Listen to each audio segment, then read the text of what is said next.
Hello, hello. Okay, I think it's working. Oh, one moment. Hello. Hi. El Pano. How are you? I was just checking something. Don't worry. Uh, yeah, no, I'm trying to think. So that sound alert redeems don't work on the what's it called? Hello food. Welcome in. Hi, hi. How are you? I was gonna say that the sound alert redeems don't work on any other screen except for just chatting and the normal one. Spaghetti for brekkie? Hell yeah. That'd be so. No. No, I've had spaghetti for breakfast. It ruins me for the rest of the day, I'm not gonna lie. But the what do you say it? Fuck, what is the intention, the good intention. The what word am I thinking of? It's like the the vibe? Yeah, there you go. I was gonna say maybe it would be funny to get those sound alerts playing on the just start on the starting soon thing, but probably not. So we'll just leave it as is. But I don't hear the sound alerts. What? No, no, no, this can't be. What? Let me see. Scams? No, no, it's not what? No, I wouldn't scam you. It should be working. Let's do a little troubleshooting. Not a bad idea. Oh. Why does it do that? Sound alert. Okay. Hold on just a second. Scam. I know, right? It scammed you out of what? How many points is that even? Uh yeah, most of them are like 150. Oh no. It's okay, hold on. Once I get it. Oh, stupid ad break. Son of a bitch. Had to go into debt. Yeah, no one broke the bank. Let me see. So, for some reason, it's not showing the sound alerts. Yeah, my whimsy and joy away. I know. I know. Control audio via OBS? I thought we figured this out last time. I'm pretty sure we did. What if I do that? Okay. So that's working. What about this one? Okay, that's working. For my sake, I really should. I think it would crucify him like Jesus Christ. Burn the witch. Burn that evil bastard. Okay, I'm gonna do an epic rack burp just to test it. You let me know how it sounds. Epic rack burp. Okay, I think it played for you, but it didn't play this. I don't know why this keeps breaking. I don't mess with my stuff. Ever. Uh, output. Okay. And then we also have to do the same thing to this one, where it's monitor and output. I hear. Okay. Okay, so now it's working. And then I think I have it on now so that I can also hear it. What the fuck? Don't know why it breaks all the time. Your stuff likes to mess with you. I know it does. It worked. I'm trying to think of when it stopped working. I can't really put my finger on it. It was a while ago though. Like around like probably last month I think is when we started having weird issues, but only with sound alerts. Everything else has been totally good. Let me see properties on this one. What are blurp alerts? I don't even know what blurp is. What the freak is a blurp? Blurp. Advanced audio. We got to turn on modern. Maybe it's like resetting for some reason. How odd. Okay, and then I need to hide all of these again. Hide. Uh hide. Trying to like uh hide. It shouldn't hopefully it's not because I'm hiding them. But maybe. And then, oh shit, I probably need to do the same thing in the other. Son of a bitch. Unless, are they the same? No, they're different. Fuck. Control audio via OBS. Ah, son of a bitch. Okay. Okay, so it was just the just chatting one. That's probably what it is. For some reason, I didn't. We fixed it for the normal screen, screen, but not the just chatting. This one that we have up right now. That's why. Okay. Well, it's working now. That's all that matters. But yeah, no, I hope you've all had a fantastic day or start to your day or whatevs. We're playing. This is a really cool game. I think it's cool. I think the concept is cool. I bought it like last year and I didn't really get a chance to play that much of it, but it is a text-based I think it's a medieval fantasy RPG. You play as this thing called a Roadwarden, which I guess is like a job or something. I could just read the yeah, I could just read the summary on Steam. Illustrated text-based RPG that uses isometric pixel art and combines mechanics borrowed from RPGs, visual novels, adventure games, and interactive fiction. It's like I said, it's been a year since I played it. I'm getting the vibe that you can put in your own custom like actions. Like maybe you could poop on the floor, maybe, That could be cool. If that's the case, this is gonna be amazing. If that's not the case, still gonna be cool. I like reading stuff, and I feel like it's right up my alley. So I think, without further ado, we should do further and play the fucking forking game. I think. So let's do that.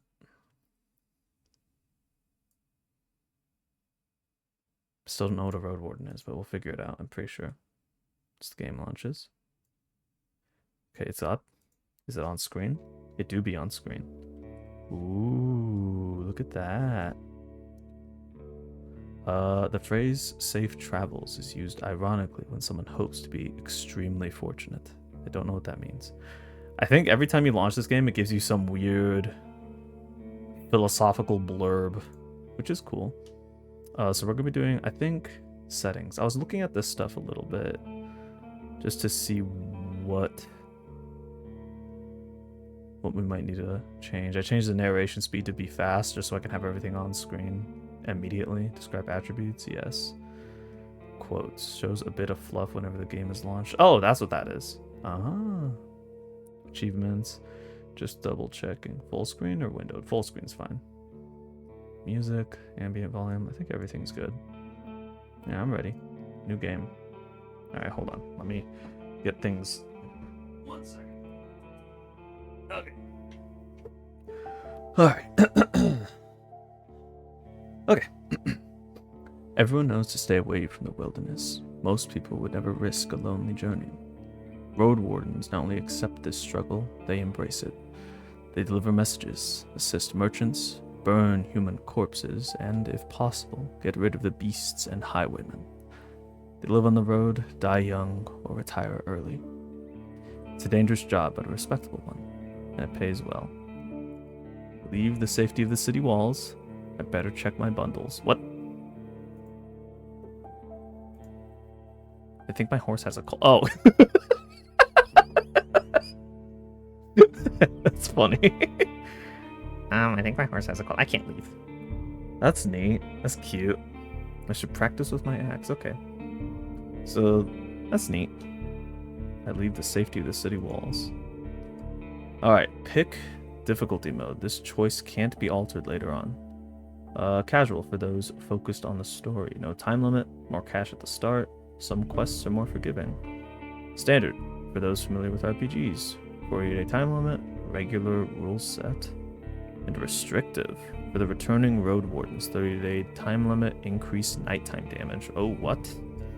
Nighttime. Okay.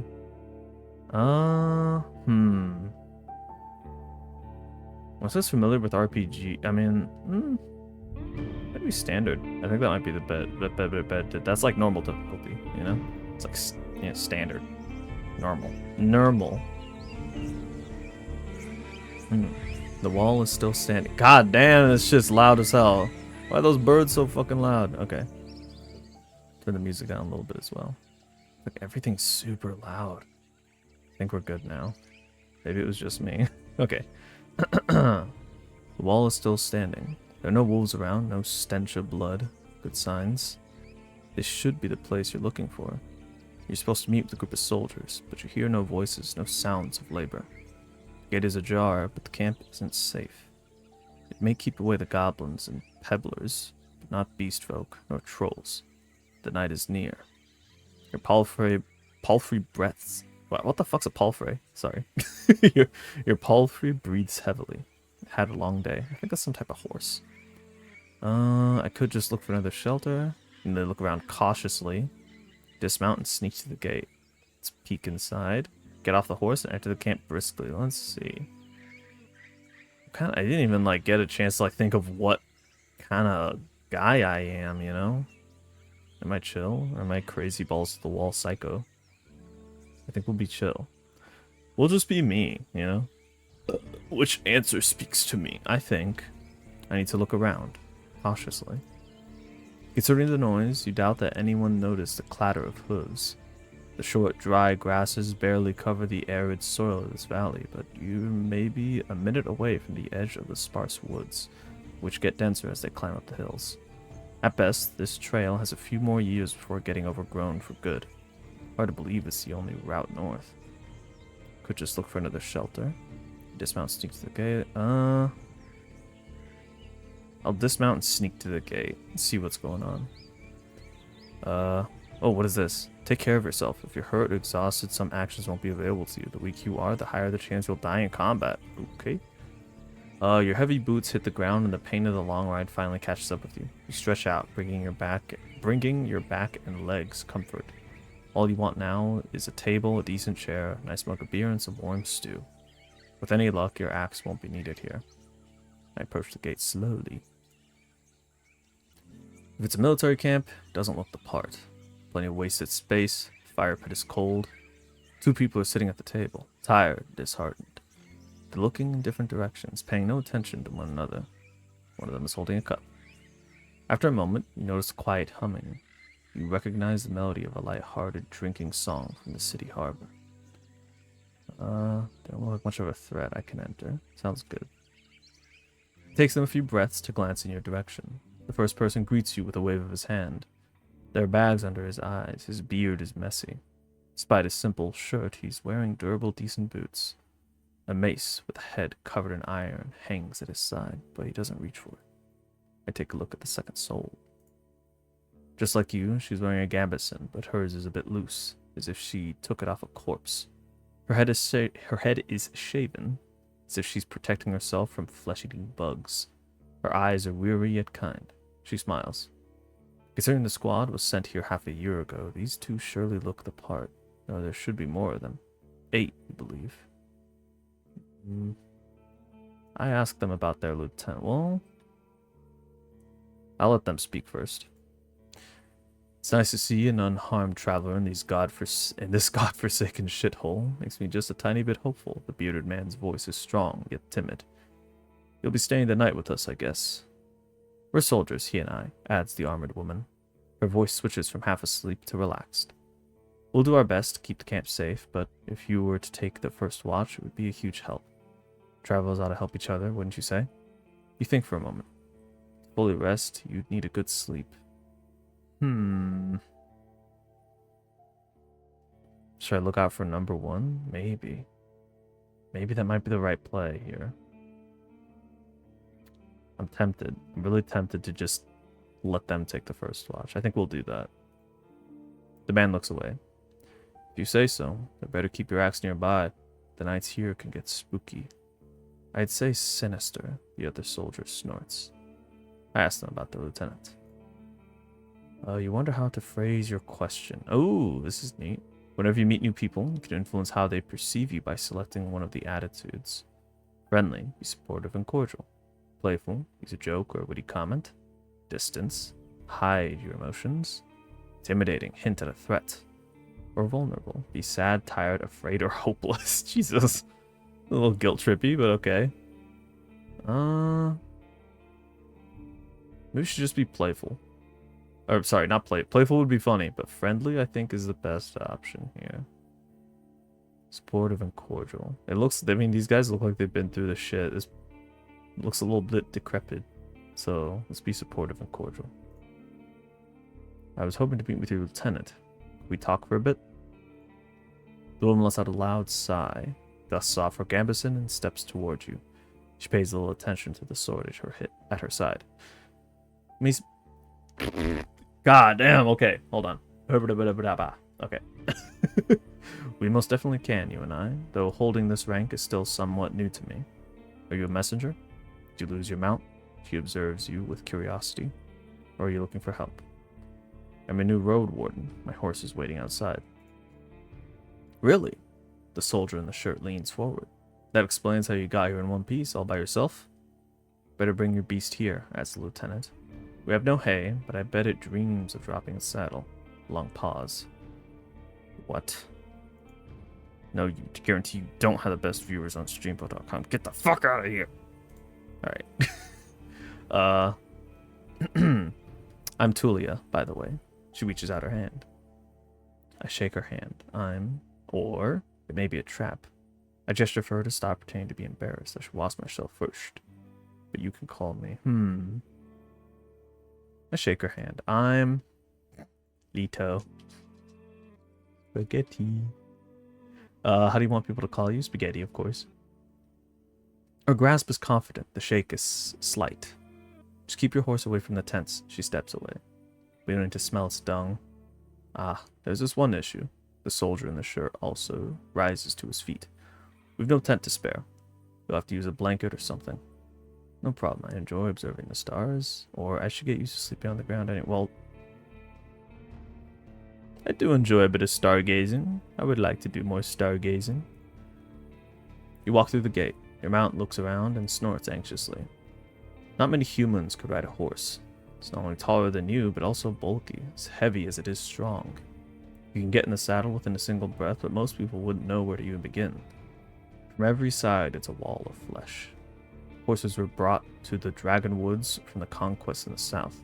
They can trot for a long time, but won't outrun some of the local monsters. Your palfrey needs you to survive, but without it, you too would be lost. It's my only companion here. I want it to feel at ease. I don't care how it feels, but I need it to be strong if I want to travel. I can't afford another one. I think I like my horse. He's chill. We get on. Takes a few steps towards you, scolding you with another snort. You scratch the bottom of its neck with strength and confidence, just the way it likes it. Humans see useful animals and even pets as monsters in disguise. Getting emotionally attached to them is believed to lead humans to their doom. But you know that horses need companionship. Speak to it gently and lead it to the camp. You end up next to the fire pit. Removing the saddle makes the horse nicker with relief. You take a couple of minutes to examine its back, just in case. While the riding equipment is not that heavy for such a strong animal, with enough time it starts to chafe. You wish it had something better to eat than this shabby grass. You should look for an inn. I need to unpack. Very well. You haven't brought that many things, and you lost one of the sacks while fleeing the Crimson Corpse Eaters. Spooky name. Worst of all, you have no rope left. Maybe the soldiers could share one. Shouldn't cost more than a dragon bone. Aside from the travel set, you own a few valuable possessions, essential for your trade. Ooh, okay, this is where we decide our class. Alright, fighter. Spent my savings on decent combat equipment. I have a fine gambeson, an axe made of steel, and a reliable crossbow with quarrels. For a mage, I have talismans that help me use my powers, as well as an iron axe and a worn gambeson. Or a scholar. I carry writing instruments and alchemical ingredients, as well as an iron axe, a worn gambeson, and a small healing potion. I want to learn more about... I'm tempted for the scholar just because of the alchemy ingredients, but I want to see what the other three classes have in depth. As a fighter, you'll have an easier time in physical challenges, thanks to your superior equipment and hidden bonuses during dice rolls. Dice! You'll be physically more capable than the other classes, what opens unique opportunities during some social interactions. It's the best class for RPG beginners. Fighter's weakness is their reliance on physical strength. Your special abilities won't be available to you if your vitality points drop to 0. Is this my vitality? That is! Oh. And then, third advanced. Okay, that's the clock. Neat. The mage uses Noema, a versatile but limited pool of energy points that can be spent to cast a few humble spells. Magic won't protect you better than a sharp axe, but as a mage, you'll be able to heal faster while resting, detect magic in a mysterious area, Distract a beast with a simple trick, and find a common tongue with other magic users. Using the mage's powers too freely will result in having no Noema left when you need it the most. And the scholar will know more about the world's mysteries than you, helping you take advantage of some unusual situations. Your character will impress the locals with its knowledge, and you'll be able to read the sparse written clues within anyone's assistance. Scholars struggle with combat more than the other classes, but with enough carefulness and exploration, you'll gain access to alchemical mixtures that will help you escape from many dangerous situations. Oh, I'm definitely a scholar, for sure. You unpack and inspect your belongings. Your water skin isn't... Oh, inventory. Open your inventory to see your possessions. Oh, I was wondering what that was. Okay. Your water skin isn't pierced. The spare clothes are still here. Just in case, take a look at your wooden bowl and mug. Your cape, tinderbox, bandages, food rations, knife. Nothing special or too cumbersome. From time to time, your routine helps you avoid mistakes, but this doesn't make it any more exciting. Let's check the inventory. Oh, okay, food rations. Consist of dried meat, crackers, nuts, seeds, fruits, and water. Spoil slowly and won't require additional cooking. And a healing potion, okay. Contains small amounts of magical concoctions. Pouch with coins. City artisans make coins by cutting dragon bones into slices. They are valued by merchants, though rarely used in the countryside. Gambeson, padded defensive jacket, linen filled with rags. Cheapest type of armor, yet surprisingly effective, and as a result, very common. Alchemy ingredients. Need to find suitable tools and some undisturbed time. Brewing is difficult. Your alchemical skills, while humble, are valuable. Travel set. Sack contains all sorts of useful tools. Writing instruments. Ooh, writing instruments.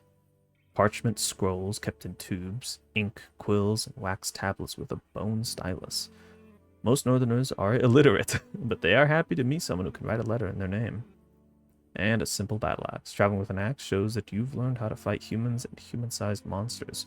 It's not masterfully made, but it's already been put to test, and you've practiced with it for many days.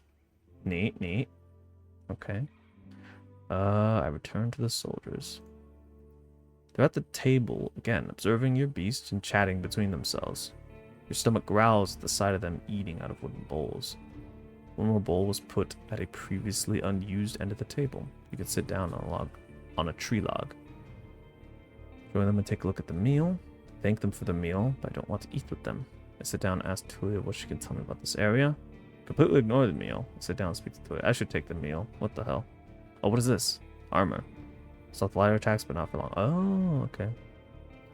Join them and take a look at the meal. It's cold gruel, meal eaten in times of hardship.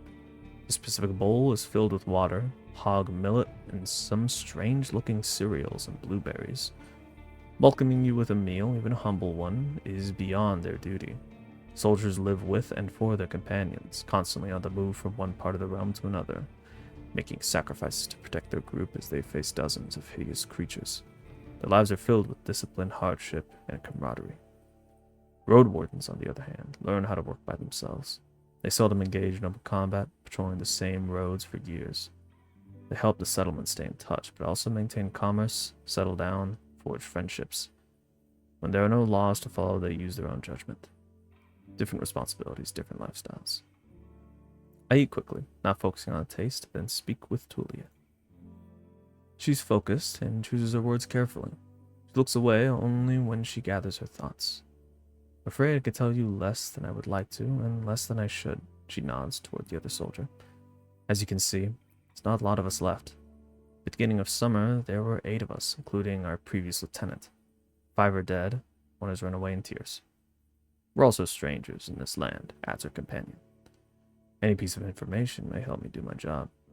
Oh, we got a food meter too. Ooh, it's easier for you to overcome physical struggles. I see. Okay. So the little bit of text informs me of stuff. Neat. Okay. The man leans forward. His legs shake nervously. Sounds like a kid asking a bard to sing one more story, tell a joke, or do a magic trick. Whatever it takes to escape from boredom. His untrimmed beard hides a much younger face than you originally thought. What did the officials tell you? I expect not that much. No soul governs these lands. I share what I consider to be relevant. Well, I've discussed with the officials to stay between me and them. Nah, come on. Be nice. You tell the soldiers how little guidance you've received. Since this area is too far away from Havlavan to keep it under control, you were warned that it's untamed and unknown. Who knows how many villages, bandits, or monsters may be found in these unmapped hills and forests. From time to time, new people come here to look for boundless opportunities. Most of them never return. They turn to walking corpses or find what they're looking for. No soul could tell me, so I was looking for your guidance. The lieutenant drinks from her cup and crosses her legs, ankle on knee. Seeing her chair makes you doubt she'll ever find a comfortable position. Where should we start? Okay, let's see. What should I know? Well, not that I think I would have a limit on how many questions I could ask, but let's see. It's dusk. I assume maybe it's based off of the time of the day. Who knows? Like how many questions we're able to ask? Let's find out. What's the most important? I think the rope. Well, that feels a little bit forward, though. I showed up, said I'm not going to take the first watch, ate their food. Hey, can I bump some rope off you guys? Let's see. What was your squad's mission? Anything I should know about this camp? I think that might be the best one. Anything I should know about the camp, and then maybe asking about the mission. Lo siento. The story is brief. Some merchants built the camp to have an extra stop for mules and donkeys just between the inn and the southern villages. There's plenty of grass here and a pond nearby. When the peninsula grew more dangerous, the camp stood abandoned, from time to time serving as a shelter for travelers. Bandits came here in spring, further paralyzing the exchange of information between the northern and southern settlements. Since these highwaymen are no more, the situation may reverse. Time will tell. You can sleep here wherever you want. The man concludes their tale. But don't expect to wake up without pain in your back. Okay. Next is the squad's mission. What's up with that? The lieutenant looks into your eyes. You know, the usual. Making the roads safe, keeping people alive. I explained that it may be important for me to know what they have tried to accomplish. Can't really tell you. You sense no hesitation. Do you have any other questions? Doesn't trust me enough to tell about her squad's mission. I probably shouldn't just go around bumming off rope from her. That'd be seems a little scummy. Let's see. What happened to your squad? That might earn a little bit of trust. That I give a shit. Yeah, a little bit of sympathy goes a long way. The man shrugs. Bandits happened. And monsters. A strong band, though. His companion chips in. When we got to the peninsula in spring, we saw some people living in this camp. The lieutenant decided to avoid it and look for an inn. We had to travel through the night for a bit. The bearded soldier scoffs and crosses his arms, but she carries on. If he had decided otherwise, we would all have died that day. The innkeeper explained that the camp is a trap, that the armed ones pretend to be soldiers. Stay there at night, lose everything you have. Sounds like slave hunters. Tulia sighs. Very much so. They killed some, took others away, who knows where. They're letting the northerners go, hoping to avoid their wrath. Kind of worked, adds the soldier. We asked them for help, but they refused. We had to clear the entire camp on our own, that's why 3 of our people died. Don't exaggerate. It's not like the lieutenant didn't make a mistake. He wanted to get rid of them and take over their camp, but we didn't know our enemy well enough. We were outnumbered, and they had an ice mage among them. She looks at you. At least we cleared the road. Saved lives. You mentioned monsters as well? Nothing that would surprise you. Those of us who survived the skirmish were young, too inexperienced to spend a summer in this place without a good leader. They didn't trust me. One of them got caught by a treant. Another one ignored my orders to perform some sort of ritual hunt, so a werebear tore her to pieces. The last one tried to act tough, then tell us he had cut his hand while cleaning his gambeson. She lets out a ghastly chuckle. We had to cut it off, and he was so ashamed that he decided to walk north, find a new life, disappear. Idiot. What a colorful journey. The man tries to drink from his mug, but it's empty.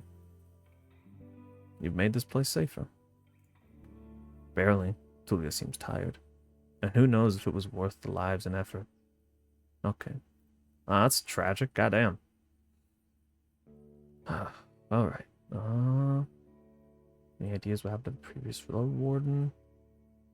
I mean, it seems pretty self-explanatory. Well, how did she become lieutenant? I guess I didn't get any information about the lieutenant. Did we? Yeah.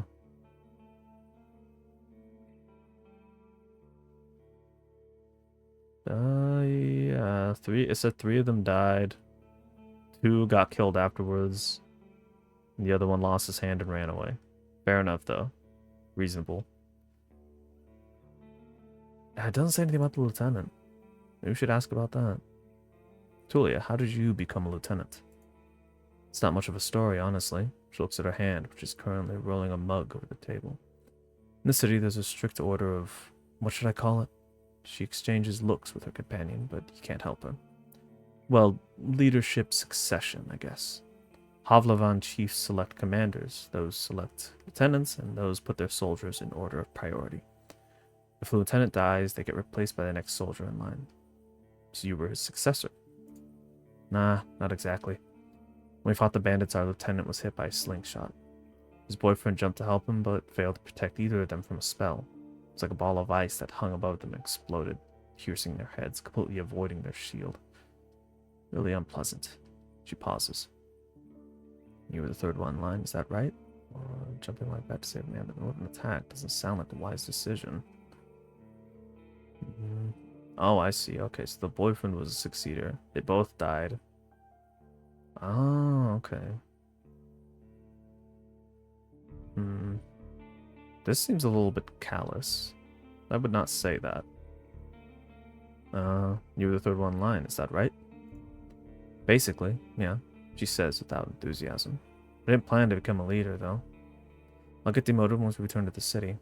I prefer to follow anyway. Okay. That clears up that. I really don't want to ask them for rope.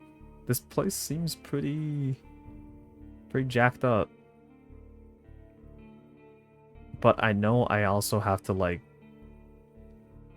I gotta take care of myself. And then I think after that, we'll ask about the previous Roadwarden, and then about the peninsula. God damn, I'm ashamed. I've lost my rope. Could you spare one? You're in luck. She heads toward one of the crates and moves aside a large linen sack, revealing a rope. She brings it back and nonchalantly sits it down on her chair. Take it. I was planning to leave it behind. Take a closer look. Fine rope, regular rope made of hemp fibers. I take it and offer some food in return. Buy for 0? Yeah, offer. Hold on. Now wait a second. I could take it.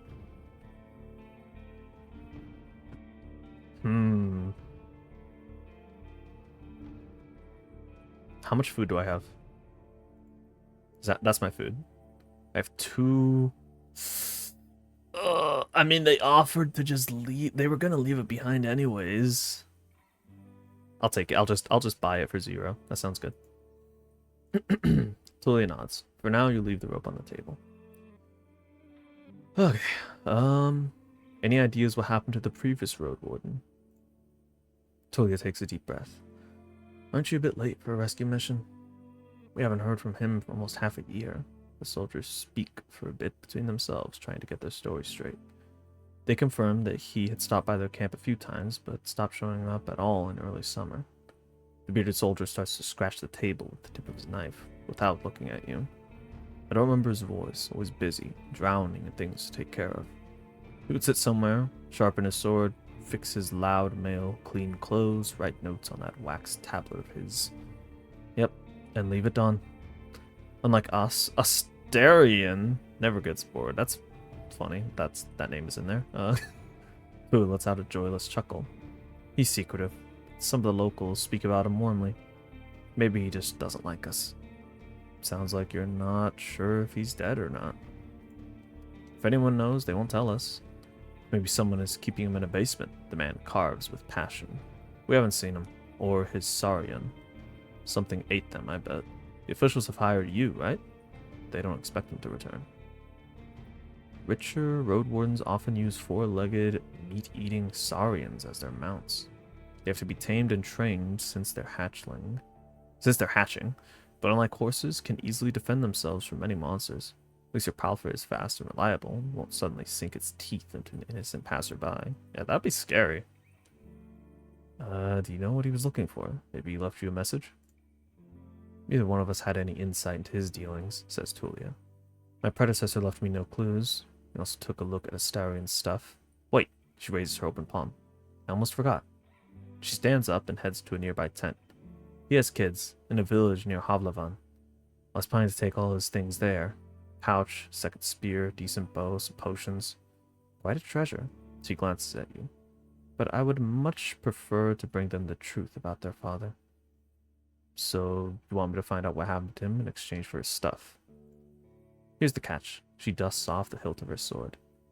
We've hired a messenger to ask the commander for further orders. Since she hasn't returned and you know nothing about her, she either ran away or something happened to her.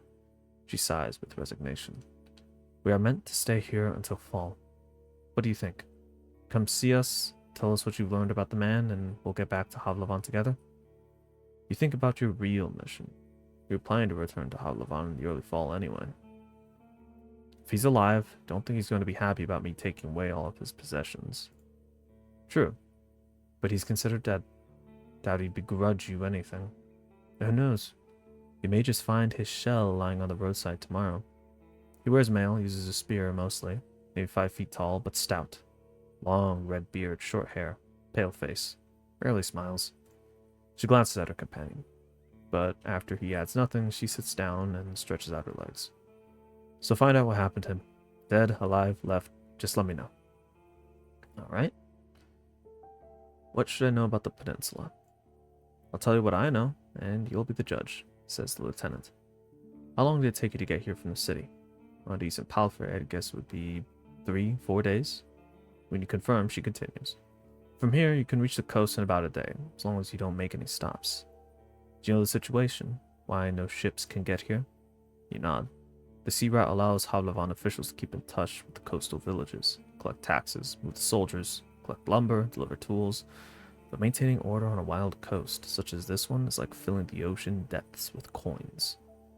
Because of the rocks, you could hardly stop a ship 5 miles from the shore, and boats can't get much closer. She nods. I don't know much about fishing, but there's not that many people living by the shore. I don't crave to stay in touch with the city folk. As she pauses, her companion carries on. No soul from the north ever came to the camp, but when we traveled to the roadside inn, Pelt of the North, they were happy to trade, and to play dice. Why not just stay at one of the settlements? The man clears his throat. I mean, you know, we're to guard this road. This camp is our post. And, well, he turns toward Tulia. She lowers her voice. God damn it. I saw my name in the fucking text. I know I chose the name, but I wasn't expecting that. Don't take it the wrong way, Spaghetti, but are you a devout soul? Like most city folk, I believe that people should unite their strength to overcome the threats of nature and dark magic. Everyone will be judged for both good and evil deeds. Okay. Support a monastery that does its best to advance mankind's spiritual growth, artistry, herbalism, and magical research. A devout soul. I mean, these people don't really strike me as religious. Regardless, I guess this is a reflection of my beliefs. What's this? Tales are explained by magic. No, I'm not. To advance mankind's spiritual growth, small village. For me, the freedom of shell, noma, and soul are the main virtues of life. My community is unique and independent, so are its members. In my fellowship, or I'm a pagan. Maybe considered sinister and treacherous by the city folk. I think the Order of Truth sounds... Let me see. Unite their strength to overcome the threats of nature and dark magic. Threats of nature... Good and evil deeds. I like this one, though. For many years, I supported a monastery that does its best to advance mankind's spiritual growth, artistry, herbalism, and magical research. I like that. I vibe with that. And I think I need to go in the settings and maybe increase the music volume just a bit. Maybe right there? I think that's good. We'll turn the ambient volume down a bit as well. I think that's good. Okay. So yeah, we're gonna go with the Order of Truth. Oh, I see. She hesitantly looks away. I don't know much about that River of Faith, but I'm sure we're not that different. I'm a Unite myself, she says with a sort of pride in her voice. So she follows the United Church. Mm-hmm. Maybe just explain what you were thinking of. Mm-hmm. I think I'm gonna mm-hmm her instead of being kind of a dick. People here are disquieting. Every few words, she taps the table with her finger. The traditions won't help them negotiate with the officials. Here, she starts to draw lines with her index finger, as if she's pointing at an invisible map. The peninsula is connected with roads, like a big circle. In the northwest, you'll find a weird village at a bog. It's not exactly pagan, I don't think. It even has a priest who claims to be an eremite. You nod. She means a fellowship. They do crazy shit, her companion chips in. They use the dead to cut down trees and dig in soil. Once I saw it, I begged to never return there. I see. You've heard tales such as this one since you were a child. If any isolated settlement managed to survive without a city's influence, its customs and traditions grow more and more alien. Every generation learns how to adapt to the dangerous conditions they have to deal with, and rustic pagan traditions muddy their river of faith. The United Church often warns its members about the crazy druids, necromancers, and blood mages, the bringers of doom, the traitors to mankind. What about the East? Any monster worth mentioning? Or to speak with the necromancers? I don't imagine they would. I'd want to know about monsters, though. This sounds important, much more important than anything else. We saw all sorts of beasts. The man starts to count on his fingers.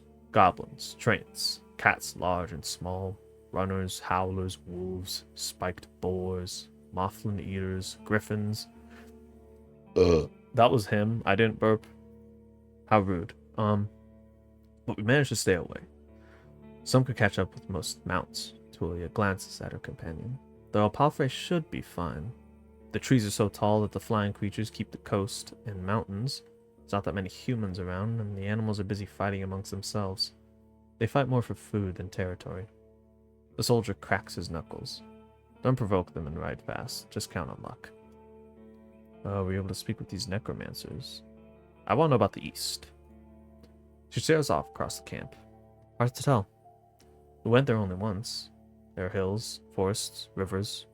We saw a tunnel sculpted in leaves and branches, but we didn't enter it. Wilderness, all around. Alright, we're able to speak with these necromancers. You can see why we were not eager to go there. We could avoid it, the lieutenant chuckles. Maybe they'll be more welcome to a Roadwarden. The roads are dangerous, little to no shelters. People need your help. The man in the shirt turns a bit and points a finger to the northwest. If you're heading to the undead village, you'll get to an inn first, and soon. Tulia nods. Pell to the north is a safe place. You talk with the innkeep or the guards. Ask them about the road. That's all I need to know. She nods. I'm afraid we can't do more for you. If you were me, where would you go next? The soldier answers quickly. To the inn, of course. He grabs his empty mug. The one northwest from here. If you can't afford the room, the main hall is free of charge. The locals rarely gather there. The northern road is much more traveled, mentions Tulia. But the hunters will tell you about this and that, and you'll have a chance to introduce yourself. The innkeeper can listen, and knows many souls.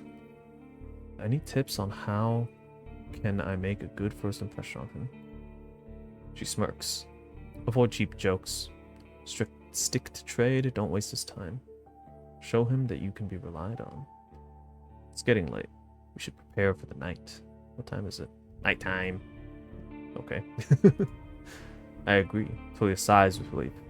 And may you do better than Astarion did.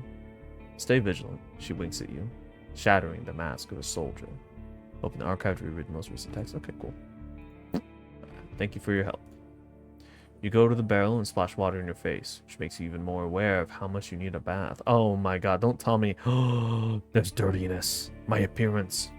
Appearance is 2 out of 5. You don't stand out from the crowd. You won't get much cleaner without a proper bath. Stay tight to have a better chance to influence others. Oh my goodness. So much stuff. Well, like, what, 4 things? Yeah, to keep track of. Alright. After the night, it will only get worse. Yeah. Your horse is already napping, still too anxious to lay down. Oh. Look for a place protected from wind. Use my bag as a pillow, put my blanket on the ground, and cover myself with my cloak.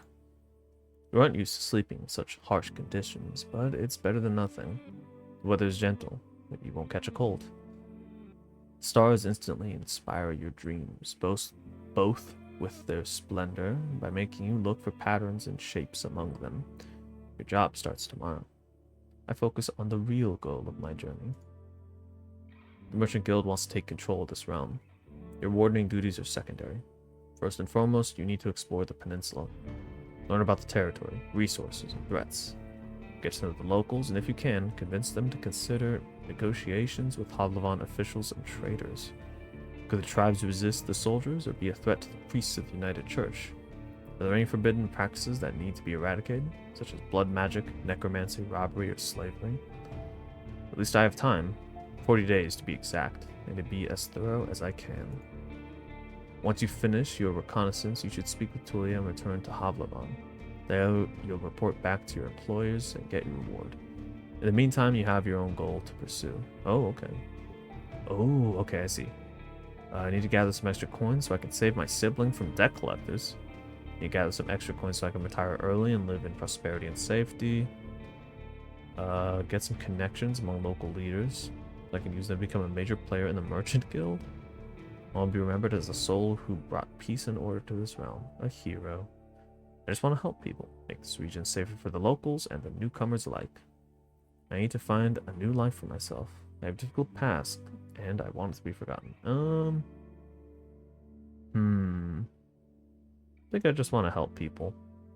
That sounds good. What? Can't travel during the night? Press the sleep button to rest. Oh boy. Your half-asleep senses are catching the sounds of the wild forest. Your instincts keep you alert and anxious, though the pleasant, humid late summer air evens it out slowly. You're thinking about your goal, but you need to gather your strength. All I can do now is rest. Sleep. Oh, okay. Sleeping on the ground. Your blanket won't be much of a bed, and the palisade barely covers you from the wind. Sleeping here will be severely uncomfortable. Okay, damn. Oh, damn. Okay, so we're gonna lose, what is that? Quarter of our vitality, half our hunger, and 1 appearance, I guess. Oh, goddamn.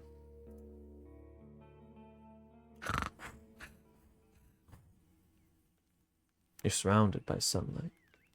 Your back begs you to stand up. Before you fully wake up, you smell a roast. No. Burning meat. Burning rotten meat. Disgust crawls toward your consciousness. You stand up. Normally, you would dust off your cape and blanket, but your instincts are stronger than your routine. Your horse is looking around nervously. Your bags are where you left them. You see an open gate. I go outside to see what's happening. Oh. Both soldiers are standing near a humble pyre. The man in the shirt looks at it contemplatively. Tulia is the first one to address you. Spaghetti, she greets you with a nod. We use the horse's manure for the flames, so don't worry about cleaning it up. You see a corpse among the flames. It's impossible to tell if it belongs to a male or a female, but it was an adult. The burning process won't be over for a couple more hours. Traveler or an undead? The latter. A young one. She lacked the pneuma to understand that she couldn't get inside the camp without climbing. I stabbed her with a spear from a safe distance. She lifts her weight. One more fog and she'd be a real threat. Even now, it took a couple of hits to knock her down. Sooner or later, every human shell wakes up, gaining more strength with each soul it devours and each moment it spends in the fogs. Burning the dead is not just a religious practice, it's a necessity. Soldiers, priests, village mayors, even road wardens. Making a large pyre takes a lot of time, but it saves lives. Tulia calls this undead a she. Most Unites hesitate to do so. Time for me to leave. Running away from the reek, huh? I don't blame you. She looks again at the fire. Find us here if you learn what happened to Astarion. We'll leave once the fall comes, if not sooner.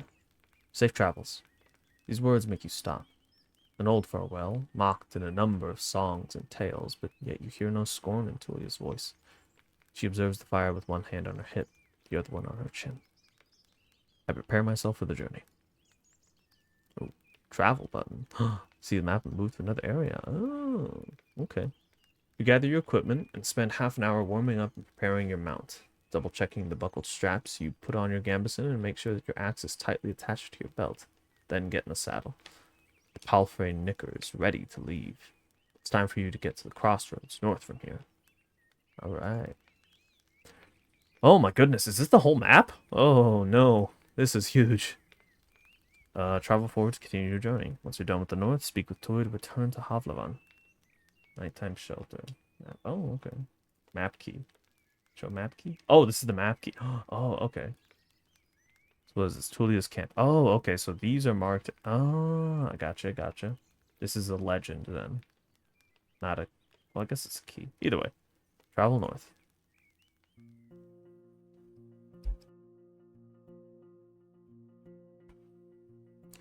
Even at a later hour, you wouldn't expect to meet any travelers in the valley.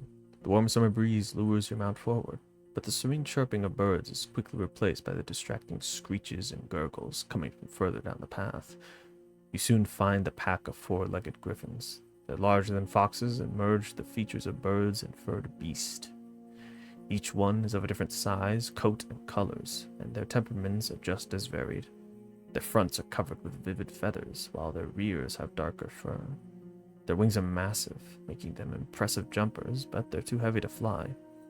About 24 beasts are yelling, brawling, chasing each other around, blocking your path. Jesus. 24. Goddamn, that's a lot. I consider my options. Oh, okay. The dice icon marks the actions that involve a random chance. Oh boy. On occasion, you can use the scholar's education to unlock unique interactions. Okay, what is this? Your education could be of use here. Okay. No, thanks to your education, you can read and practice alchemy. Okay. Alright. You can't enter the forest blindly. If these or other creatures were to chase after you, the thicket would be disastrous for your horse. There are reasons why travelers stay as close to the main roads as possible, and why adventurers move in groups. Usually, the safest approach would be to stay where you are and just wait for the pack to get hungry. It may, however, take up to a couple of hours. You're thinking about your conversation with Tulia. You got a lot to do, and time may be of the essence. Let's see. Okay, we got two choices. Take my axe and hurry the horse. If you ride fast enough, we should be fine. Or I should stay here. Better safe than sorry. God, a couple hours though? What time is it? 13 hours, 30 minutes before dusk. That could take a while. Yeah, but then again, this is a chance thing. Oh, man. What kind of a dice roll are we talking here? Is it just a d6? Things could go bad, or they could go good. Herm. Hello, Mar. We're in the middle of making a very important decision, and I'm having choice paralysis. There's only two choices, but I'm still suffering. Okay. There's a pack of griffins. I have to decide whether or not to charge in and hope for the best, to just like go past them with my horse, or to stay here and wait for them to get hungry and leave. Put a 1 if you think I should run, put a 2 if you think I should leave. How about that? It's also like a random chance. It's all based on like a dice roll. A little bit of RNG going on here. So we could be absolutely boned, or we could be absolutely based. I'm actually a little bit stumped. Just because I believe in proactivity, it might be the better option. I was gonna die, so I'm believing. Oh my god, 7%. So no worries. I guess I have to make this decision myself. Oh no. I think we'll be taking I like I said, more leaning towards proactivity. You're fine, don't worry. I think I will want to lean more towards proactivity. I don't just want to sit and wait for shit to happen. Um, I think that might be the best option. Just to run and hope for the best. Alright. Initially, your horse completely trusts your guidance, though after a few more steps it snorts. Prepare your axe and get ready to put... Wait, you can learn more about your abilities in the character sheet. Oh, I have a character sheet? Oh my god. Clothes need no special repairs. Clothes are not stained with blood. You got a regular outfit. Oh. Combat experience. Slight.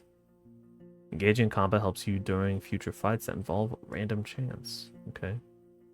Seeker. Faith, undetermined. Whatever. Wait, hold on. What? Oh, I see. So religion, this is my, this is my sect of belief, and then faith is how much I have adhered to the tenets of said belief. I understand. Lies. Lying gives you quick benefits, but may turn against you after some time. Some lies are difficult to pull off for an inexperienced liar. Sewing experience. Oh my god, sewing experience? Oh my goodness.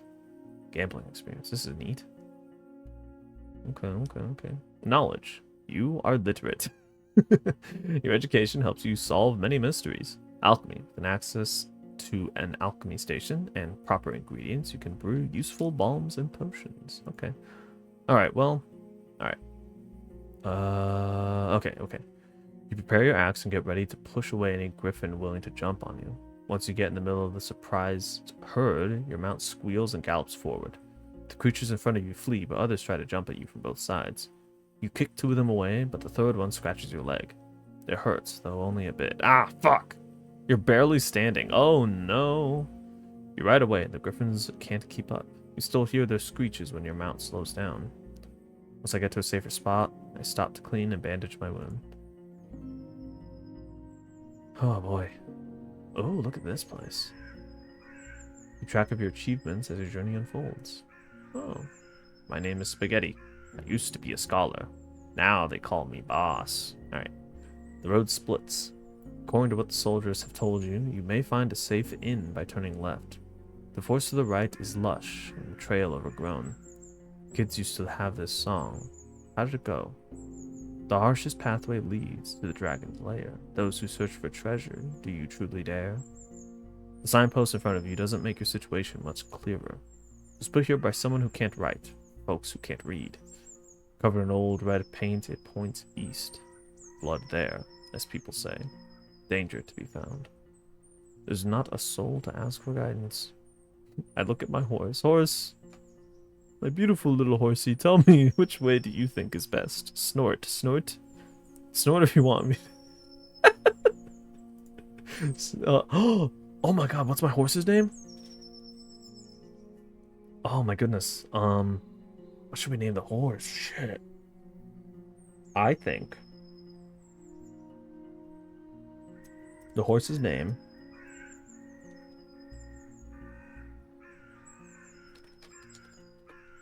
Gilbert. I want to do... Hold on. What is it? How do you spell... I've gotten this wrong before, so let me pull it up really quick. Is it Gilbert Godfrey? How do you spell his name? His last name? Okay, so I got... Gilbert Godfrey. It's his name. My horse, Gilbert. Gilbert Godfrey is peaceful as you stroke its mane. His mane. Alright. Maybe it can't help you choose a path, but you spent many years together. Happy to go on, it takes a couple of steps forward. You spot a few berry shrubs and wild cabbages, but they still need at least 2 weeks to gain maturity. What? Okay, so now we have to decide. Left or right. So to the right, it's very lush and overgrown. To the left, I think it's said... Let me check.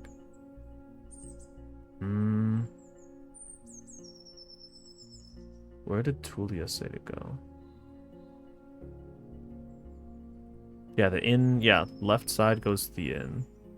Of course, the right is lush and trail overgrown. So I think we're gonna head... Explore west. Explore east.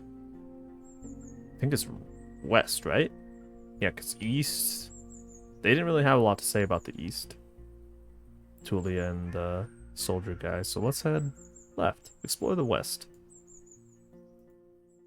Gilbert trots with ease, unbothered by the few branches covering the beaten road.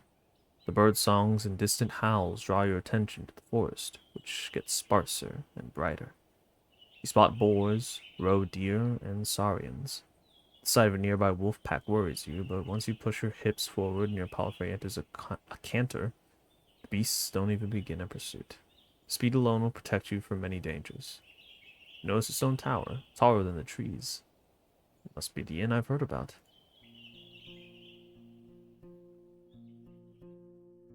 Inns like this one fit the regions traveled by merchants, but you wouldn't expect a place of this size in a forsaken peninsula. The stone and lumber must have been transported from far away, and the workers, guarded by expensive mercenaries, surely lived for many seasons in a primitive hamlet subsisting on salted supplies. There are seemingly no cracks in the wall, and the building was whitewashed only a few years back. The road is wide and beaten.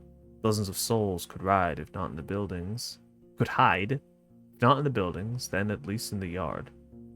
The expenses and labor put into this fortress were worth many trading ships. 3 armed people are on the ramparts, though you only see what's above their waistline. They're leaning on the parapet, right next to the gate, and you think you notice a glimpse of a smile. They were gambesons, each one of them dyed differently. Yellow, green, and linen gray. Neat. Oh man, it's very it's kind of claustrophobic, but no, an inn is an inn. Shelter, safety. A woman in yellow armor leans forward. She has long, curly, disorderly red hair, pointing in every possible direction. This combination of colors doesn't work at all. In the woods, one would have to shout to draw this much attention. Still a fair distance between the two of you, but she speaks loudly. I ain't seen a horse for years now. I just said that it's weird to see such a large jackass, huh? What? Her voice is young and strong, an accent that reminds you of the villagers spread around Havlavan. But no jackass would wear a saddle, I'd say. She exchanges a few words with a male guard wearing green, giving you time to move closer. Well, this one here says there really are donkey saddles. Say, traveler, how hard is it to ride a horse? Friendly. Well, they seem rather joking, rather jovial. I see no reason not to imbibe in the playful vibes. I laugh. You wouldn't believe it. The lessons were a pain. You get off your horse and imitate the silly walk from the day that followed your first long journey, when your whole shell was crying. You illustrate the pain as you move your hand from your back to hips, then thighs. In return, the guards tell you about that time when they had to carry their friend with bitten off legs for 3 days straight, through the heart of the woods. What the hell? Meanwhile, the other guards open the gate. You may be in a good mood, the woman in the yellow jacket smiles at you. But don't get so noisy when you talk to our boss. The man never smiles. He has the world's suffering sculpted on his face. She leads you under the roof, under which your palfrey can rest, tethered with a cord to a wooden post near some old hay. Once you're ready, go inside, speak with our boss. Maybe you're hungry? The other guards take care of various chores. They peek at your mount every now and then as they're splitting firewood, cleaning their clothes, weeding the garden patches, and moving chairs. 2 of them are making a rope. You head toward the inn, hearing the piercing scream of a boar from the other side of the yard. I open the door. Ooh, new shelter unlocked. If you're at an inn in the morning, you can spend the entire day on resting. Really? Tempting. Very tempting. I am absolutely shot to hell. Okay. The locked windows make the air stuffy, and the weak fire in the stove hardly lightens up the hall. A muscular man is sweeping the floor near the stairs, but after he glances at you, he leans the broom against the wall and heads behind the counter. You're lucky to show up. His voice is deep and soft, with city-like accent. He observes you with keen attention, yet avoids your eyes. Have a keg of decent ale, wormwood, bog myrtle, juniper berries, cat's foot. He fills a mug carefully and puts it on the countertop. It's going to spoil soon, today maybe. We don't drink here before the evening. I hate to see the good stuff going to waste. His skin is dark, almost purple, rare even among the southern tribes, and his hair is naturally bluish. His clothes are quite fancy for manual labor. The elegant tunic wouldn't stand out in the city square. I stand at the counter.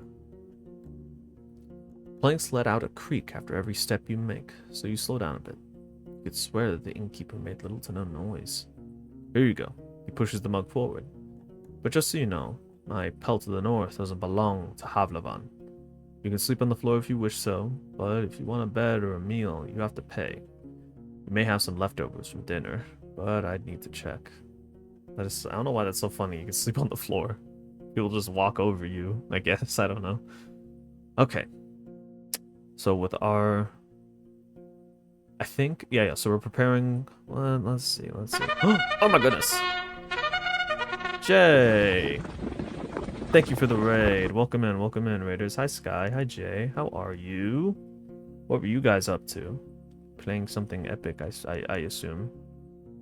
I think I saw you guys online, but I didn't have a chance to stop by. Hope all is well. We're playing a little game called Roadwarden, but let me know what you were doing. What's up? I was playing some RE4 remake. Ooh, I need to try that. I've seen a lot of people playing it. It looks fun, but I feel like I'd be too scared. I don't know why games like that, like, freak me out. But I hope you had a good time. If you have to beat it off stream, so now I'm doing run 2. Oh, sounds nice. Sounds cool. Sounds spooky. Sounds like a good game for October. That's awesome. Well, thank you for the raid. And if you have the raid and run, go ahead. No worries. If you guys decide to stick around, we're playing this nice little chill game. It's a lot of reading, so it's mostly me talking, but it's got some nice music. May do a blind run of the Ada Wong DLC. That could be fun. She's cool. I like Ada Wong. In like cool hot girl edits on YouTube Shorts. She seems neat. But yeah, no, thank you for the raid. I simp for Ada. I simp for Ada as well. She's beautiful. But yeah, no. Make sure to take care of yourself. Drink some water. Stretch your legs. All that. And thank you. All right. Let's see. Oh, right. We're trying to decide how we want to approach the innkeeper. Obviously, we want to be friendly. Be sad, tired, afraid of her. I'm trying to think. I think it might just be a better idea to go friendly for most things. Thanks for the drink. I see you know how to make friends with a Roadwarden.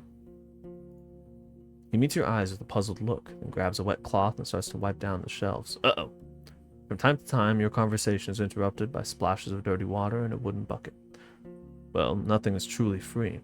I have worked for a soul of the road, but I don't need a new mouth to babble. He speaks slowly, yet audibly. I value my time. You should value yours. I drink the ale. Or I ignore the ale and tell the man I have a couple questions. I'll drink the... should I drink the ale? I mean, yeah, no, I probably should. I don't have any food in my tummy. The dark room and wooden walls of the mug make the liquid look as brown as a chestnut. The lee and spring hits your nose, and the first sip is even too complex, too flowery. While the brewery has used fancy ingredients, the exotic licorice ruins the aftertaste. What the hell? Licorice? Now you know why there's so much left. Maybe it takes an acquired taste. The innkeeper nods. I was hoping to see someone willing to patrol the roads. Maybe you'll help me with a worrying thought I have. Which is... There are brigands in the woods. Our place is a stronghold, so I'm not afraid of an open strike, but they've gotten more active in the last 2 years. One day they may steal our furs, and I have no doubt they're the reason why merchants come here only once. Having bandits around gets expensive. He rubs his hands together, camouflaging his paws. I want you to reach Howler's Den, northwest from here. It's the largest settlement around. I'm sure you'll get there sooner or later.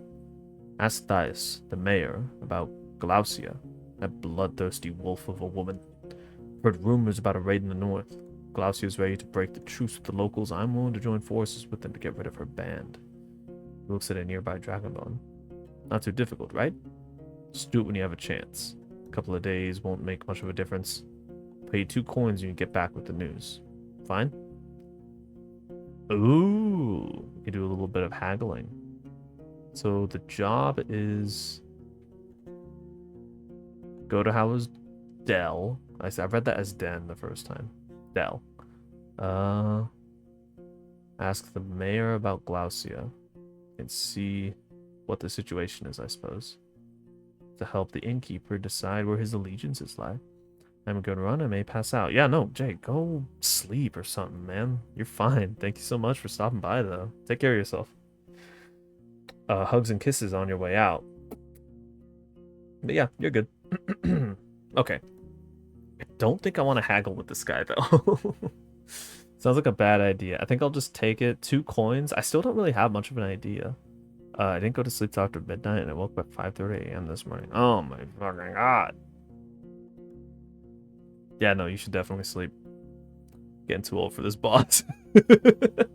Yeah. So fair, so real. Alright, well, hey, you have a good one. We will continue in your honor. Okay, yeah, like I said, I don't really have much of an idea for how much a dragon bone coin is.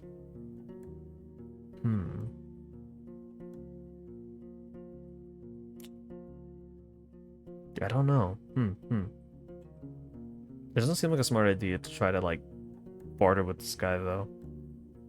Considering he's a bit of a hard ass. So we'll just nod and take the 2 coin payment. Great. What else do you need? I could eat something. You have any leftovers? Ooh, I'm looking for a Starian, previous Roadwarden. About the damn bandits. I think we'll ask about Astarion. Are you now? He goes to the table and invites you to sit down with him. I don't think I'm going to be of much help. He rests his elbow on the tabletop and grunts quietly to clear his throat. But I do want you to find him, so... When asked about his intentions, he measures his words. Astarion and I made a risky deal. Well, a very promising one. Last time he was here, he took 50 coins. My half of the investment. He knocks on the table with a fist, anxiously. If you get my coin, or at least find out what happened to the guy, I'll make sure you won't be disappointed after bringing me the news. Ooh, could it be that Astarion stole the coins and ran away? He looks at a window and starts to play with a shutter. I just think Astarion ain't the kind of soul that would do such a thing. For him, it wasn't much of a fortune, and I'd risk saying he had earned my trust. Not only mine, you know. Easy for a Roadwarden to make connections. He always had places to go, things to take care of. He rubs the table with his thumb as if trying to clean an invisible stain. I've asked travelers, sent a couple of my pals to find him. No real news. I know he stayed in White Marshes for a day and was meant to do something for the people there.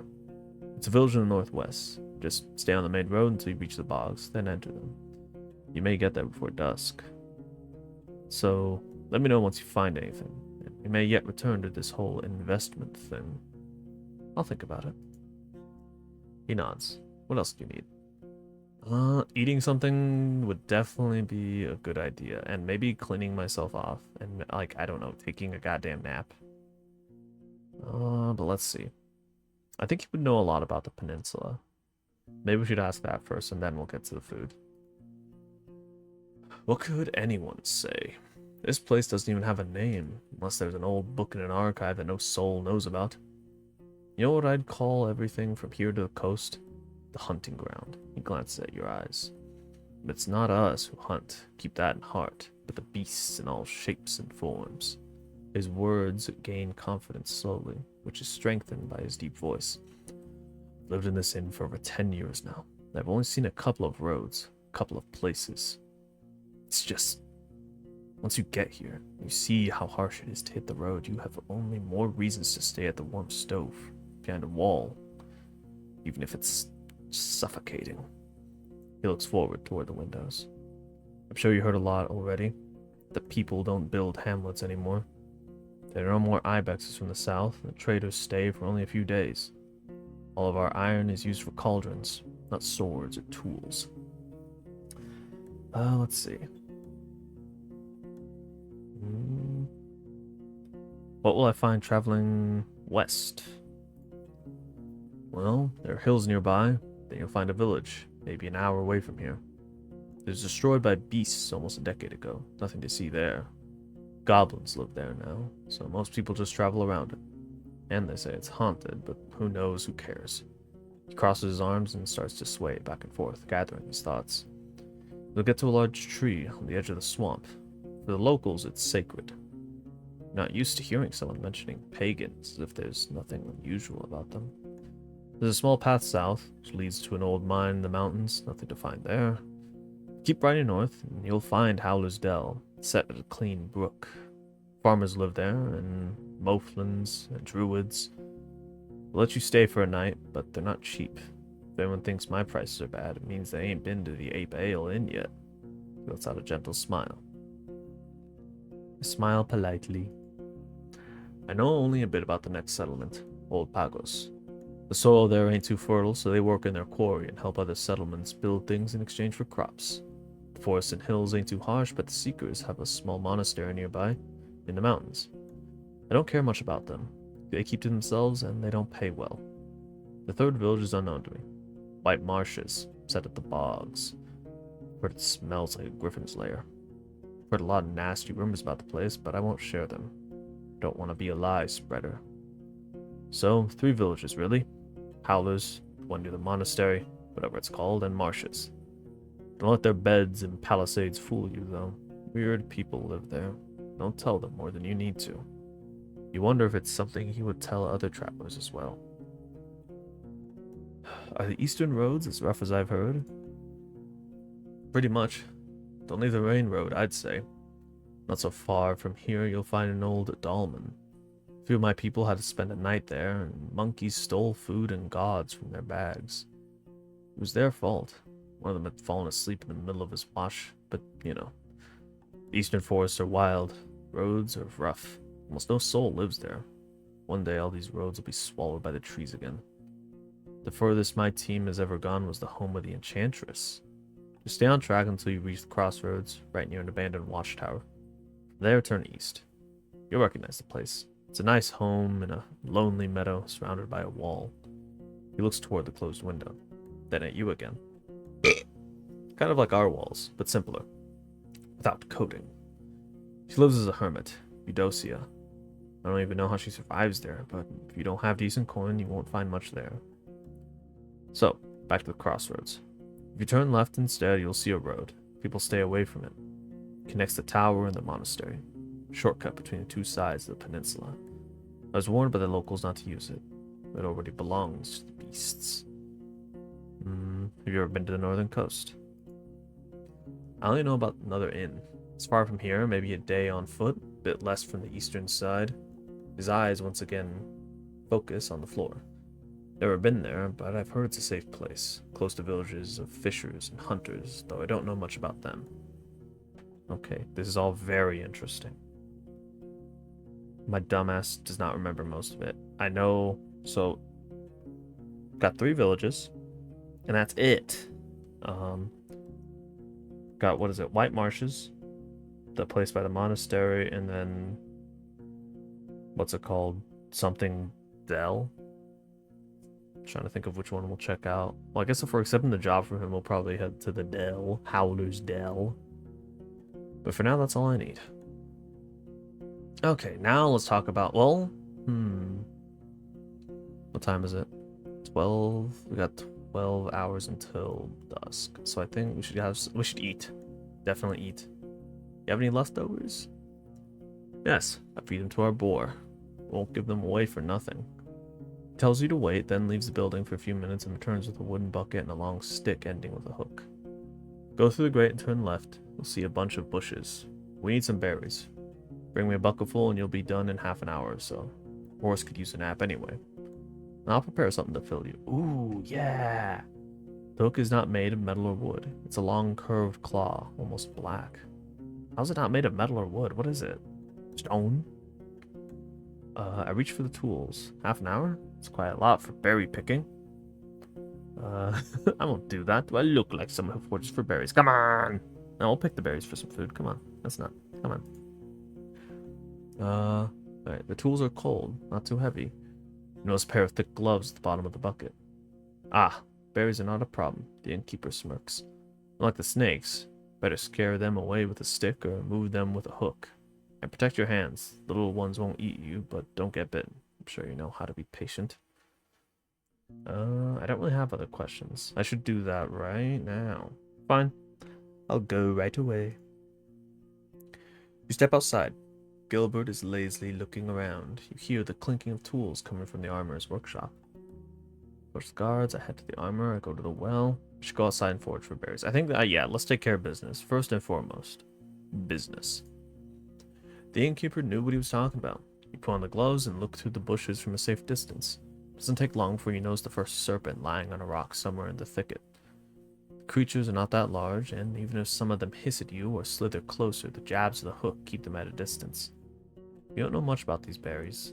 They are round and reddish. You wouldn't trust such a color even if you were looking for food in the wilderness. Plants don't have thorns, but the leaves are harsh, so you make sure to thoroughly cover your skin with your clothes. You have to look through many bushes to fill the bucket, but the presence of insects and snakes doesn't allow you to relax. What is this? Oh, my education. I gather the berry. Ooh, I notice a shrub that's not like the others. Yes, I do. Oh, wait a minute. Oh, was I supposed to click that to change my responses? Fuck! I probably should have done that with the griffins. Damn it. Alright, whatever. One of the bushes in the back has more berries than the others. They're purple, and as you squeeze one of them, you recognize that these are marsh pools. In small amounts, they are added to pies, sauces, and beverages, known for their delicate sourness and sweetness. Unique, but not intrusive. Still, eating a cup of them will make one sick, if not poisoned. You're surprised to see them in a meadow far away from a wetland. You could use them at alchemy table if you can find it. For now, you put a fistful into one of your jars. The others are still a bit greenish. I gather the berries and return to the gate. That is nice. Alright. You return to the courtyard. Two of the guards are participating in a friendly skirmish. Their wrestling is accompanied by a crowd. Enter the inn. Locked windows make the air stuffy. Yeah. Mixing something in a pot at the stove. So, you again. Need anything? Dude, I just bought you some berries, dude. You just asked me to do this. Alright, put the fruits on the counter. Great. He peeks inside the bucket. I've got a cabbage stew with a few goose chunks for you. I'd serve it even to merchants if there were any around. The meal is warm and filling. It's well seasoned and not overcooked. And like I've said, I rarely have food to spare, but feel free to ask if you ever stop by. You may be lucky, and I've been cooking my whole life. Thanks. And how did that old hook of mine work out for you? See, you still have your hands. I give him the hook. I'm fine. I'd like to buy it from you? I've lost it. Oh my god, what? I could just straight up steal his hook? How evil. Oh, I don't think I'd want to buy it from him. What do I have, actually, in terms of weapons? I have my axe, right? Berry pick hook. Tool from Pelts of the North with a head made of a large animal claw. Oh, I see. Gilbert Godfrey. Okay, I see. Oh, winged hourglass hidden. A steel pendant hanging from a leather strap. It's common to wear such jewelry to demonstrate one's allegiance to the right. Okay. That clears things up. Berry hook. I don't see how this could be useful. No, I'm not gonna... No, I don't need it. I give him the hook. I'm fine. He takes the tools from you and nods. Anything else? I want to ask about Glacier's band. He freezes, observing your hands silently. Oh, I see. Okay, I'm on it. Any rumors worth sharing? He crosses his arms. I don't like to talk about people who ain't nearby. Show me first that you're someone worth changing habit for. Okay. Fair enough. I didn't expect to find an inn of this size in a place such as this. Ah, so you know a thing or two after all. His mocking tone is soon replaced by a gentle smile. It was built long before we arrived. Didn't work out well for the previous owners. Once the war ended, they left. Not enough travelers, bad trade, villagers stick to themselves. We, however, came prepared, and now we're prospering. When you ask him how they can afford all the supplies, he runs his fingers through his dark hair. I'm not against running an inn, but we don't rely on guests. We're the ones doing all the trading. My hunters are a clever bunch and stay safe in the forest. In exchange for furs, claws, and bones, we get what we need and more. Both in the south and the north. He moves to the window and peeks outside. We have a good life here. Spent a whole lot on armor, crossbows, lumber, spears. But in another 10, maybe 20 years, we'll have enough savings to move to Hadlavan, not to work for another day of our lives. We take risks, but smartly. The team's stronger than ever, and I have big plans for us. Oh my. How ambitious. Oh, okay, why the hell would you ever say this? Is there a good story behind the inn's name? I mean, there's a story, but not a good one. Clears his throat. For years, I wanted to have an inn called Pelt, but in my city, it would be in bad taste. Taverns and inns named with a single word were cheap, but had a nasty reputation. There was the Claw, and Mugger, Basilisk, and Blissful, I think. The good places used at least two words: empty barrel, a rose, and a helmet. Rose and a helmet. Emperor's Smile? Pighead was the exception. It was a real dive. He chuckles. In my soul, it's still just a pelt. Pelt's what we came here for. What will make us reach our goals. I'm not asking about this. What the fuck? I've returned to other questions. What the hell? Let's see. What do you have for sale? I can go and pick up a few things for you. Some food for your travels to start with. Apples, nuts, sausage. Not too many at once. We need to maintain our supplies. Got an elk fur I don't need. Its buyer was caught by a pack of red wolves. Nice for a sleeping spot, just as nice for a wall. An almost untouched bowl of soap, priceless for a traveler. Oh shit. You can't tell if he's being sarcastic. Made of fine oak ash. Strong, though you should have some better supplies before you start your own bathhouse. After you mention you'd like something more useful on these roads, he looks down. Don't have any blades or armor to spare, but if you pay well, you can take one of our crossbows and a bunch of quarrels. A yew-bow, wool cords, and the trigger needs just a little bit of oil. It's as good as you can get without soaking it in magic. Takes a bit of muscle to draw, but even a 16-year-old can handle it. Won't sell cheap, but I'm ready to give a discount to a helpful ally. Let me take a look at what you have first. Alright, so we got the elk fur crossbow. Jesus Christ, $30. Filling meals that won't spoil anytime soon. I feel like I should stock up on food. Oak-based balm that burns skin on longer contact. I should get the soap. For 1 coin? Hell yeah, I'll get that. And then I'll buy a food ration. I think that's smart. Oh, I got 3 food rations. Oh, I see. Oh, 3 filling meals that won't spoil anytime soon. Oh, okay, that's actually... Okay, that's cool. And I think that's about it. Need anything? Do I have anything you'd like to buy? You pull out some items, but the innkeeper shakes his head. I don't need those, nor could I sell them to anyone. Rather make coins than waste them, so bring me something of value. Okay, different traders are interested in different goods. They will purchase only some of the things you have to sell, and their offers may vary. Pack my things. I think that's all I need then. Okay. You step outside. Gilbert is enjoying some old hay. You hear the clinking of tools coming from the armorer's workshop. We should go to the armorer. That sounds interesting. You walk past the well and find a small open shed, not unlike the stable, but with a humble set of tables, carving tools, hammers, sharpening stones, pincers, knives, and other tools. As long as something can be solved by brute force, this place will find a way to do so. There are 2 people sitting on a long bench. The first one is a male, with maybe inch-long hair, cleanly shaven face, a thin, long yellow tunic, bare legs, and sandals. He ignores your presence, sewing a gambeson with great concentration. The second person is a boy, maybe 15, who's wearing the crude outfit of a farmer. He glances at you, but soon returns to sharpening a long dagger. Greetings. The man raises his head, but it's the boy who speaks, focused on his task. He ain't talking. Tell him what it is you need. The man smiles in confirmation, looks at the piece of gambeson in his hands, then looks around, shrugs, and returns to you with a raised eyebrow. Start learning the trade, I see. I'm in need of your... Do I need his services? No, I'm just kind of here. Let me see.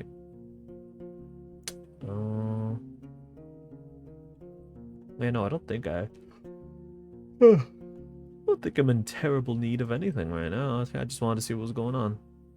I look at the youngster. Learning the trade, I see. Kind of, he answers reluctantly, but his teacher pats his knee, giving him a harsh look. The kid clears his throat. Yes, but we both ain't masters, you see. There's not a soul to teach us, so once I'm ready, I'll try hunting instead. Fixing things for others is boring. The man grunts a sound, though you don't understand it. Seeing your face, the boy chuckles. He said safe. Let's meet in the middle. Boring, but safe. The man nods. Could Could you patch my clothes if they were torn? He shakes his head and points at the uneven seams on his own tunic, then grabs a crude bone needle and shows you its broken head. You wouldn't even if he had the tools, says the boy. But you can try in Howler's Dell or Gale Rocks. He wouldn't, my bad. I'm in need of your service. What does he do? Let's see. New trader unlocked. He nods, points at the laces in the front of your jacket, raises his clenched fingers to his shoulders, then gently spreads and lowers them, as if he's taking off a robe. You follow his command and allow him to properly inspect your gambeson. After a few minutes, he gives it back, then reaches for his pouch, pulls out one dragon bone, shrugs, then another one, and waves both of them in the air, pursing his lips. He makes a few speech-like noises with his empty mouth, groaning what sounds like, I don't know. I consider his offer. Oh, is he offering to buy my gambeson? Gambeson. Oh, to fix it. In 1 hour, your jacket will be carefully patched up. Oh, and I'll get another armor. Pay one. Yeah, that's worth it. Go ahead, yeah. Your jacket is as good as this armor can make it. Okay, cool. Awesome. Okay. So he's just a gambeson repairman, I suppose. Just fix his armor a little bit. It will stop even a life-threatening strike. With your current gambeson, it's the best protection you can get. Okay, neat. I really need to take a nap, though. Look at me. And a bath. I leave the shed. Let's talk to the guards. Yeah, that sounds a good idea. Let's talk to the guards and see if they have any information about the area. The woman in yellow armor is kneeling next to a brown, hairy boar, which is resting on its side. The beast is not as large as the dark ones from the forest. It responds to the touch of the human's hand and brush. Am I reading that right? It responds to the touch of the human's hand and brush with grateful grunting and rapid twitches of a hind hoof. No matter how friendly it appears, it's still tethered to the well, and you have no doubts that its charge would leave Gilbert dead in a breath. That's fucked up. When the woman notices you, she steps forward, to the boar's disappointment. So, the new Roadwarden? She points at a window with her chin. Forestalling the question. We don't need anything now, but when we travel with our furs, we can use some assistance. She may be around 30, but her warm voice and bright smile are camouflaging the touch of time on her unpowdered face. Like many red-haired people with freckles, her skin is unhealthily pale. The boar runs up to her, observing your boots and fruitlessly sniffing for food beneath the beaten ground. She pats its back, but maintains her focus. How about a game or two? We have a bit of time and can talk a bit about this and that. Maybe we'll get a couple of coins. Or lose one. She winks. You could play dice or throw axes at a target. I'm too tired to throw axes for half an hour. Yeah, definitely not. I don't think that's really worth it. How much coin do I have to spare? I have 2. Perhaps not. NGL, not gonna lie. I think I would want to spare my coins. But I also, I don't want to refuse. I'll play one thing. Maybe I'll play one thing of dice. Maybe we'll get lucky. Sure, let's play dice. Your arrival, and especially the dragon bone you pull out, are cheerfully welcomed.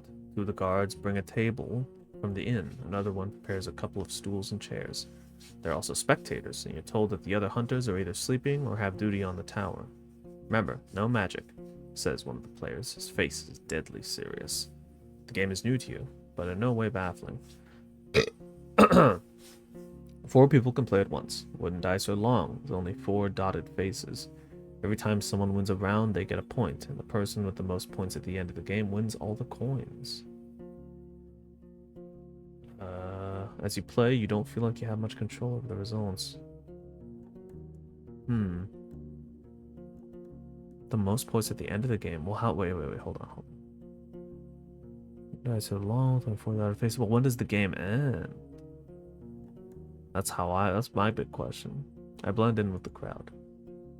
You share casual jokes, memories, and views on luck and optimal strategies. Gilbert and Tullia's camp are also brought up, but when you ask about the roads or the locals, their stories are vague. The drinks are here. It's a poor beer made from the leftovers after the regular brewing. It's cold, sweet, and doesn't reach your head, but you try to avoid the smell. Just don't spill anything. The boar may get sick, says your bald opponent. In just a few minutes, you get 2 points, which are now represented by smooth pebbles. You don't really know how you got them. Either you don't get the strategy or it's just pure luck. Knowledge. There's a strategy to this game, I can see it. Can't be sure I'll win, but I can play better than they expect. Ooh, okay. Your score is second best. Fuck. Nice one. You hear from the man with a fancily braided beard who reaches to pick up your dragon bone. As the table and the chairs are carried back to the building, the guard in yellow armor looks at you with a smile. Uh.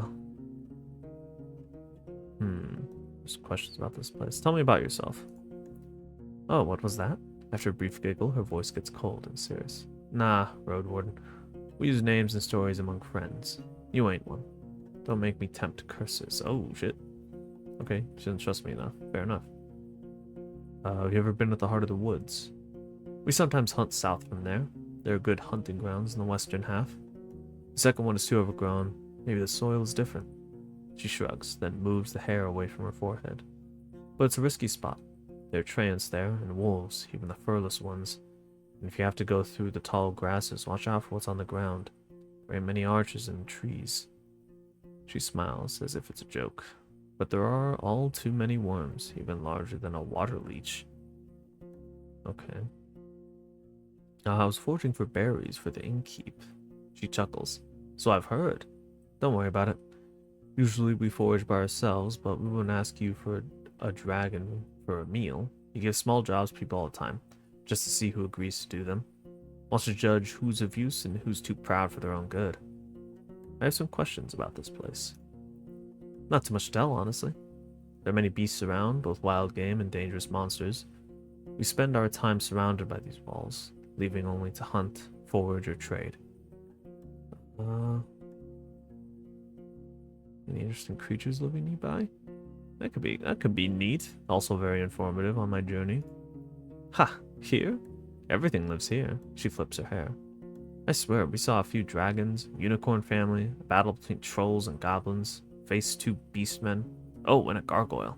The hunting queen shouts all the time. I could tell you all about them, but I won't. She winks and pats the boar on its head. You know, hunters have their secrets. What do you usually hunt for? Anything we can eat or sell. If there's a partridge, a squirrel, or a rat, we don't complain.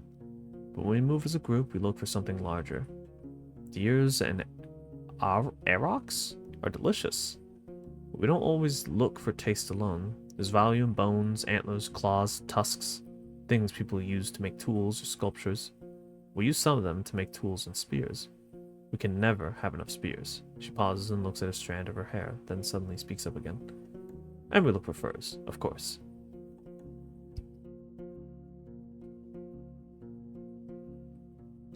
Have you heard anything about the necromancers? It's something new. Her voice lowers to a whisper. Never been to White Marshes, but over the years we've seen people moving away from there, south. They told us that the place has my goodness. They told us that the place has changed too much. A priest died, I think. And the new one awakens the dead. Sorry, Roadwarden, that's all I know. If she's hiding something, she sounds convincing. Your group seems to be quite attached to this boar. How could you not be? She crouches and raises the boar's head, but steps away and squeals as if someone's murdering it. It came with us from the city, just in case. We had no clue how our first winter would go, so we needed some backup meat. And it works too. Cleans the dirt. She reaches out to the beast again, but it trots away. The woman straightens up with a pleased sigh. Good God. Okay. We haven't needed to eat it so far, but it's also funny. I learned in my home village that the farm boars are getting a bit smaller and more cuddly. Kind of like ibexes, so it's not such a wild, dangerous beast. But we don't let it get close to other animals. Or children. That's an unusual tower. I expected it to be closer to the gate. But shorter. Like in Havlavan? Fair. But it ain't here to protect the gate. The stronghold was built long before I moved in, and not to fight off humans. The tower is meant to be used by those who observe the deep forest. We look out for fires, dragons, and any winged creatures that are looking to roost on the roof. Baldy,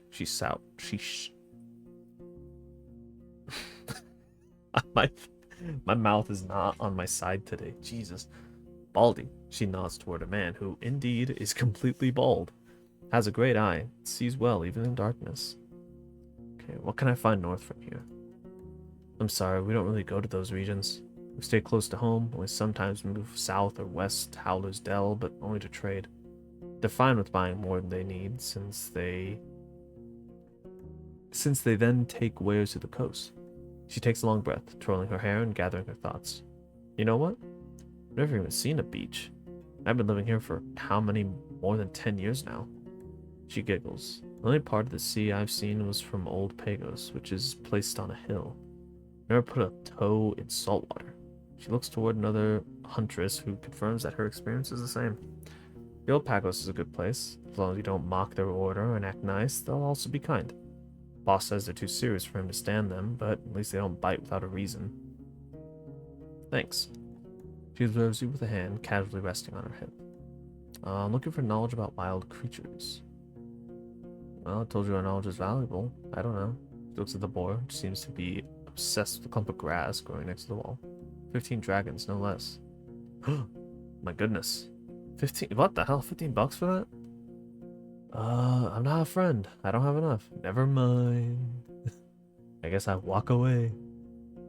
Alright, so we did all the stuff in the inn. Talk to the guards. Talk to the armorer.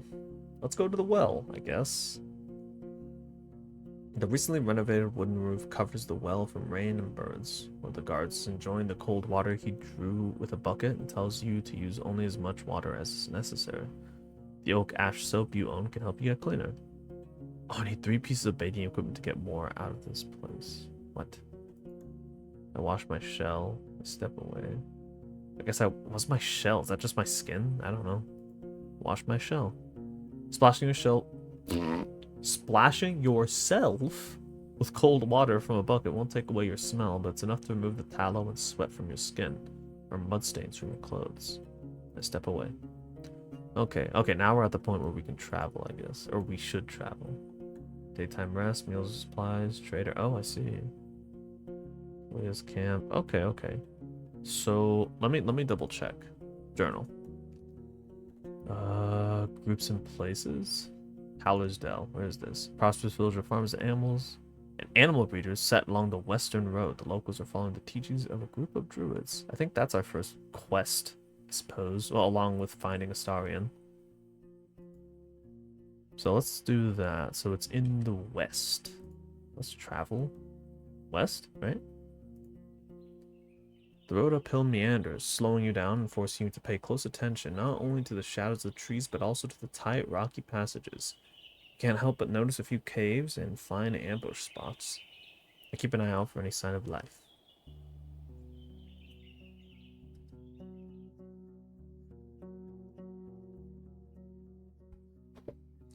Standing in front of the gate, you hear no voices, no tools at work, no steps. Dozens of birds live among the collapsed roofs.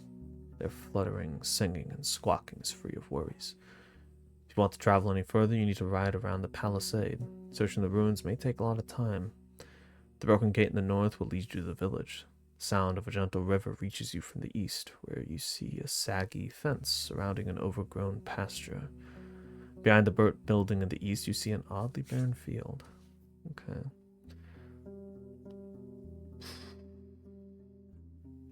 Take a closer look at the gate. The palisade is in good shape, and the entrance wasn't even touched by the fire. It was torn away, possibly thrown. The amount of used force must have been huge, but you expect that it would push the gate into the village, not away from it. You don't see any marks of a dragon bite.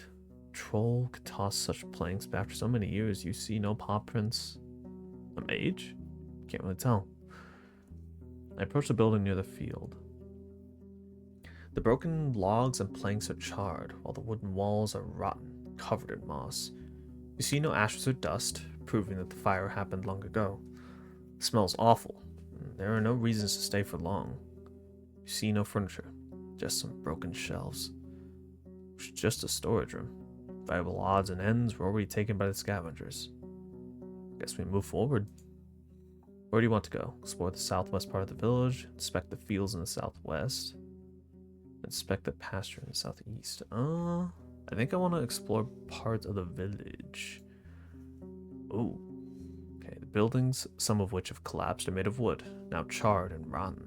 You spot claw marks on the walls, especially close to the doors and window frames. They could belong to a dragonling or a larger wolf, larger than the gray ones, or a corpse eater. Too many options to make a guess. Yet no beast remains in sight.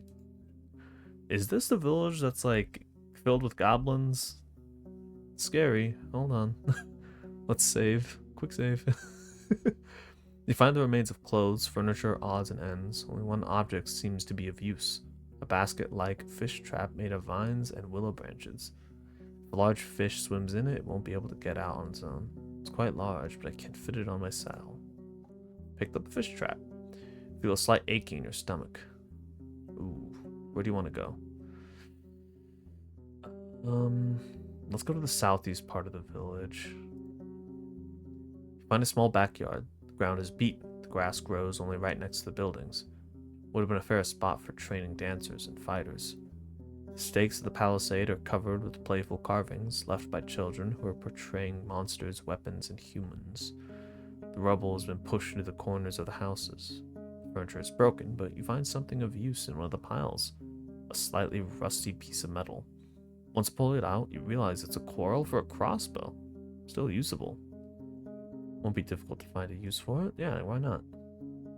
Your stomach makes you let out a painful groan. Uh-oh. My tummy? Like my food? Or my vitality? My vitality's kind of shit right now. We should definitely have slept. I don't know why I didn't do that. Goddamn.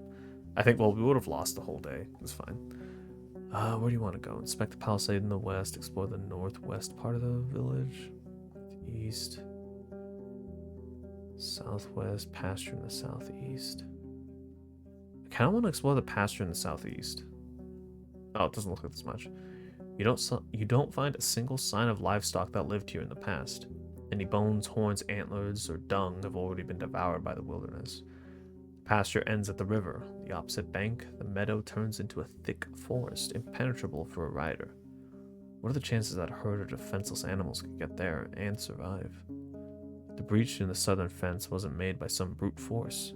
You find axe cuts in the spots that were ultimately broken away. After all these years, there are no tracks that you could follow. I return to the main road.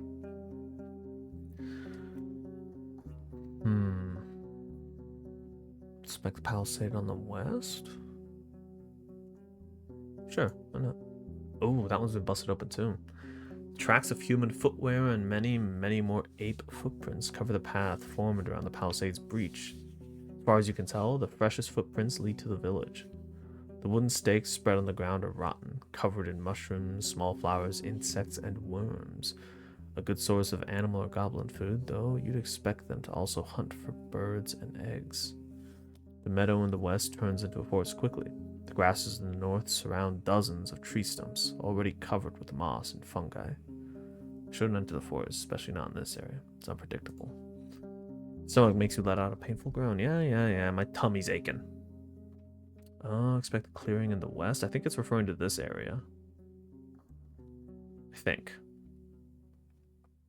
Let's explore. I want to go to the main square. Ooh. In every village, the main square is the fanciest area, meant to charm the travelers. Yet this is way more than you expected. The houses are as big as in Havlavan, and the paved ground took a lot of work and materials. The walls, now charred and riddled with holes, are made of an expensive coated wattle. The tiles for the roofs also had to be brought here from a different settlement. You peek inside the three smaller buildings, the rotting remains of their former splendor. The birds living in dozens of nests respond to your arrival with quite a commotion. You don't find even a single dragon bone, nor a tool or a piece of furniture left unbroken or unrotten. You're surrounded by bad smells, dirt, and animal droppings. And garbage. The well also stinks. It has no bucket, but you'd be afraid to use it anyway. Who knows how many birds have relieved themselves inside, or how many old rats have found their death while climbing up the walls. Suddenly, you hear some sounds coming from the largest building. You stop and touch your aching stomach. Oh man, is it because I haven't slept? I don't think it's a good idea. Sounds coming from the I should walk away. closer you are to the village and the longer you stay around, the sicker you feel. The taste of gastric juices hits your mouth, your forehead hurts, you start to stumble. Gilbert, worried by the sight, pokes your head with his nose. Can't push through the sickness through sheer will. Okay. I walk far away from the walls. Yeah, this place sucks. Leaning on your mount, you go outside, keeping your mouth shut. After a few minutes, your eyes get clearer. Maybe better to leave, or at least stay away from the village for the rest of the day. Yeah, probably. This place sucks.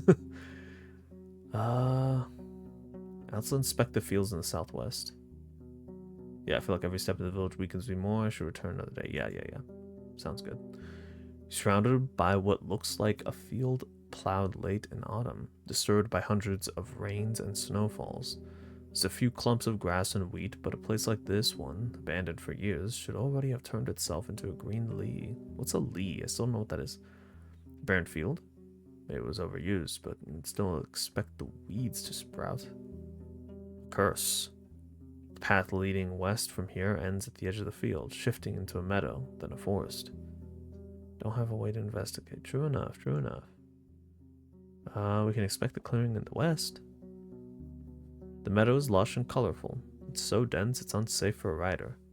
For a couple of minutes, you lead Gilbert with a rope, avoiding the potential disaster in case of a hoof falling into an animal den. Being forced to travel around the palisade every time you get here is going to be a pain. Most of the tree trunks look similar and have a comparable size. They're most likely planted with the sole purpose of being cut down and used for the locals, though cutting so many trees at once, that alone could provoke the wrath of the herds. Such a process should be spread across a couple of seasons. You can't be sure that was the case. In the west and north, the clearing turns into a wild forest. In the east, you see a road leading north. I leave the clearing. The pain in the stomach slows you down. Go to the road leading north from the village. Oh, okay. You're at the closed northern gate. The neglected road is partially overgrown. You hear a river in the east, separated by the lush meadow, filled with crickets and rodents. Let's take a look at the gate. Pushed or pulled, it doesn't move an inch. Someone has spread dirt and rocks both underneath it and around it, seemingly to keep the planks stuck in the ground. Go somewhere else, I suppose. Head to the river.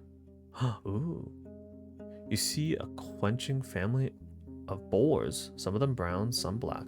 Consider turning back, but they pay you little attention. After a couple of grunts, they run north.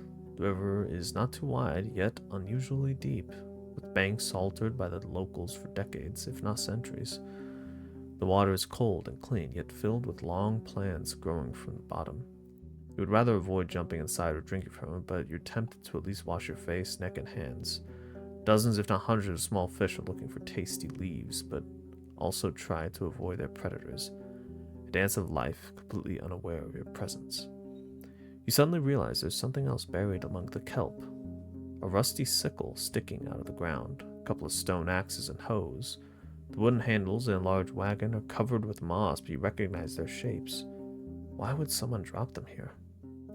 On the opposite bank, the meadow turns into a thick forest, impenetrable for a rider. Turn back. Okay, consider washing myself in the river. I don't know about that. Ooh, wait, we could set up a fish trap. That's so smart. You place the basket on the ground, then grab a bowl and start digging, looking for a few larger worms. You bait the stick and push it inside the basket, locking it between the sides. Then cover the entrance with the lid. Tying it together takes you a few good moments, but will be easier later on. You attach the entire trap to a bush and push it into the stream, far enough that it sinks entirely. Who knows when I'll be able to do a fucking line read without stuttering. How about that? Who knows how long it will take before something large enough swims inside. Still, it would be better to not wait for too long, otherwise the prey may die of hunger. Step away. Okay, so what time is it right now? 7 hours. Oh, we got 7 hours before dusk. We should start to wrap things up and head back to... I think it might be a good idea to go pelt to the north and just sleep on the floor. That might be the best idea. But consider well, let's see. Think about washing myself. Living stream filled with fish and plants won't help you much. The oak ash soap you own can help you get cleaner. Okay. Let's Okay, I can inspect the fish trap tomorrow or later. Okay. Let's see. 7 hours until dusk. Let's travel. I think that might be the best idea. So if I click on the place, I think it'll take me right there. But let's head west, further west. You enter the wetlands, with their many streams, ponds, and fish. Large birds run and fly between the gray, sparse trees that are covered with moss, mushrooms, and critters. Critters. For a human, it may be an unwelcoming and harsh realm, but for the overwhelming swarms of insects. But the overwhelming swarms of insects prove that it's a realm full of life. The danger, with teeth and claws, is hidden below the water's surface. I stay away from the banks.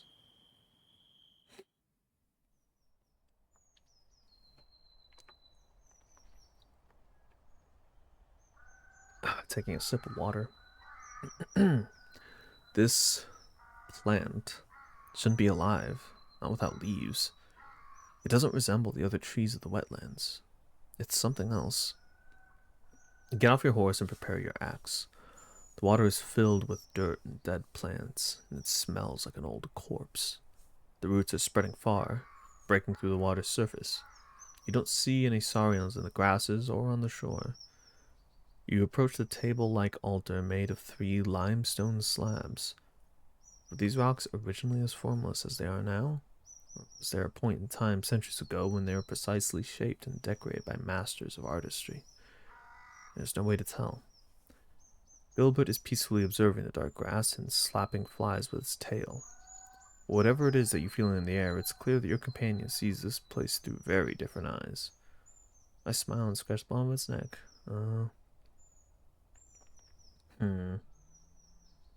Let's see. Tell him to go ahead. Go ahead? I don't know why I would tell him to go ahead. This looks a little spooky. Do I know there are dark forces hidden here? I don't know. Get that loud ass bird out of my ear, dude. Fucking shut up. Another dark force is hidden in here. I asked the right for a vigilant eye and a bright soul. Why not? I think it's best. It's better safe than sorry. You bow your head, trying to imagine an appropriate ritual. Whenever you start a thought, it runs away to the sounds of insects, visions of predators, smells of the muddy water. You rub your hands, focusing on what's in your grasp, collecting your wits slowly. It takes a few moments, but you start breathing without sensing the stench. You arrange all the chaotic images into a cohesive utterance. Your prayer is brief, but once it's done, you feel prepared. I look into the water. You step cautiously. Without knowing how deep it gets, you have to consider that a saurian could be camouflaged in the mud, waiting for a victim to get near. Since you don't plan to kneel down and drink, you're hoping to dodge a potential strike. Once you get closer, you start breathing again. While the water is dirty, it's also shallow. You see the vegetation, swimming insects, and even small fishes. All of them stay away from the tree roots, which look like a spider web covering the bottom of the pond. Aside from that, you don't see anything that would catch your attention. Take a closer look at the roots. I don't know, man. This tree's a little spooky. You kneel in front of one that's lying on the shore. It's brown, covered with hair that resembles that on your arm. When you touch it, it's moist, soft, and warmer than you'd expect. I do something with it. Yeah, do something gay like pee on it. What do you try to do? Example, kick. Oh, pee on it. If you can't do that, or I don't understand you. My God. Can I look at it? Dude, wait. Hold on. This is definitely a sits up in the middle of the movie because something interesting just happened. Well, hold on. I bet lick it is an option, but I don't think that would be wise. Chop. Pull your axe, then stop in place. You can't tell what the results of wounding the tree would be. Oh, wait, maybe, we should play in character. I don't think I should spare it, yeah. I don't see any creatures nor humans. Approach the altar. Okay. Or maybe we should have cut it. I don't know. Either way.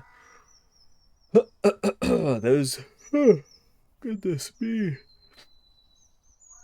There's clumped dirt in the uneven nicks, fused by years of winds and rains.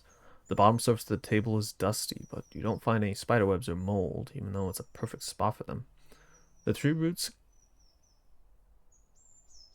That was odd. Anyways. The tree roots cling to the altar in many spots. They're firmly attached. You struggle to move them even by an inch. The cream-colored limestone is cold and smooth.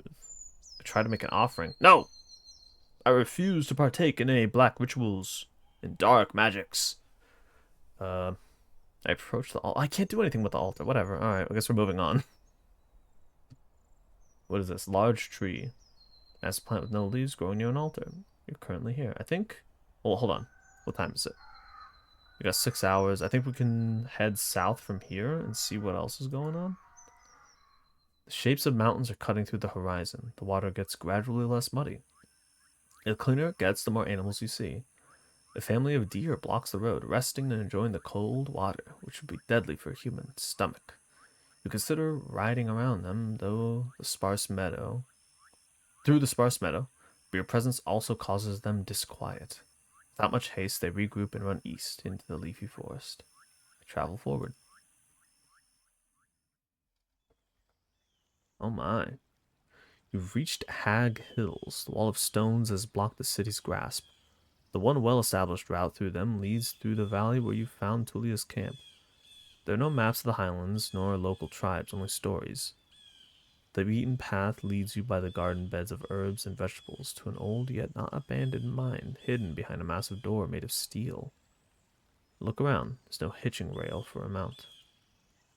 A bearded, skinny elder sits still on a bench, observing you like a sculpture, with his legs crossed and fingers interlocked on his abdomen.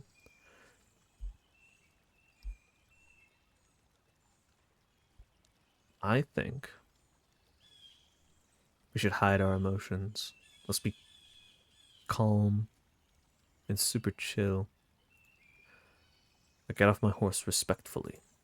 We dismount, keep an eye on Gilbert. You greet the man as he nods back to you. You mention that you have a few questions. There's a cold civility in there, as if you're sharing a table at an inn. I need you to look at me whilst you speak. His strict voice reminds you of a master of craft guild, though his thick accent distorts this image. I don't know how to say that. I can nae hear without magic, but I'll read your lips. I've nae wish to talk about your daily struggles, traveller. It's nae a refuge for strangers. Say what you're looking for, let our paths split. He doesn't yell, but his voice is not used to being opposed. His face is wrinkled, but he sits straight, with beard and hair still carrying glimpses of fair blonde. He's tanned like a worker, and his eyes are blue and piercing, as if they belong to an infant. Oh, okay. A little bit of knowledge. I've read about people like him in Wright's tablets. What? People like him? What do you mean by that? You ponder about his unusual vigor and unguarded garden. He may be a spiritual leader of a pagan community, most likely a spellcaster. Druids try to protect others from nature's wrath by teaching them to respect the laws of balance and restraint. Different tribes develop their own traditions, but you know that in this province such priests prefer to be addressed as forest speakers. Okay, good to know. I explain who I am. What do you call him? Forest speaker. Obviously. He lowers his head and closes his eyes, taking slow, deep breaths, forcing you to wait in silence. The elder is tall, with long hair and a beard that was left loose a long time ago. Let loose. His sandals are covered in dust, and you spot dirt on his clothes and skin. The woolen tunic and linen were made with care, decorated with colorful threads at the collar and sleeves. Now all the blues and greens have faded, and the fabric is held together by patches and stitches. He unfolds his hands and puts them on his lap, palms up. You know our customs, at least some of them. Those who know how to bow to the trees will never suffer from wild creatures. I wait for him to look at me. The man stands up and approaches your palfrey. Without touching it, he observes its eyes, mane, stomach, and rear. Gilbert ignores the examination. My nose was right then. Astarion is dead, as are his plans. Such is the fate of all dreamers. Whoa, what? He turns toward you with a grim look. Are you going to look for him? You nod. Why? If he's vanished into the fogs, there's no point in putting yourself in danger. What do you expect to find?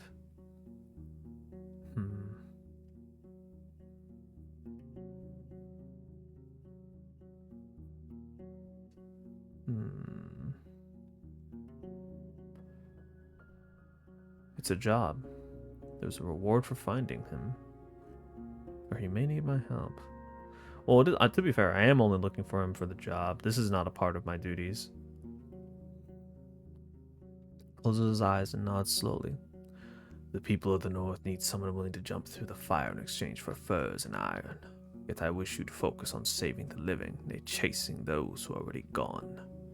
With lively steps, he heads towards the spring. He washes his hands, once again forcing you to wait. Oh. Tries to dictate the pace of the conversation and put me in my place. Old people need time to gather their thoughts. I mean... yeah, I'd say that more than this. His voice is warm. So, how can I help you? Have you met Astarion? He wanders among the garden beds from time to time, touching the leaves at hand. He was here more than once. He was ne'er one to stand aside and let events play out by themselves.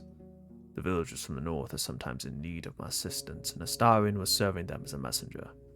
He bends down and tears away a small, flowerless plant. He wanted to settle down among these roads, maybe to live freely. He had great plans and wanted to make his realm flourish. To rebuild the ruins, get rid of the brigands, and clear the trade route.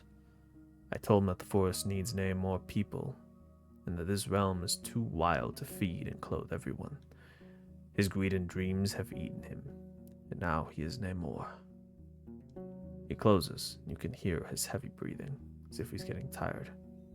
He straightens up. And that's that, traveler. If you want to look for a shell, travel north. Far north. People there should know where he is. Oh, okay. I'll do that. He's observing your lips. Need anything else? What time is it? Okay, we got 5 hours. How can you survive in this place, being all by yourself? What can you tell me about the peninsula? Dabble a bit in herbalism. Any chance you'd sell me some of the woundwort you grow here? In the east. I do want to know what happened to the village in the east, actually. And I'm near willing to tell you that. He raises his chin, his beard shakes. That shameful tale ought to be kept in the past, for the sake of the living. Okay.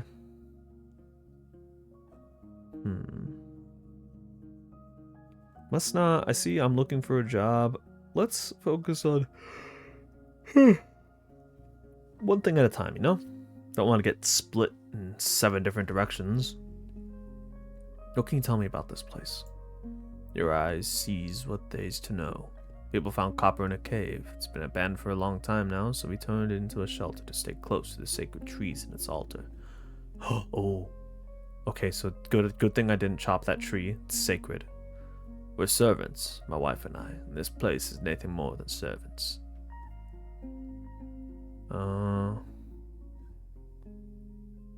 I've heard about some bandits. Were they bothering you?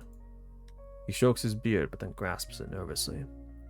There are souls who steal from White Marshes, a village in the north. They would not dare to show up here, but those brigands are brutes, simpletons. Ever their leader, Glaucia, listens only to force, and will humiliate for the enjoyment of her band. Should they be afraid of some lost Roadwarden? He lets go of his beard and lowers his head. She just stood so far away from her old self. A kind, bright girl from Gale Rocks, loved by her parents. But now, do not cross her, or she'll find you. Jesus, okay. I'm surprised he knows so much. What can you tell me about the druids? He strokes his beard gently. I will not share our paths with strangers. We are the people of Howler's Dell and the lands around it. Okay, fair enough. I dabble a bit in herbalism. Any chance you'd sell me some of the woundwort you grow here? He looks at you with renewed curiosity, then rests at the wooden bench. From where he glances at the pink flowers. His beard shakes as he tilts his head forward. Wishing to help the wounded, I see. Notable goal. Once as I turn towards your lips, you see a doubting raised brow. 'Tis a good season to pick their flowers and leaves, but you'd leave me with anything but bare stalks and the black tubers in the soil. And I quite like these tubers. Wish to take the oils away, take care of the rest. Shouldn't take more than an hour. Very well. Okay, we're at 5, so okay. I think we'll do that, ask a couple more questions, and then head back to the inn, I think. Grab yourself a cloth from the bucket. Keep your knees from dirt. His tone has not a hint of a light-hearted invitation. It's an order of a master addressing their pupil, a statement as undisputed as the color of the sky. You put away your belongings and grab both the cloth and a small spade that's placed next to it. As you prepare Gilbert Godfrey to graze in peace, you notice a horned bear among the nearby trees just down the path. It completely ignores your presence, and as you're reaching for that axe, you hear a calm voice of the elder. Let the beasts drink in peace.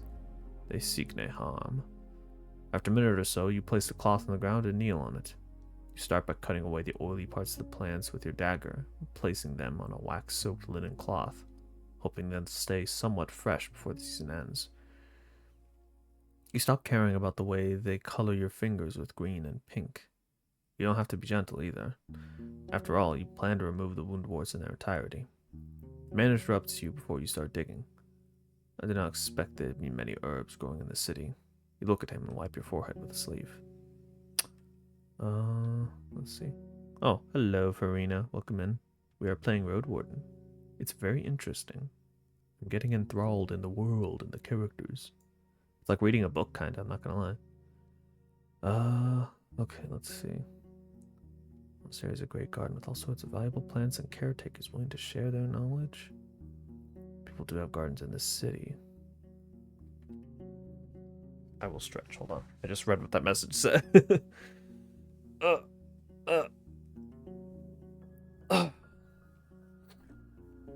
No, spaghetti reading, right? Not that it's going well. I'm stuttering a lot. And my throat is a bit dry, so I will sip a little bit of water. Oh, okay. Let's see. The monster has a great garden with all sorts of valuable plants and caretakers willing to share their knowledge. My neighbors used to be farmers before they lost their home in the war. Try the wall and its small beds. You drink when the chat allows. Well, to be fair, I did. But I'll do it again. Okay. So he's talking about there's probably not many herbs growing in the city. I don't think my character, I wouldn't say I was born in Havlavan. Was I? I don't know. The monastery has a great garden with all sorts of valuable plants. Caretakers willing to share their knowledge. I guess this is like a lore for me, more than anything else.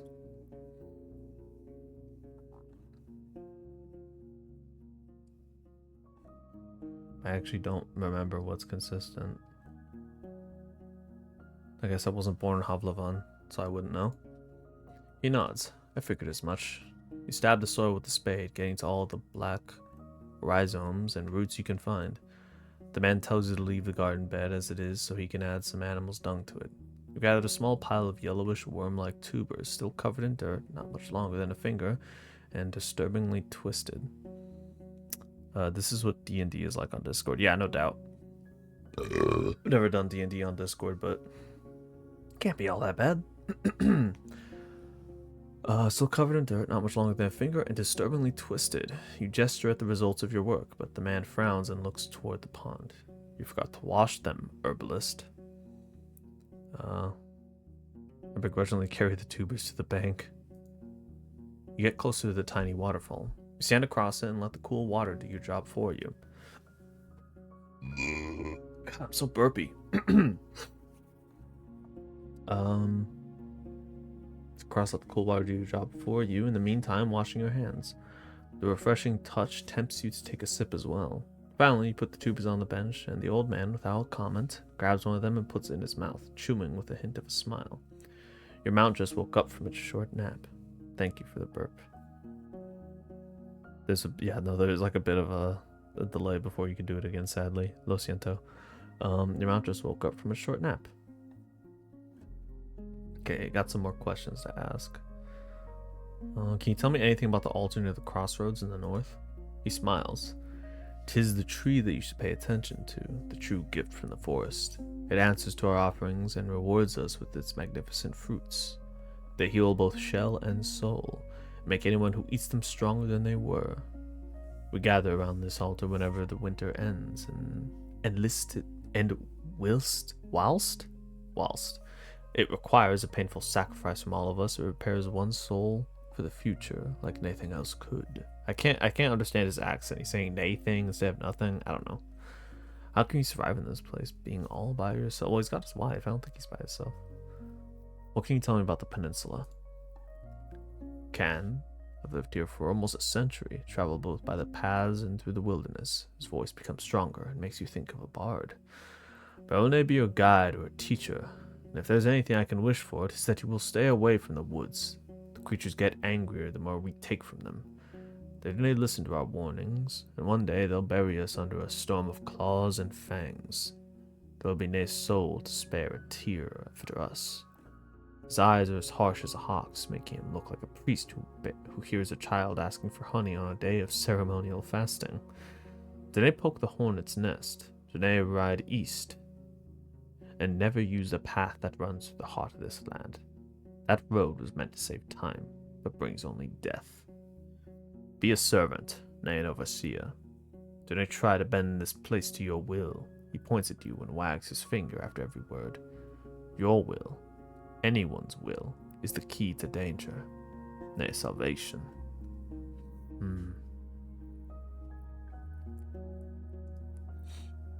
I thank him.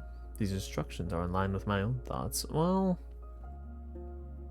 let me check actually. So my belief. How do I check? Inventory? Character sheet. Yeah, character sheet. So, spared animals, depending on your beliefs, saving and sparing animals either makes you a weakling or soothe your soul. Oh, I don't know what that means. Remember the truth. For many years, support a monastery that does its best to advance mankind's spiritual growth, artistry, herbalism, and magical research. I don't know if it particularly aligns with what he's saying. I'm going to do a brief art stream now, I think. Oh, good luck, Farina. I'll see if I can lurk. My brain works, but I linger here too. Thank you.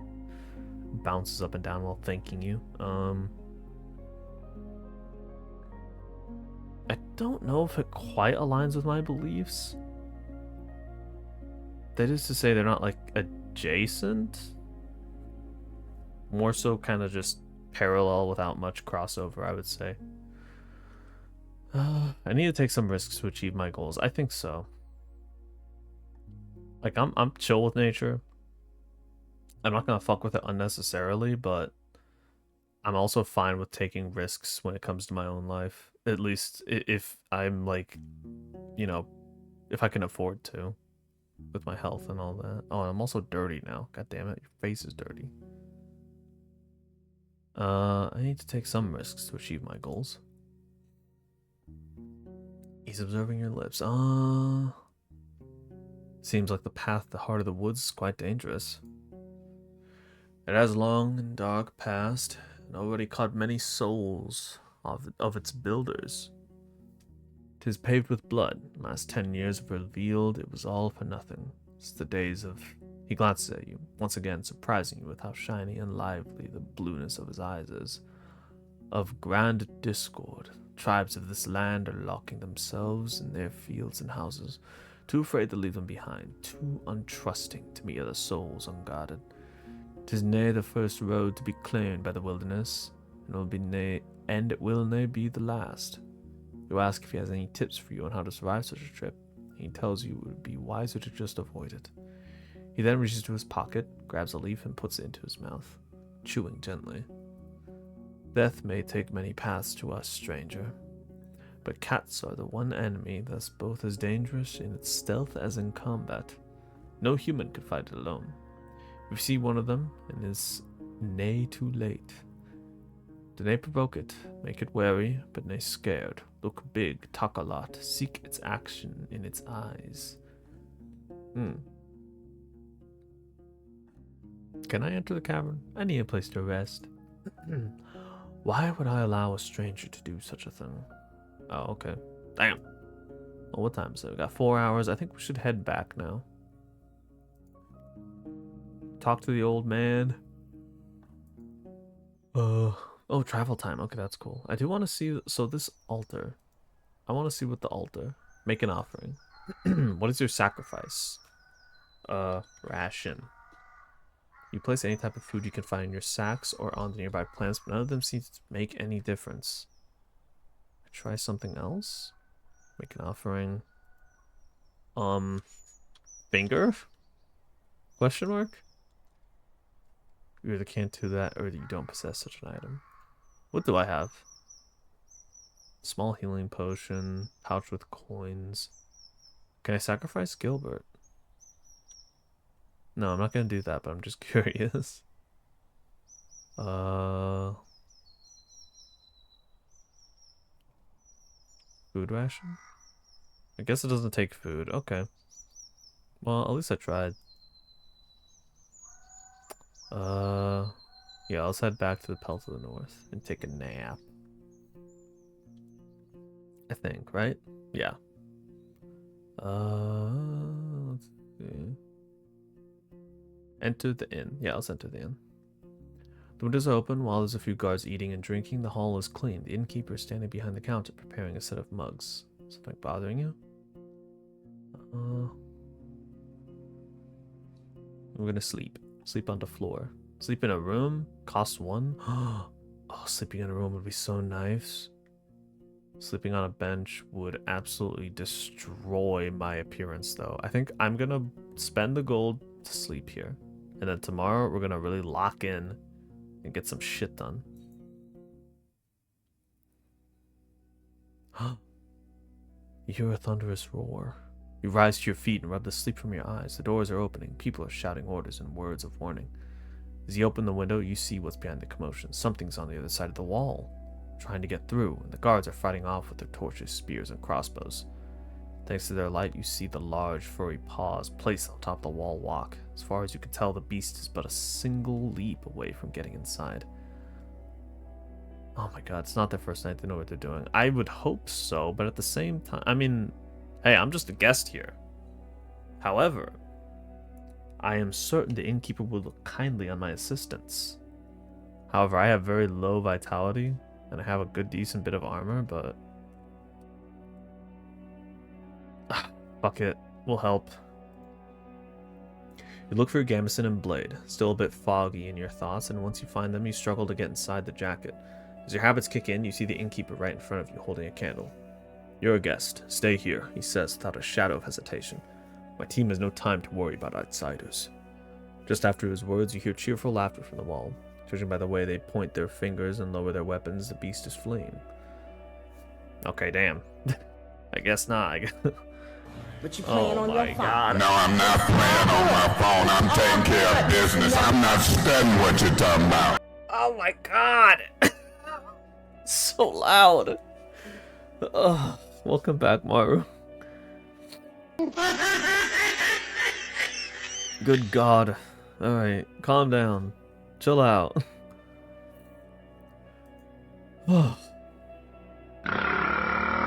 Just get it all out. Thank you. Alright. Just after his words, you hear cheerful laughter. Right, okay, so they were able to... Hey, what's up? They were able to deter the beast. Alright. If I had been there, maybe we could have caught it. Nah, I'm not that arrogant. Well, I shouldn't expect people will need my help all the time. Kill her! So true, so true. Gutter. Alright, well, we had a nice rest. We slept, we got some vitality. I think, what was it? Yeah, we got vitality and we increased our appearance, so we're looking good. Small room is quiet. The small room is quiet and far away from unwanted eyes. You take a calm bath, rest on a soft mattress, look through the window, and enjoy the minutes of safety.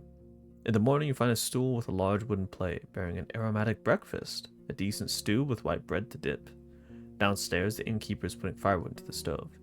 He asks if you need anything. No, because I am broke. I have no money. Yeah, we broke as hell. That's all. I go outside. Yeah, we need to lock in today. We need to get some shit done. So let's see. I want to see my oh, I can rest. What does resting do right now? It gives me vitality. You'll spend the entire day taking care of smaller chores and allowing your shell and soul to rest. I don't know if I want to... No, let's get some stuff done. We need some more. We need to find a way to get another coin, just so we can lock in. Bitch, Farina, Valentine is streaming. So true, so true. Yeah, I need to lock in so I can get a coin, so I can sleep here another night, hopefully. So let's see. Journal. This time I was planning to get rid of the bandits. I think, what was it? Hunters from the Pelt. Pelt's Innkeep. Going to the Pelt's Innkeep there. Cautious and value teamwork. Quests. There we go. Help others. Find the Roadwarden. So yeah, our main goal is to try to find Astarion. So listen to this like a podcast, though, lol. Awesome. If I manage to find out what happened to him and bring the news to Tulia from the southern camp, we'll receive his abandoned belongings. Okay, so we need to figure out what happened to the Astarion. Astarion was last seen in one of the villages in the north, so we should head north. And then besides that, so right now, main priority, probably find Astarion. Second priority, Glaucia's band. A group of bandits that have been harassing the nearby folk. Let's see. He's going to pay me 2 dragons if I get in touch with Ties, the mayor of Howler's Dell, and bring him her response. Right, I forgot.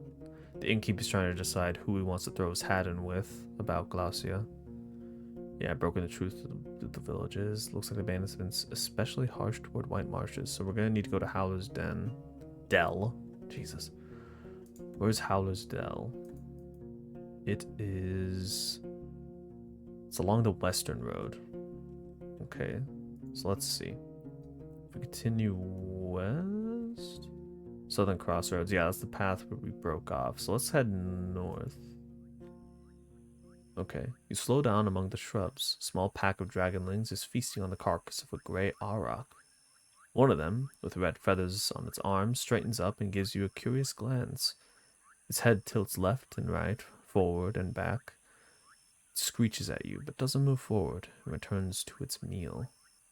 You wonder what would happen if you were on foot. Would they let you be, satisfied with their prey? Would they run after you? But if so, for what reason? For now, you have enough space to move forward, yet stay safe. The powerful jaws break the monster's bone loudly, then bite off and swallow chunks of meat. Ugh. I ride forward, but I keep my distance and look over my shoulder. The beaten road serves your palfrey well. Forest to your left becomes sparse and brighter, and there are dozens of human-made paths among the fruit-bearing trees. On your right, there's a large pasture with at least a dozen massive mouflons. 2 of them, already sheared, look comically small. Soon after that, you ride alongside vast, flourishing fields filled with rye, still green, preparing itself patiently for the second harvest. The path ends with a massive wooden gate. The stone wall, separating you from the glow of lights behind it, isn't as tall as the roofs, but you can't imagine climbing to its top.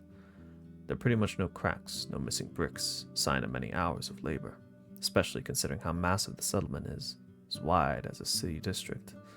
The birds and monkeys are now just a distant echo, replaced with the sounds of carts, running hammers, saws, laughter, and shouts.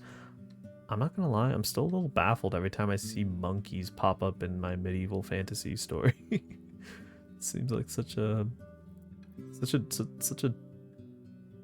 odd, kind of out of place, I guess. Yeah. Let's see. What options? Finally, maybe I can rest here. Sigh, I don't feel comfortable in large settlements. Look at this over with. I love large settlements. Finally, maybe I can rest here. A young man is leaning against a closed gate, covered by its shadow. He's young, tanned, and has a short, elegantly trimmed red beard. Ow, that fucking screech scared me. He's young, tanned, and has a short, elegantly trimmed red beard. Yeah, beneath the green gambeson, he wears an expensive tunic decorated with colorful trim. From his arm hangs a steel helmet, though the metal is so thin that it's mostly made of wool and leather. He moves into the light and takes on the posture of a disciplined soldier, not a mercenary. He's standing upright with his chin up. There are 2 weapons on the ground, leaning on the wooden beams of the gate. An axe made of steel and a wooden club. He doesn't reach for either. You dismount smoothly, still having some vigor left. Gilbert holds its tail high. A narrow path leads north, toward 2 field workers, one with a hoe and one with a pitchfork. They wave to you. You can't see their faces, but their clothes are simple. Gray pants and vests, made from hemp and wool. I wave back, why not? They talk for a bit, looking toward you and pointing at your mouth, then walk away, disappearing behind the wall's corner. The guard smiles, yet avoids your eyes and has to clear his throat before he speaks. Welcome, traveler. You're nay here to make trouble, Howler's Dell welcomes you. We have the whitest flower there is. When he bows, you realize it's a well-practiced performance. If it's new garments you're looking for, you can order everything you need right here, in all colors, shapes, and sizes. Capes, boots, vests, robes. Or, if you're yourself a master of the needle, I can assure you, we have the fabric you're looking for. His act is over, and he glances at your mount in a moment of silence. His eyes get wider as he observes it with a childlike fascination.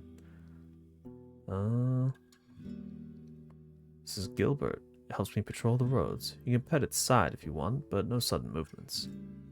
He follows your instructions. Even though Palfrey pays no attention to the man's careful touch, the guard grins widely.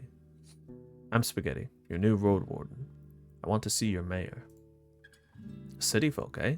The mayor is busy, but I'll ask her. Give us a moment to let you in. He knocks at the gate, which is then pulled inwards by 2 other guards, a man and a woman, wearing their own gambesons, similarly green but tailor-made to match their figures. The nearby buildings are simple houses made of wooden beams and covered with thatch, while the storehouse is even more modest, with a roof made of planks. The watchtower has a ladder made of ropes and sticks, no stairs. Just give me a moment. The guard strides away before he finishes the last word. The others close the gate behind you and observe your mount carefully. Your eyes run east to a humming creek running through the center of the village. I'll wait for the return of the messenger. Calming sound, eh? That's Howler Creek. The guard, like most of the locals, is taller than you. Wide, but shallow. There's nae been a flood in years. Pa told me there used to be nae bridges. Neighbors crossed it with their boots in their hands. And 'tis clean like a raindrop, but there are not many fishes. We're the cleanest village in the north, her companion chuckles brightly. When the guard returns, he's still alone.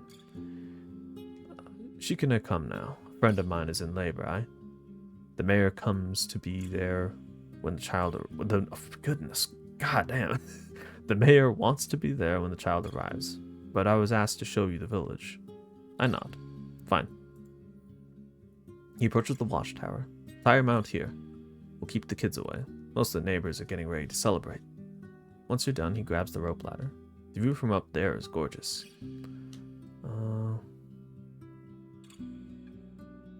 I nod and think of my knife. If it's a trap, I'll get him first. Why would they do something like that? Good God. I climb after him. Jesus. Even though the ladder swings in all directions, the guard gets to the top quickly, like a monkey climbing up creepers. You, on the other hand, need to stop and wait for the ladder to calm itself.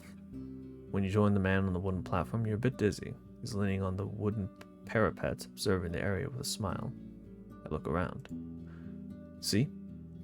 There's no place like Howler Dell. The guard points in every direction. Whoa, I got a whole view of the place. Wow. It's very pretty. Giving you no time to contemplate. For the next few minutes, he describes the fields and their crops, the flocks in the pastures, and the shepherds inspecting the fences, the ancient garden of trees and bushes larger than the village itself. the sunlight dancing on the stream to its own tune. If you were to believe everything he describes, this place has access to everything in abundance. The sweetest honey, the most fragrant bread, the softest wool, and the beer. 'Tis excellent. He sounds like a city merchant who's trying to sell an old house. No wonder he's so proud. Why wouldn't he be? They've tamed this scrap of land and live in comfort. I think that word is islet? The islet in the middle connects both parts of the village. According to the man, the northern gate is hardly ever opened, as it leads nowhere now. Near the eastern gate, there's the Ape Ale Inn, where you can find a bed in victuals, and there's the stall where Akakios rewards our work, unless we annoy him with pointless talk. He lets out a chuckle. On the opposite side of the creek, there's another white house. It belongs to Bion, the best clothier in the north. My bad. The priests live in the southeast, near the wall, but they do nae talk to strangers. You also hear about the hunter, the cooper, the fisher, the miller. The pie maker lives with his sister, the baker. The smith and her husband, the carpenter, live with their kids. Some of the larger buildings could accommodate 2, maybe even 3 generations at once. There could be more than 100 dwellers here. You consider stopping his speech, but he suddenly points at the islet again. There, see? The mayor's coming, the one wearing purple. You're free to join her, traveler. I nod and climb down. You try to get down quickly, but 2 steps are enough to make you sure that it's a bad idea. You wait for the ladder to find its balance. You're relieved when you touch the ground again. You untie your palfrey and follow the guard. Past a small pasturage, surrounded by wooden fence, a few loose chickens, and a tethered boar. The fancier buildings are covered with whitewash coating, and surrounded with vegetables, herbs, and flowers. The buildings are wide enough to carry even a wagon, but for Gilbert Godfrey... Sorry, I keep forgetting that that's my horse. But for Gilbert, walking on the wooden beams is far from pleasant. The islet is empty, but you notice an empty stall painted with the shapes of colorful flowers. I walk over the second bridge. Along the entire path, you notice more and more people observing you, smiling, or casually greeting you as they're focused on their own tasks. Finally, you reach the main square. A large tree grows in the center, surrounded by dark water, held together by a thin wall, perfect for sitting, but the smell coming from the liquid makes you think of rotten eggs. The plant reminds you of the tree you saw in the south, next to the swamp altar. In the north, you see the Ape Ale Inn, judging by the tables, stools, and benches outside of it. It's open for guests. The villagers are chatting and dining loudly. You catch their curious glances.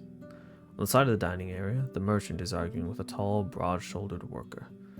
An old man is sitting by himself, eating a pie, with a walking stick leaning against the table. A young woman is cleaning the empty mugs in the creek, speaking with a man at least twice her age, maybe her father. I need a spot to tether Gilbert Godfrey. Ooh, look at this. How pretty. There's a wide wooden roof right next to the gate that shelters carts, crates, and sacks. You move your mount next to a donkey, to a beam placed here just for this purpose. Without a moment of hesitation, Gilbert starts to chew on the nearby haystack. You have some time to make sure it doesn't struggle with your bundles. You return to the inn. I look for the mayor and approach her. She's sitting on a chair with a 4-year-old boy on her knees. She's holding her hand gently, showing him how to eat gruel from a bowl. It's not a cheap meal, though. You spot nuts, berries, and milk, and the added honey makes it yellowish. The child is clean and quiet. Once he notices your arrival, he crams his mouth with a spoonful of oats. Now, love, the mayor titters. Don't I get distracted? She rubs the meal off his face. A few more spoons, you'll go help Pop in the kitchen, aye? She gives you a radiant, though apologetic smile, then turns her attention back to her companion. I observe her more closely. Her long, full-sleeved linen dress must have been dyed once in blue and once in red to achieve its dark, fancy purple, which would draw looks even in Havlavan. From her left shoulder hangs a green woolen cape as thin as a shawl. The brown belt on her waist has a large steel buckle that portrays a running deer with unrealistically large antlers, growing in all directions like tree branches. Unlike her tribesfolk, she's pale, with powdered and rouged cheeks, and her lips match her outfit, though they're a bit closer to wine red. The thick gray strands in her long blonde hair look more like a fashion choice than a result of aging. Her eyes are the color of her cape, keen and vigorous. She's shorter than most people around, though would still be the tallest woman in most of the northern settlements. While she's around 40, her slim hands add fragility to her appearance, even though her posture is upright, her legs confidently crossed, and delicate voice assertive. She makes plenty of gestures, but her shoulders hardly ever move. I wait for as long as it takes, I guess. What am I waiting for? I don't know. After a few more minutes, the boy lets out a gentle cough, and after a pat on the back, the mayor puts him on the ground. You did a great job, love. But now I need to speak with our guest, darling. She addresses one of the inn workers, a girl close to 15. Take me to father, will you? Her tone suddenly gets firmer, leaving no hint of a question or suggestion. Yes, ma, she responds. Both her hair and her eyes are nothing like those of her brother, and neither of the kids resemble their mother. So, we have a Roadwarden again. Please, sit down. She vaguely shows you the palm of her open hand, letting you pick any place you want.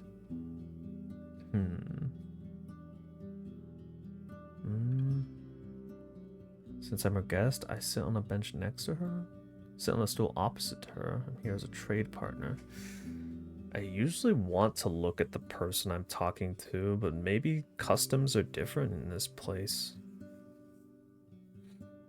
Am I a guest? I mean, I'm a Roadwarden.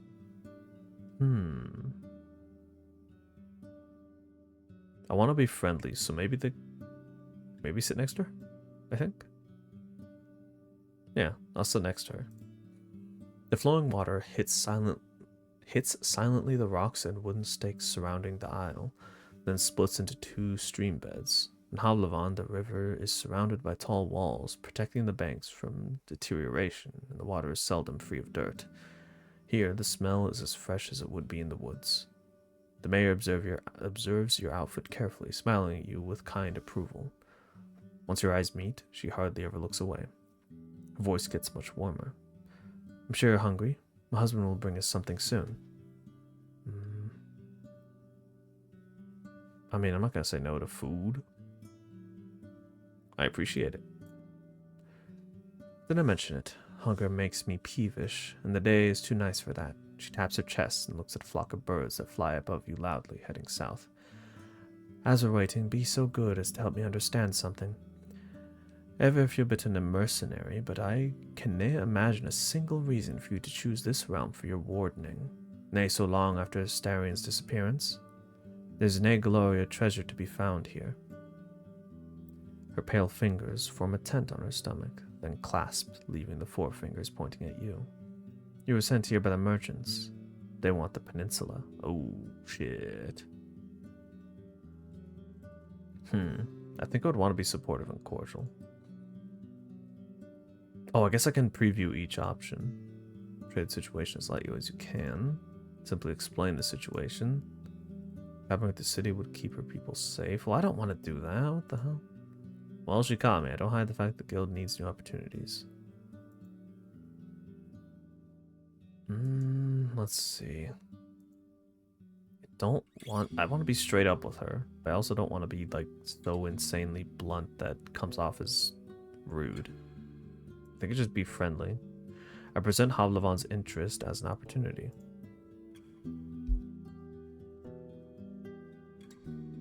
You introduce yourself and touch on the more obvious sides of the potential deal with the guild and the city chief. The troops, their pay, and the patrols they would establish, the overview of taxes. Trade routes would bring new life to this place. You try to sound warm. It's a win-win. Throughout your speech, the mayor observes you patiently, without interruptions. I see, she finally responds. As she observes your palfrey, she twists her deer buckle left and right, left and right. If it was that simple, I'd be eager to applaud. But it never is that simple, is it? Her eyes fill up with melancholy despite her smile. I appreciate that you're coming with a carrot and not a stick. But when it comes to the guild, there's always a catch. Her accent is now almost identical to the one used in the city. Let's see. You're speaking from experience, I assume. Do I really sound that confident? She titters and waves her hand by her chin, as if you just offered her a compliment. I've seen such negotiations during my studies, though I can't say I took an active part in them. Let me show you an example. She theatrically clears her throat, patting her chest with one hand and covering her mouth with another, then leans forward and rests on her elbows, allowing her hands to freely make gestures. You make a deal with a settlement. Flour and wool in exchange for coin and tools. You send the first traders, and they imply that you're ready to pay more for, let's say, parchment. Months later, you want no more rye, just the parchment and wool. Oh, we can nae butcher any more mouflons, the locals say. Don't worry, you answer. We'll send you a small flock. Just turn one of your fields into a pasturage. As she pretends to speak as different characters, her voice comically shifts, and she has no issue switching between accents. I encourage her with a kind smile. She swings her hand around above the table. Another year goes by, and while there's more parchment, the village lacks some crops. The tribe needs not just tools and coins, plenty of coins, but also seeds, and the guild is not satisfied. Sending our wagons costs a lot, and there are more highwaymen now. If you want us to come again, you need more mouflons and to sell us their cheekies. And guess what? With a haunting laugh, she straightens up and spreads her arms like someone a third her age. Turns out that the village can't say no anymore. They lack supplies, seeds, and land. They can't refuse. I nod. She's right, and it's better not to say anything stupid. I see what she's saying. I see what she's saying.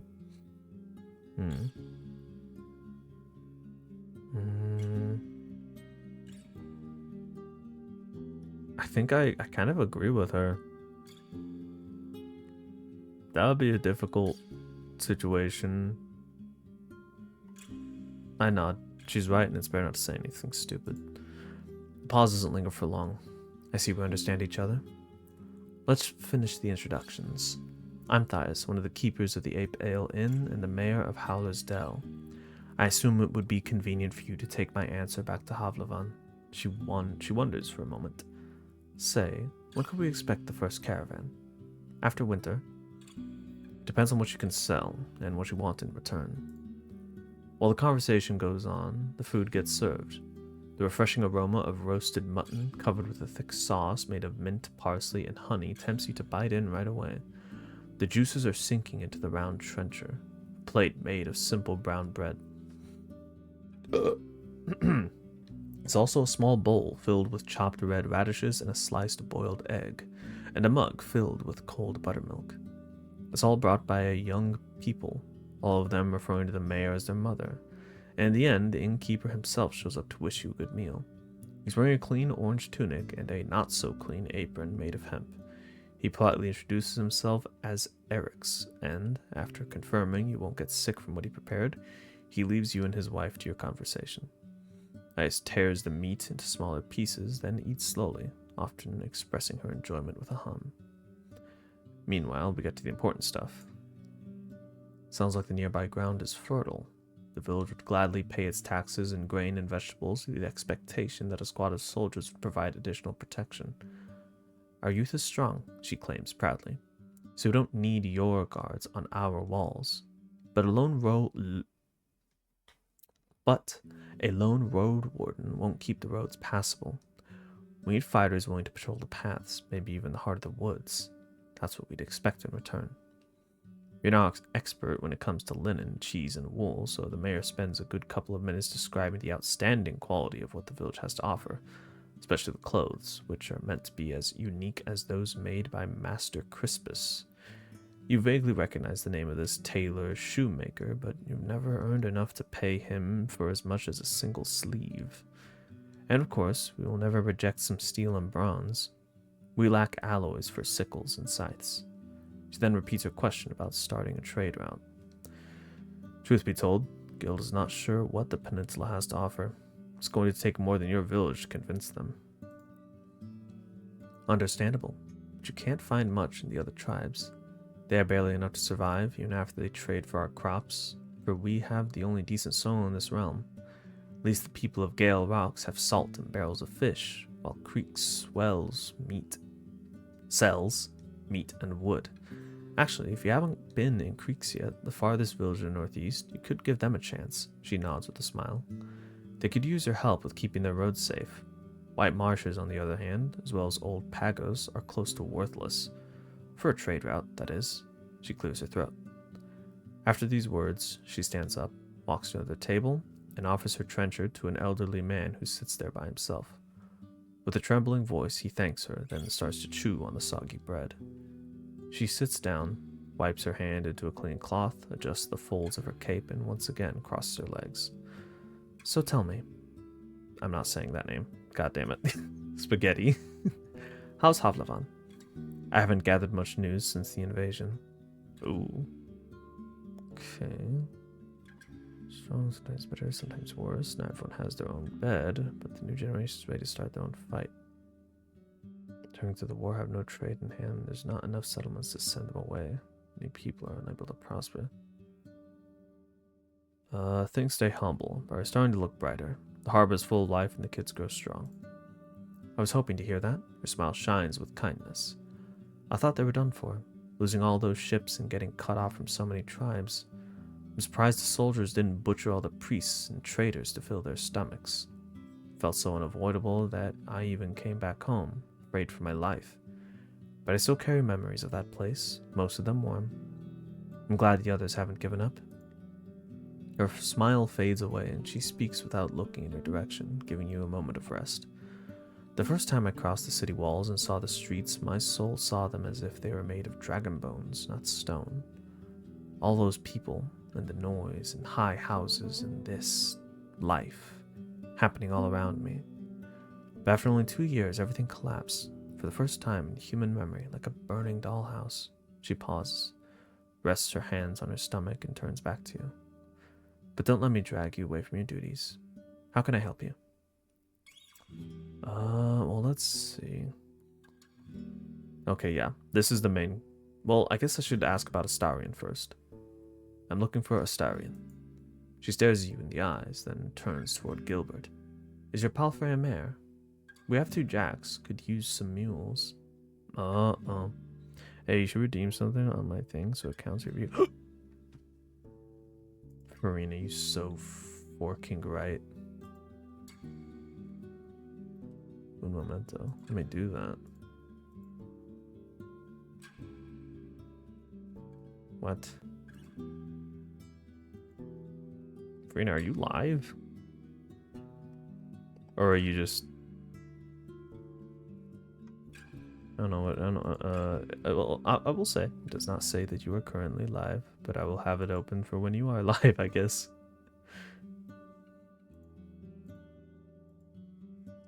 I await your response with bated breath.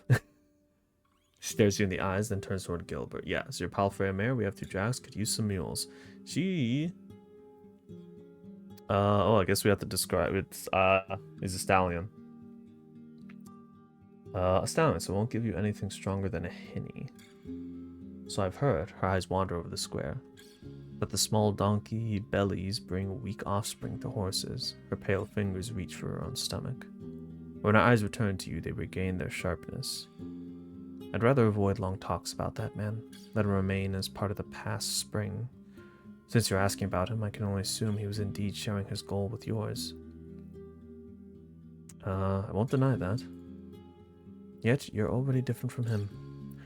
I like it when travelers don't try to sell me blue grass. Seeing your frown, she waves it off. It's just a saying. His words were stronger than his deeds, and he's no longer welcome here. What are his wrongdoings? If you have to know, he failed, and won't get a second chance. He was meant to escort Aegidia, a daughter of mine, to her betrothed in Gale Rocks. Sorry. She was a great archeress, and the road from here to the coast is not that dangerous. When they saw goblins on the road, Astarion ordered her to push through. Right into their trap. She touches her deer-shaped buckle. They got jumped like a bunch of wealthy pilgrims. A Roadwarden, worth their gruel, should know better. We can fight with a blade, but my girl, she never had a chance. She sighs and looks at the gate. He disappeared soon after his pitiful attempt at apologizing to me, and we closed our doors behind him for good. I'll let you know if he ever tries to return.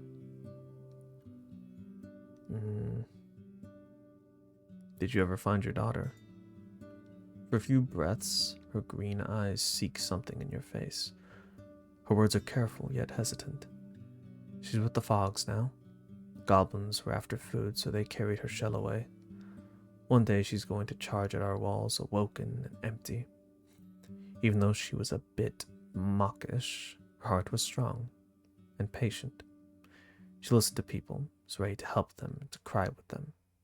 I could tell you stories, but what for? Let the dead rest.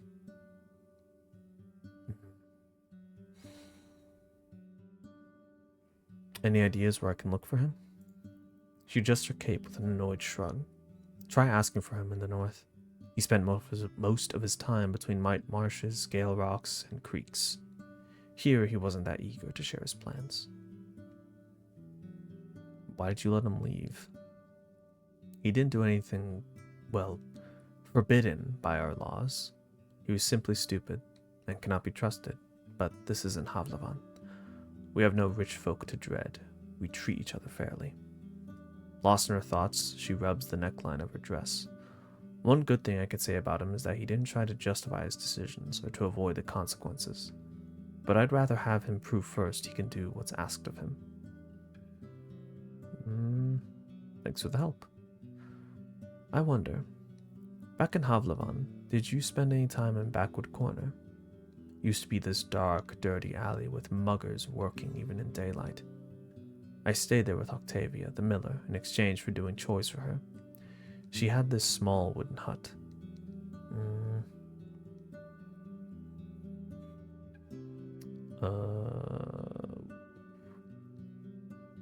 No such treat were felt at a great fire. It would make you feel like you're in the old days. The Boarhead Inn is almost 50 years old now.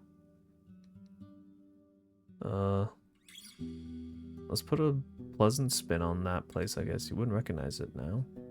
It's a respectable street with one of the fanciest inns in the city, the Apple and the Boar. You describe how a family of Southerners started a large shipyard right next to the alley, working on exotic boats in unusual shapes. Needing hands to work, they offered food and coins to many local thugs, and with time, more light and stalls showed up in the alley. As you describe the new inn, Thias bursts into cheerful laughter. So it's the same family that ran the Boarhead Inn. And to think that I dared to doubt the old lady's endurance. People like her, brave enough to bear the toil of their world, are going to bring salvation to all of us.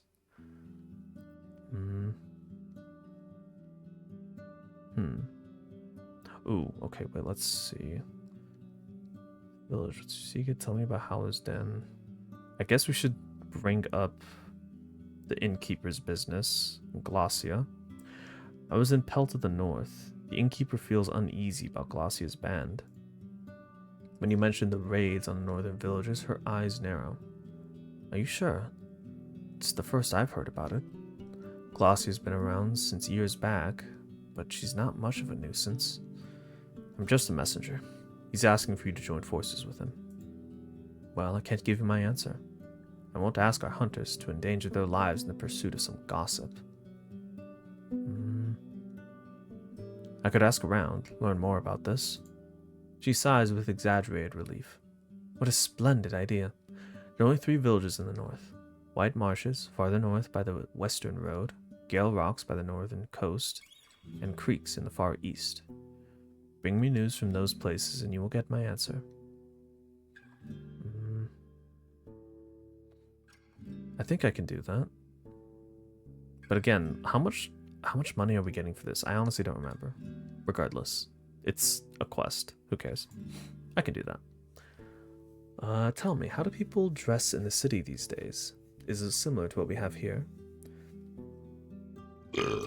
My goodness, I'm so burpy. Okay.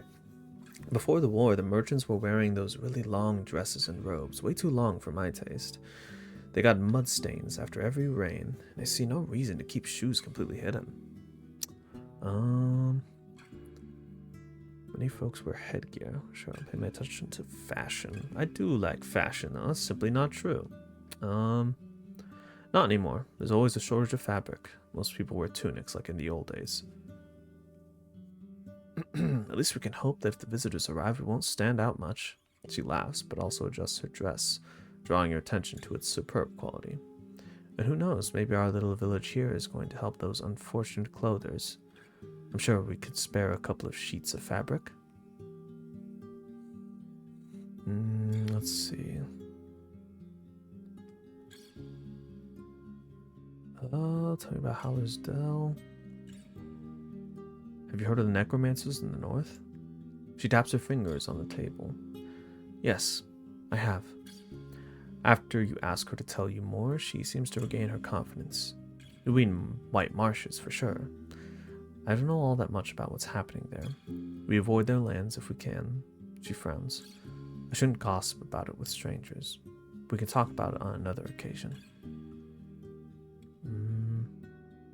I was in the ruined village south from here. ... Her tense gaze shifts into an awkward click of her tongue as she leans away from you. I don't even want to think about their tragic fate. No one can negotiate with the wrath of the herds. A long pause.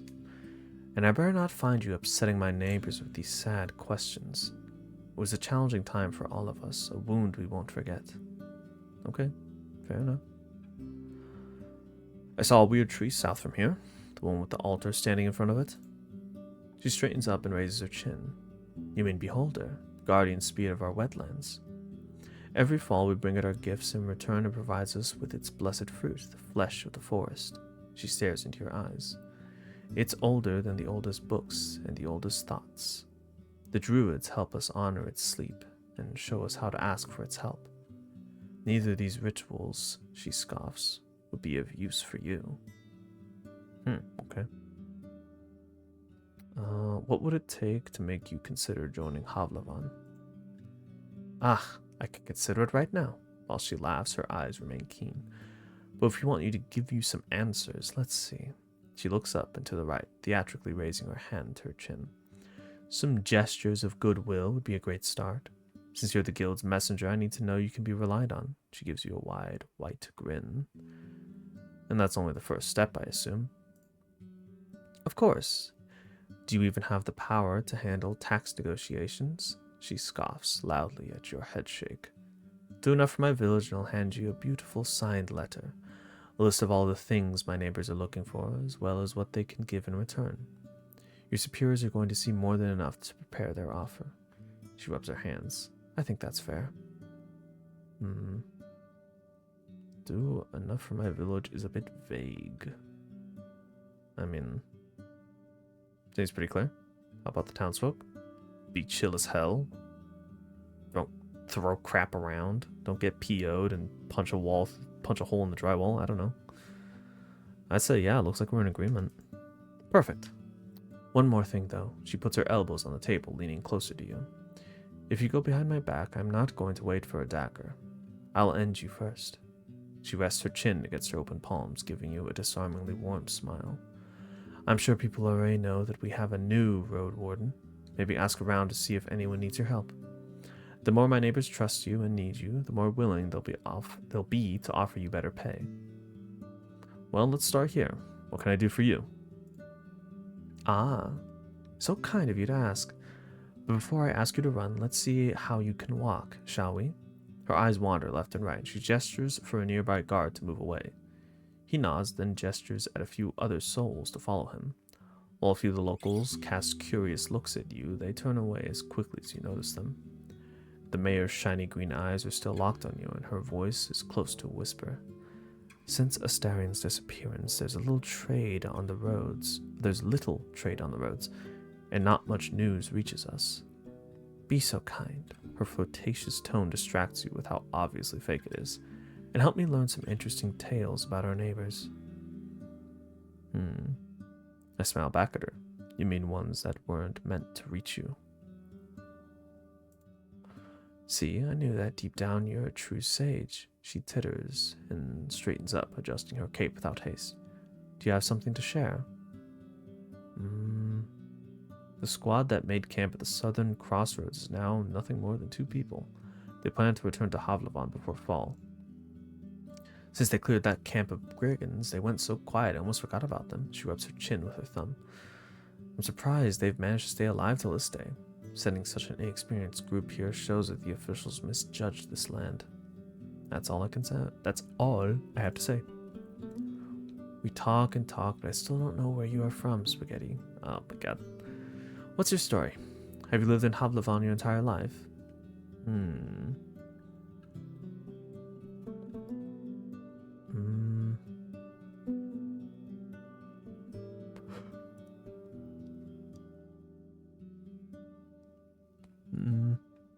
Only for a bit. I was raised in a small village just nearby and moved to the city after I decided to look for luck as a Roadwarden. To see the city for the first time, after being surrounded by a couple of small houses and fields, it's a strange feeling, isn't it? She puts her hand on the table. Even after my second winter there, I felt like a stranger. But those who know how to live in the countryside, close to the wilderness, we will always find a new home for ourselves, don't you think? She gives you an encouraging smile. Let's see. Tell me about Howler's Dell. It is what it seems like. The greatest village in the far north. She raises her hand and makes an inviting gesture. Though I hope to still improve this and that, she winks at you, but is suddenly interrupted by the pained cry of a little boy who hurt his knee during a fall. As an amused elder tries to calm him down, the mayor shrugs it off and titters, then meets your eyes again. Life's good here. We have what we need, and a lot of what we want, building on top of more than 12 generations of hard work and bravery. She spends a good few minutes telling you about Mofflins, wheat, rye, hemp, cheese, and wool, proud of every glimpse of prosperity. Whenever she mentions an artisan, shepherd, or farmer, she doesn't miss a chance to mention how significantly she improved their conditions. She also omits some topics. You hear of no tales, songs, ancestors, rituals, or days of prayer. It's like listening to a tax collector. Only at the very end of her speech does she mention the wisdom of the elders, now kept in the teachings of the druids, who help her guide those who trust her. They heal our wounds and our gardens, she explains, but then changes the topic to all the fruit trees, hairs, and nuts in the woods. Once she's done with it, I nod politely. I keep thinking, surely city folk don't eat just wild game, salt fish, and groats. What animals do people breed in nearby villages? Monks need their parchment. Hens, pond fish and fowl, but some can afford to buy boars. Barely any meats. People have started to raise crickets and rats. What? Whatever people can buy, I guess. I don't eat animals when I can avoid it. I do eat animals. That's so not true. What do city folk eat? I guess I would say ibexes? Mostly ibexes. They do well in the hills. So just like in the old days, I haven't seen Jesus Christ, dude. I think I need to do some like speech prep stuff before I play this game, because holy shit. So just like in the old days, I even saw some of them in the city. They are annoyingly good at climbing onto roofs and walls. But more importantly, she adjusts her dress and smiles. It means that our Mofflin cheese and wool are going to be quite a commodity. Let's see, 10 hours. Seems to be fairly well off, even more so than the other people in the village. What's your secret? She reaches for her buckle and her voice grows cold. There's no secret, traveler. There's hard work, risks, and sacrifices, and the support of those that care about me. The good things that happen to me shine on my people just as much. Think about it before you mention it again. She adjusts her cape. Damn, okay. Do you need my assistance? First, I need to be sure you can handle yourself. Bring me some juicy rumors, won't you? And maybe talk with my neighbors. We could use a few coins, or someone with a steady hand. Okay, sounds fair. Okay, approach Eric's. Go to Akakios, the trader. Maybe we should stop by the trader and see what's going on there. The man behind the counter is inspecting a sack of white flour, mumbling to himself and occasionally cursing. The other locals walk away, giving you space to talk trade in peace. Weevils! He points at a little dark blue insect that's trying to flee. Shit me fire. 'Twas ground a few days ago. Nay, pies for us tomorrow, looks like. He puts the sack on the ground. I'll take care of it later. A Roadwarden, eh? Ever the mayor cared enough to see you, and kids are lining up to look at your horse. Strangers are like ghosts to them now. He's wearing a simple brown robe with no hood, a rope instead of a belt, and modest trim made of green thread. It barely reaches below his knees, revealing his sandals and crude pants made of linen. At the same time, it's way too large for him, hangs from him like a bag. It looks like a poor vendor from Havlavon. He stands sideways to you, with legs crossed, leaning on the counter with one hand, keeping the other one on his hip. He's around 40, short and a bit greasy, with a humble beard and hair. His fingers are unusually long. Alright. Let's see. What kind of responses? I am not wealthy at all, dude. I just want to talk to you about stuff.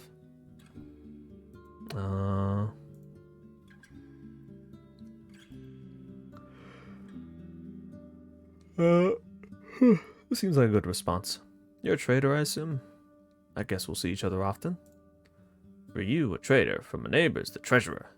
Name's Akakios. Everyone brings here what they have in abundance, and I either sell to travelers or divide it among the workers, builders, and artisans. These things here are named mine. He runs his fingers over the crates and barrels. But I can show you our wares if you want. But do not ask me for better prices just because you're a traveler. I need to explain myself for every deal I make, or Dias will laugh at me all the way to the pyre.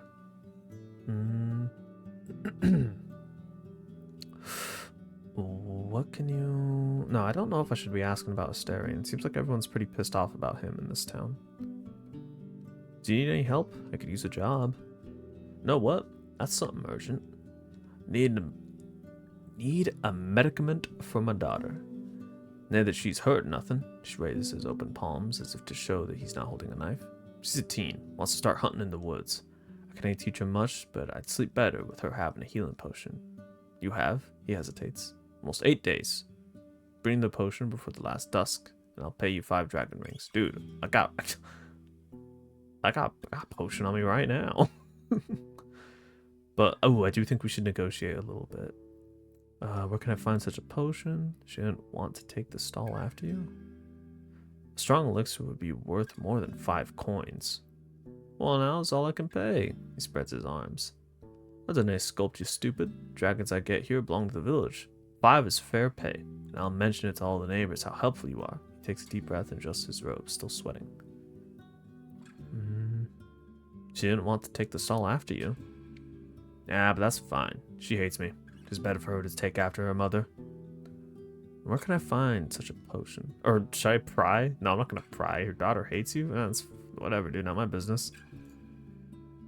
I could think of 2 places. The safe bet is beyond Pagos, on the mountain of the crazy monks. Crazy and boring, more boring than a Mothling, but they often brew with Noma. You can also head south, east of the crossroads, behind Pelt to the north. I've never been there myself, but you'll find a dolmen there, as old as a city. And this, he reaches for his clinking pouch and pulls out a massive iron key. It's meant to open some secret passage there. How do you know about that secret? For a merchant. She's from south of the Hag Hills. It's meant to pass the key to her friend, but he never showed up. And you've just been keeping this key at your side ever since? I kept it with my ma, trinkets and coins, that's all. We were planning to go there for years, but it is one of those things you talk about, and they do it. His brief laughter turns into a cough. Fine, I'll look for it. I was gonna say, I'm pretty sure I have a healing potion. A small healing potion. I don't know if that counts. Let's see. Did you get it? I have these small flasks. They should do the job. I need money. You're saying these heal as well? They're small. Can they be too powerful, can they? He weighs a bottle in his hand. If you want me to pay you, give me 2. Ah, shit. I only have 1. Son of a bitch. Okay. I'll think about it. So he said, what did he say? He said we'd go to...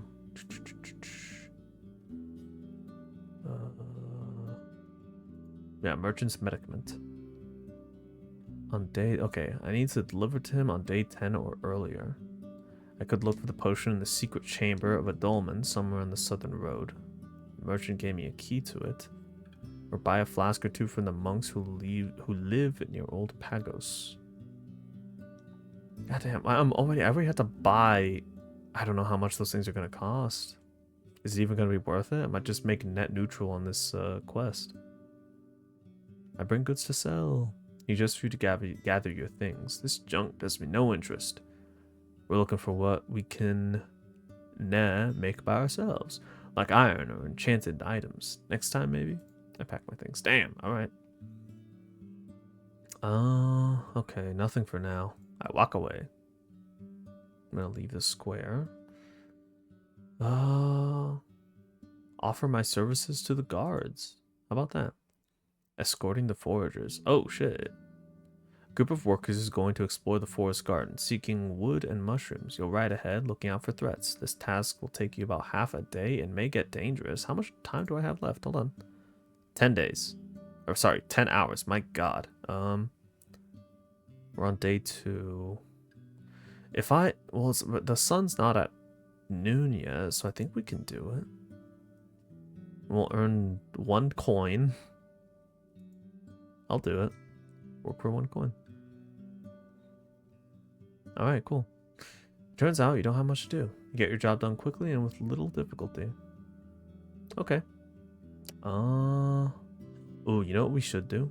We should check on our stupid little fish trap, which should be... It's at the ruins. It's gonna take 1 hour and 30 to get there. Not too bad, though. Oh, let's see. Let's see if the fish trap had any luck. Unfortunately, it's still empty. Fuck! Alright, whatever. Okay, we have a little bit of health. I do want to investigate the village a bit more. I want to explore the northeast part of the village. Ooh, okay. The debris was partially moved outside of the destroyed houses, but you find nothing of value. Table, cupboards, shelves, and bits and pieces were carefully ransacked. The wildly growing vegetables and herbs are the only remnants of the abandoned gardens. You spot fresh human footprints at the entrance of the latrine, most of which lead to and from the center of the village. You know, a set of simple tools leaned against a pile of rubble. A wooden spade and a shovel, a pointed stick, a hoe with a bone head, a stone axe. All of them are too old and too awkward to bother with transporting them around, but you'll know where to find them if you need them in the future. Good to know. Feel a slight aching in your stomach. Okay, yeah. Okay, so we still have a little bit of time. I want to go back to the main square.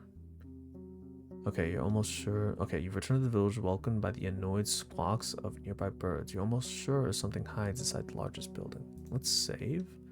I should check it out and prepare my axe. I have 2 vitality and 3/4 armor. I think I'll be good. Let's check it out.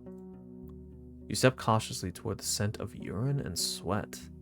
The flickering candlelight shows you broken furniture, yet no signs of burnt wood. Consider pulling the other door when a masculine voice proves that your presence is not unnoticed.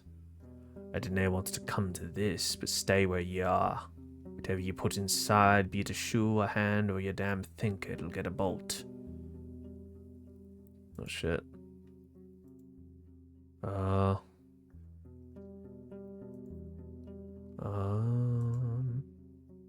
Everything a single shot, don't miss, or I'll get angry. Angry enough to swing my axe. Relax, stranger. I'm a Roadwarden. And you chose this place to visit from all that there are. Even outlaws don't come here. He pauses, then goes on before you respond. Maybe you're telling the truth, let's say this.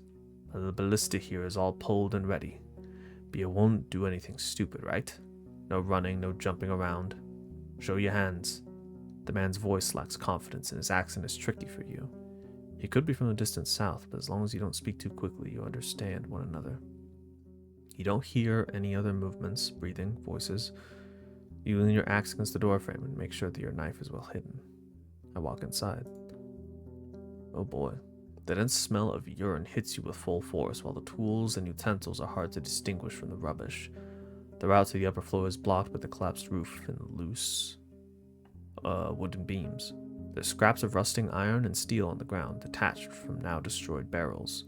The scavenger is sitting on a blanket in front of the tent, pointing at the floor with his loaded crossbow. Not a short man, though a bit skinny. He's tanned, dark-haired, and has seen his share of struggles. There are long claw scars on his left cheek, and another one that would divide his eyebrow in half if it hadn't been consumed by a fire, just like the rest of his forehead. His clothes are untainted by vanity. He's barefooted, in a dirty linen shirt with rolled-up sleeves and simple pants that use a cord for a belt. His long beard and hair are untrimmed and tangled. I sit on the stairs with raised hands. I'm not a threat. Wipe the dust off the steps. Before you sit down, you hear the man's annoyed voice. Now, don't get too homey. It's the only place here that's not just ashes and debris, and I'm not sharing it. You better ride ahead. I already piled up whatever has it rotten. The candle lights are dancing on his burnt face and arms. He moves his crossbow just enough to make sure he won't shoot you by accident. I saw your horse.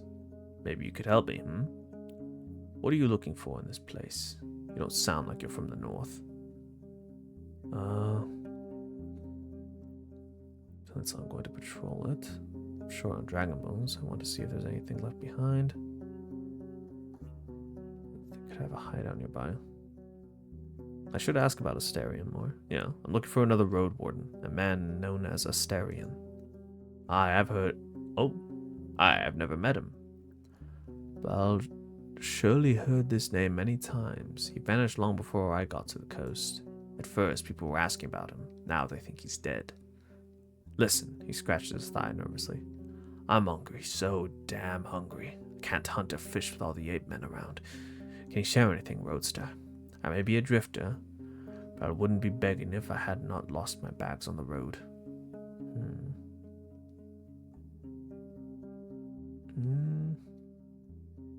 Here, I have a few prunes, a sausage, and some nuts. Should be enough for tomorrow as well. Yeah, why not? Well, I think this one is like give him 1 ration, this one is give him 2. I think. Right? Let me see. I have 5 food rations. Yeah, I'll give him this one. Gave away 2 food rations. Yeah, I figured. Ha! You say so. But you don't know, my dearth. My dearth? What? He bites into the sausage right away, but after a couple of solid bites, he puts your gifts on an unfolded tunic that's lying on the floor. Without you, I would have to run after birds than ballista. But I'll need to save the bolts for the ape men. And because of those stinkers, I can't roast here. And raw meat makes you want to puke. Thank you. After a moment of hesitation, he grabs one of the plums. Now, Roadster, he says with a full mouth.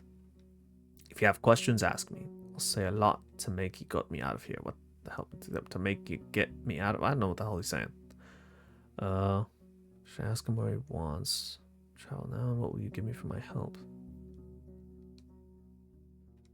How do you keep goblins away? Are there any undead? Have you searched the entire village? Are there no hidden treasures left? You came to the wrong place. Time, moisture, and the damn boars devoured all the loot. I've been here for a couple of days now, and all that's left is this iron I carried here. I was planning to get back here with some hired muscle and clear the collapsed buildings, but I doubt it's worth the time and risk. The village makes me sick. Me too, in the guts and the thinker. Gets easier with time, if you're patient. Must be the air, smell of death. Death and ape men piss. He pats his stomach while laughing.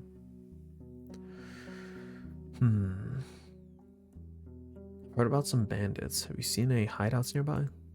Nah, I think they're in the north or east. I stuck to the western road and no shell bothered me. Sorry, can't help you. I should ask him what he wants. Where do you want to travel to now? And what will you give me for my help? Let me explain first, I was in Howler's Dell, the closest village to the east and north, and people there are nice, you know? Not like an old Pagos. They're all boring and grimmer than a crow. But they cry coin for everything, and damn good coin. I left. Want to look around the ruins, see if there's anything left, then move to Pelt and hire the hunters to help me there. No luck. Bunch of griffs jumped my pack bird. Oh. I just bought it. He spits on the floor. Fast and nimble, but not brave enough to listen to me when all that screeching and scratching started. So it ran away with my bags. A few fell on the ground, and I pulled them here. You see how it is. Won't travel around with a tent on my back. He taps the crossbow with his fingers. I need maybe a day more. Just a day. I have all the iron scrapped from the barrels so I can move forward. Bill can't take all my stuff alone, and without me around, the ape men are going to break in and steal all my shit. I need to stay here. Since you have a horse, come back tomorrow and help me return to the Howler's Dell. How about it? I just need to know that the road is safe. Safe as it can be, I mean. I don't work for free. I have ways to pay you, don't you worry. I can give you dragons, but I'll have to sell the iron first, so I'll need a bit of time, you see. 5 for a short escort would be plenty, I'd say. But if you want, I'll give you a secret jar of mine, a very fine mixture that scares ape men away. Works on pebblers, too. When you ask if all this stench of urine is somehow related to this potion, he just winks and chuckles. I'd also like to learn more about the villages you visited. What exactly do you want me to do? Well, I mean, it's pretty clear. What exactly do you want me to do? I need you to make sure there's no danger hiding on the road, from here to Howler's. Or rather, I know there is some danger. As long as you can get me there and safely return, I'm sure we can handle some roaming monsters. He theatrically rubs his hands together. This ballista has hit more beast skulls than I have fingers, and I've never lost a finger, Roadster. Only the toes. Maybe to prove it, he starts counting his fingers. So see if the road there is clear. Then come here tomorrow. We'll pack my stuff on your horse and move out. But don't come when it's close to evening. We're going to need 3 hours on our feet, and I won't push through the night. Even sleeping next to an 8-man tribe is safer. He chuckles. And don't be awake for too long. I can wait for a couple of days if I find some food. But if you don't get back, I'll have to risk it no matter what. Why Howler's Dell? If you want to go south, we should travel to the belt to the north. I mean, I see your point, but I've never been there. Could they afford my iron? Do they have means to pay for it? I need coins to find a handy bunch that will walk south with me, and I need a new staff and bolts. I know the village. It's a nice place and even has a smithy of sorts. I had a chance to take a look, though. It's a large inn, a safe one. They seem to be rich and have enough hunters to guide you south. You can use iron to barter.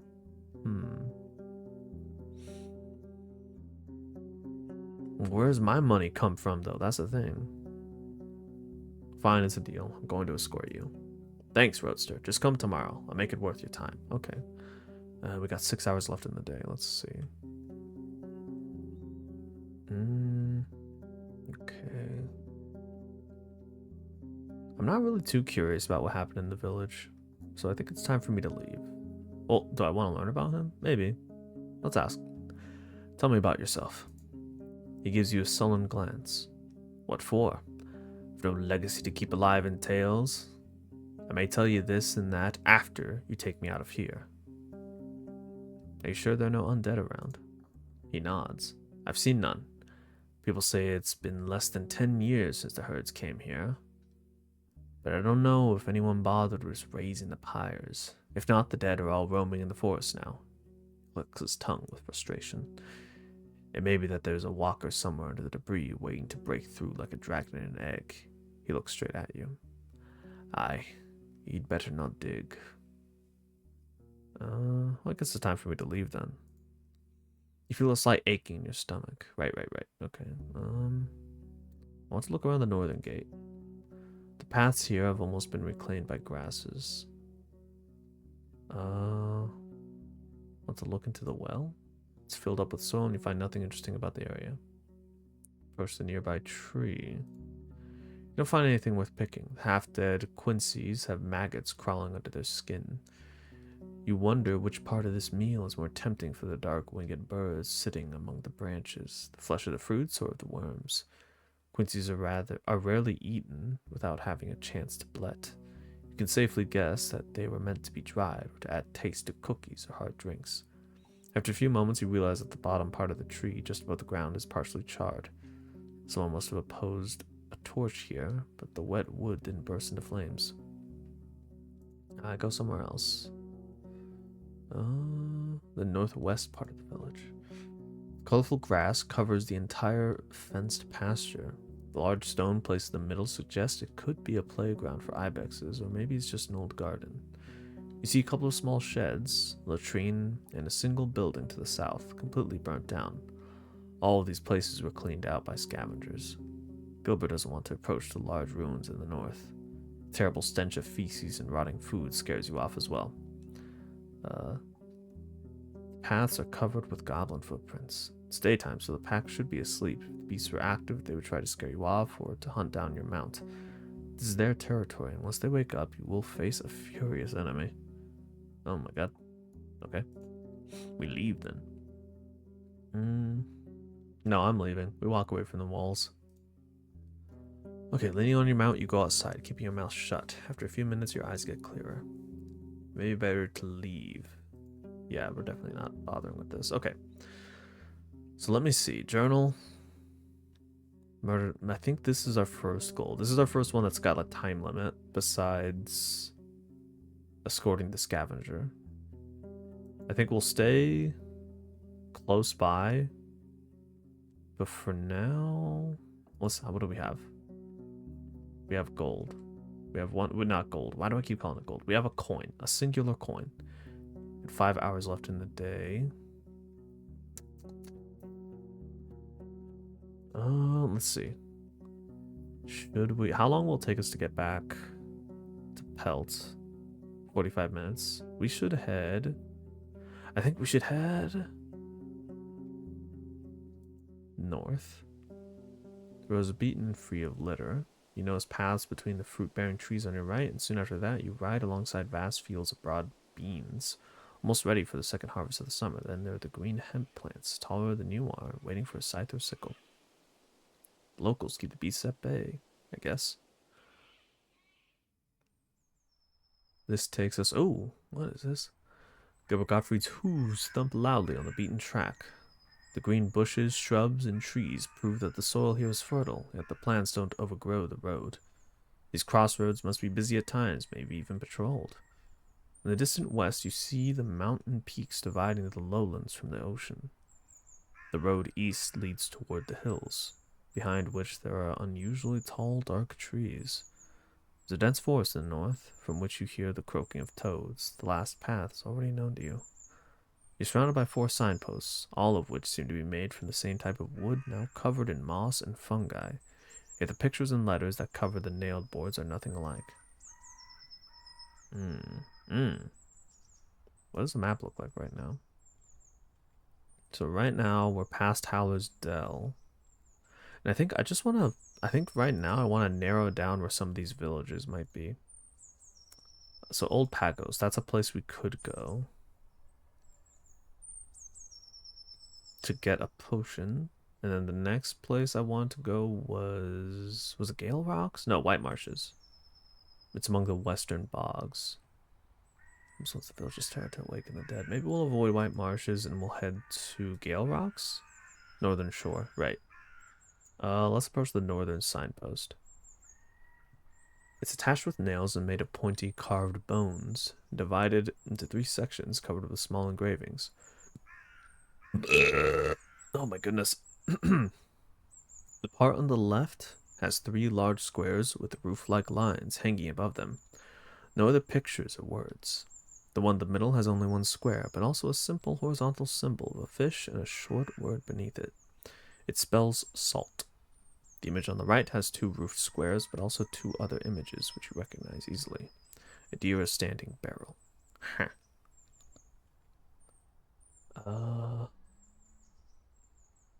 I'm not 100% sure what that means. Find the 3 sections covered with small engravings. I guess it's just saying north. All this stuff is north, which is this way? Or that way? I'm not sure. Search the area. The thicket doesn't help. Notice the remains of berries and pears, but most of them are already rotting, spread close to the wooden stools at the side of the road. The nearby creek is not impressively deep, but the beaver dam, for some reason taller than you are, makes it wide and waters the surrounding soil. A few steps away from the southern signpost, you find something sticking out of a shrub. It's a moist plank covered by fungi. Try to move it with a stick in a gloved hand. After a minute or so, you confirm it's an abandoned sign, covered with green letters and colorful pictures of flowers and trees. Steep house, you read with difficulty. Try to find out where the old sign used to be attached. I don't really care. Take another look at the destroyed sign. Well, I'm trying to figure out. Okay. I think we're gonna continue. I think we'll head west.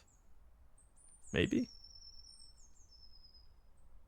Oh wait, let's see. So it takes 2 hours to get back to Pell to the north. We got 3. I think we should head. I think we should just head back for now, and then we'll return here. Perhaps. So what time? How much? I've been streaming for 3 hours. Let's go to the Pelt and see if anything crazy happens. If not, we'll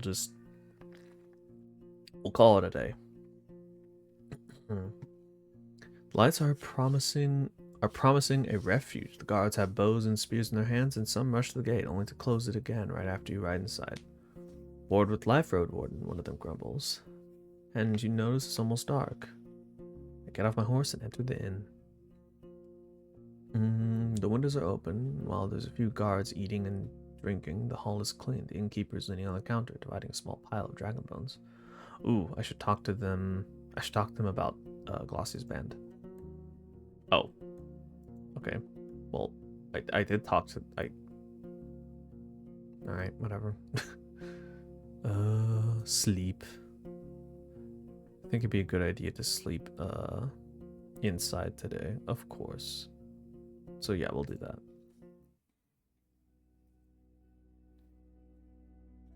Like most people, you wake in the middle of almost every night.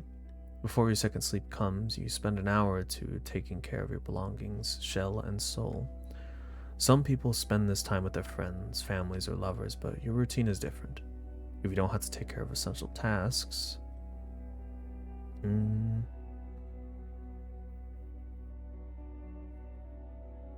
It's the best time to pray and think about my dreams. I just stay where I am, trying to ease my soul and focus on my breathing.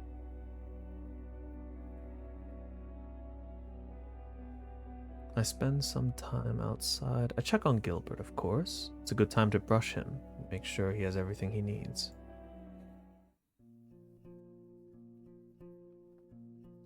The small room is quiet, far away from all of the eyes. Okay. Oh, and I also got a meal. Baked artichokes with a weird but tasty roasted lizard.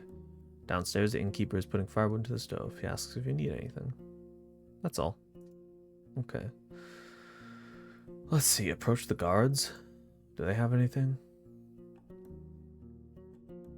Oh, look for knowledge about wild creatures. Let's propose the idea of clearing out the goblins.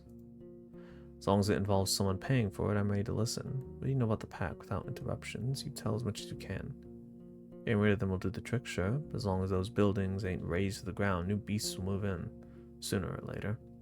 Though I ain't one to stop you from reaching into your pouch. A brief smile quirks her lips. Now, you need to take care of some things first. Hunters or not, we won't raid a lair blindly. What do you want me to do? She lists your tasks one by one, in the meantime bending forward to brush the boar. Make sure you've looked around the entire village. My crew will get mad if it turns out that yet another lair is just behind the corner. Then be sure there's no soul around. When we fight, we don't do rescue jobs. If we do, they cost a lot.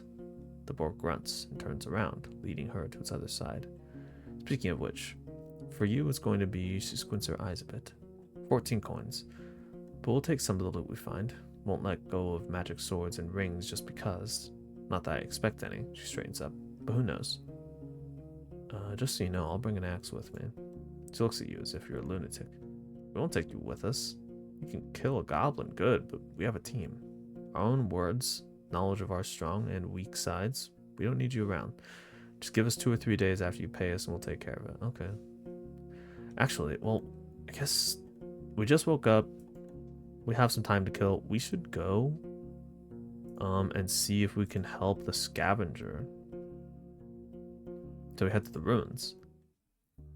Seems like a good time to do it. I'm pretty sure the path to what's it called? Hunter's Dell, whatever, that place. I think it's clear. Should be fine. So let's go talk to the scavenger.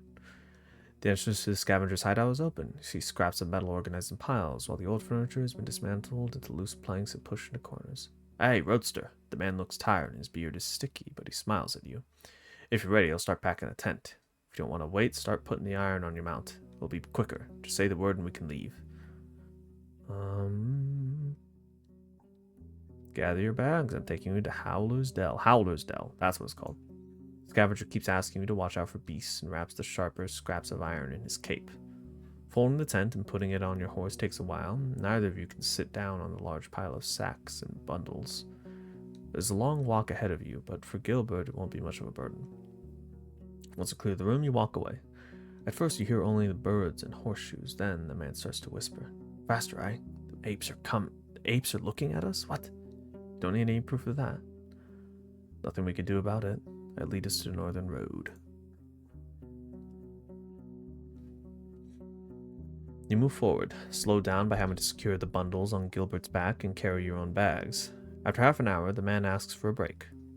Even though you shared your food with him, he's not fully recovered from days of hunger. But the farther away you get from the ruins, the more cheerful and talkative he gets. Mostly speaking about the things he needs to buy and how much he hated the damn place. Then the beasts show up. Oh shit! I prepare my axe. 2 dragonlings, each about 5 feet long, approach you from opposite sides, getting ready to charge at you. They lash their tails and screech, but you know that panicking and running away is the worst thing you can do. They're fast, used to chasing their prey near the roads, with a much larger advantage in an empty field than in the forests. Even on a horse, you could barely outrun them. Your best option now is to hold your ground. The scavenger knows it as well. He fires his crossbow, hitting one of the predators right in the skull. It clumsily falls down without another breath. The other dragonling jumps forward, surprisingly silent. The man reaches for a dagger not much longer than the monster's teeth. I think I should tell him to back up, stand back. Step aside, I've got this. I move in front of the scavenger, even if it puts myself in danger. You step in front of the scavenger and the beast speeds up. You dash away just in time, dodging not only the creature's jaws, but also its entire shell. Turns out it tried to jump on you. You step left and forward, having a single breath take a wide swing across its neck. The head flies away and wetly thuds into the ground. The man laughs from shock. Thank you. He pants heavily. It was way too fast. If I were in your place, I'd be dead by now. I better load the ballista again, aye? You take a moment to judge the situation. Neither of you is hurt, but a not-so-distant howling already reaches your ears. You can't take the dreaded animals with you. Gilbert won't be able to carry much more. However, a few claws would be exchanged for a dragon bone or 2. Okay. No, we're definitely gonna take the monster paw. Yeah, I cut away one of the monster's paws. Let's hurry. Wolves are going to catch the smell of blood soon. Awesome. The man breathes heavily, but doesn't ask for a break. Once you get close to the village, he lets out a sigh of relief. That's one soothing view, aye? The guards open the gate quickly and take care of the scavenger's bundlings, which Gilbert welcomes with a nicker. The man answers a couple of questions and asks if anyone has found his pack bird. After a short conversation, he stretches out loudly and looks at you. Ha! Now I don't have to point my ballista at the door whenever I hear paws on the pavement. Once you mention the reward, his face gets serious. So, like I told you, if you want your coins, you have to come back tomorrow, when my pouch gets heavier. But I can, and would prefer to, give you the potion that repels ape men instead. It's useful, but not as much in the south as it is here in the woods. I'll be here tomorrow or later. Don't leave before you pay me 5 dragon bones. Ooh. I don't know if I want that jar. But then again, I don't know how much of a issue dealing with goblins is gonna be. I kind of just want my money. I'm gonna be so real. I'll just take the money. Yeah. Dragon bones, please. Don't worry. If anything, I can always leave them to the mayor. I'll be here for at least a couple of days. You'll find me around. After all my recent camping, I'm going to spend a few hours kissing this nice, strong wall. He starts to laugh and walks away, waving goodbye. I take care of my horse and look around. I can offer my services to the guards. Absolutely. For some gold, always. A search for herbs. How pleasant. It turns out you don't have to do much. You get your job done quickly with little difficulty. Of course, but I did lose a bit of, cleanliness, bit of my appearance. Let's go to the local priests while we're in town. You head south of the dead tree in the main square before you get to the second thatched building. A large man stands up from a bench and gets in your way. What the fuck? He's close to 50, taller than most people you've seen in your life, broad-shouldered. His hair and short beard are brown, matching his elegant woolen robe. A thick club's attached to his right wrist with a leather strap. He left his sandals by his sitting spot. Many want to speak with our guides and teachers. He speaks with a solemn, strong voice. You're now welcome here. Turn back, stranger. I'm your new Roadwarden. Are you sure that no soul here needs my assistance? His harsh look softens. We can handle ourselves. If that changes, Ellipse will summon you. So be it. I'm not one to pry. You're wandering through the village. A short-tempered hunter tries to explain to his parents that there are no bears where he's gone. On the easlet in the center of the village, an old woman is telling a group of children a story about the lethal shouts of howlers. I should talk to the tailor. I head to Bayan, the tailor.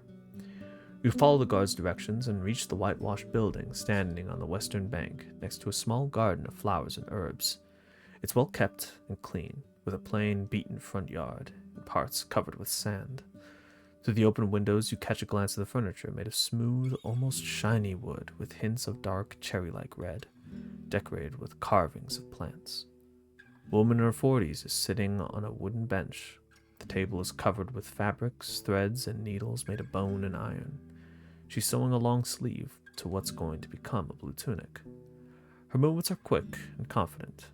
Her brown navy shoulder-length hair, wavy, is tied into a wreath-like braid, but other than that, her clothes are simple and inconspicuous. She doesn't have a left leg, but you don't notice any cane. You observe her for a few moments until, without sparing you so much as a glance, she encourages you to speak with a grunt. I don't think my gambeson needs any work. I'm just here for conversation, mostly. But I guess I'll say I'm looking for a tailor. You found one. Her voice is low. She doesn't stop her work. Name's Bayan. Could you answer a couple of questions? Boredom in her voice is palpable. I'm Neabad. I'm interested in a new set of clothes. She stops her work and looks at you briefly. I can tell. You can hear even a hint of mockery. Oh, you don't hear even a hint of mockery. That's a lot of work, and I don't take my work lightly. If I were to give you anything, people would see it. And I'll never let you show them some rags. And by that, you mean your prices are high. You reach for a pouch, and she answers with a nod. It'll take me a day or so to finish, and a fine fabric. Your city clothes are, she frowns, just fine for the wilderness, I guess. What I'll give you is for the time with lamb meat and mead, nay, pathfinding. The longer the outfit you want, the higher the price, though I'll consider the things people say about you as well. Fine, let's discuss it. Oh, I see. Oh my god. 25, what the fuck? Who the hell is making this much money? Who? Fancy dress. Fancy robe, fancy tunic. My god. 2 days of work. I would not know. Why would I want any of this? No, thank you. I'm good. Bye-bye. Jesus. Let's see what's going on in the main square. So we already talked to the trader. Oh, we should talk to the trader to see if he'll buy this, thingy. When Nakios notices your arrival, he tells the other villagers to give you some time in private. Any good news? I bring goods to sell. What? What? Okay, damn, I guess not. Okay, well, let's see how much time we have. 7 hours. And right now, we have... on day 2, I'm at a scavenger. No, not that one. I think this one's pretty much almost complete. I have to wait for a day before I can collect my coin at Howler's. This one. On day 10 or earlier. Okay, so and we are currently on day 3. So that is going to require us to head more north, I believe. Are we able to rest? No. What does waiting do? Not 100% sure. Go to the main square? Map. Okay. Well. Leave the square. Let's... I mean, why not? We can just That's gonna take 2 hours to get back. Fuck. I don't know if there's actually a resting place here. Nighttime shelter. Looks like the only one is Pell to the north. Yeah, they don't have one here. If I head north and find some place to rest, that'll be perfect. So let's just do that. Some parts of the road lead uphill, some downhill. Forests are lush, but not too dark. The few foraging deer and boars keep their distance, and the birds are disinterested in your presence, singing cheerfully and preening their feathers. Sounds of an ongoing hunt reach you from the east, but none of the nearby creatures seem bothered. Once you get farther north, the colorful meadow reveals tall hills on the other side of the stream, but the road leads through a valley. There's a gentle plume of smoke coming from one of the mountains in the west. Doesn't look like a place on fire. Maybe there's a settlement in the mountains. Where are we now? The road leads to a gentle creek filled with the buzzing of flies, mosquitoes, and gnats. You don't spot any critters among the tall meadows, tree branches, or rocky slopes. Seeing the shapeless, dark vortex of wings, Gilbert snorts. Currently on the southern banks. I could make a protective ointment against their bites. Oh, man. Wrap myself up with every piece of clothing I own. Well, I don't want to get hurt.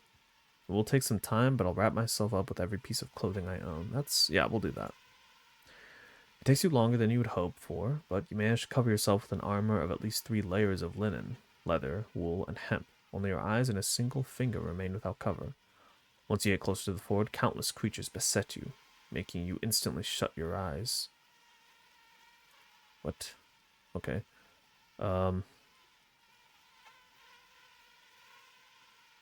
Okay, hold on. Yeah. Beset you instantly shut your eyes. They're striking the clothes, covering your open mouth, and hitting your shell like a squishy, buzzing hail.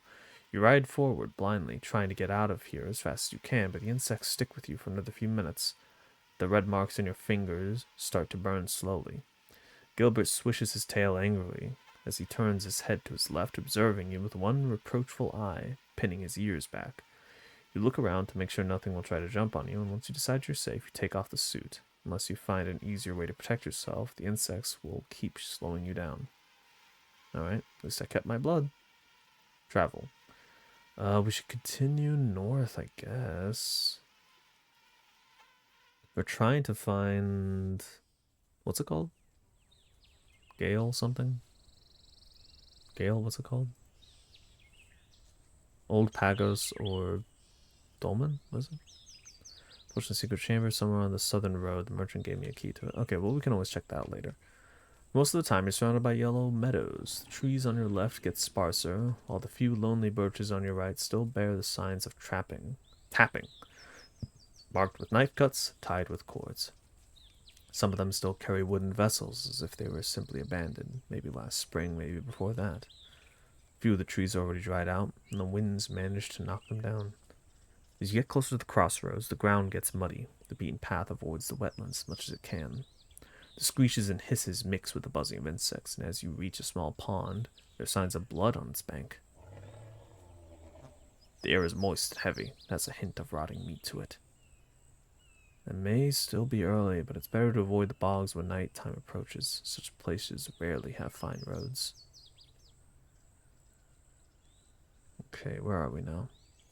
Bogs are darker than forests. Local creatures start their hunt up to an hour earlier. Oh, shit. Uh-oh. The trees and bushes are sparse here, growing from the barren grasslands. Some of them bear late summer fruits. A group of wayfarers are spread around the broken signpost and the abandoned cart. They're skinny, but healthy, and are standing upright. There's a fucking bee in here, bro. They're wearing humble, dim gambesons on top of their hemp tunics and pants, all of them worn, in some cases undyed, while others are dark green or brown. 4 of these individuals wear cloaks, carry lit lanterns, and are armed with spears, bows, and stone maces. On their necks, wrists, and belts you spot small talismans, fangs, bones, wooden beads, leather straps. There's also the 5th figure, standing a bit in the back, with lowered shoulders. Unlike the others, they're hooded, and in such a manner that you doubt they can see anything other than their boots. Their clothes are shabby, torn, but your eyes mostly run to their club. A bough as long as its owner is tall and as thick as a leg. resting with one hand on the ground. You get closer, and the person raises the weapon with just one arm, but another traveler gestures for them to stop, and they do so right away, freezing in place. I stay in the saddle, just in case. The man behind the gesture doesn't approach you, just nods. Bogs aren't safe for us, but even less a stranger. 'Tis evenfall, and far from roofs. Better keep moving. You find it in soon. You try to digest his thick accent, his broad-shouldered, with a large belly, but the scars on his face sculpt an image of someone who's earned their share of food with many skirmishes. He doesn't reach for his weapon, and pushes one of his companions closer to the cart. She kneels by an empty box and looks inside it. The man observes you with little curiosity, holding his lantern high in the air.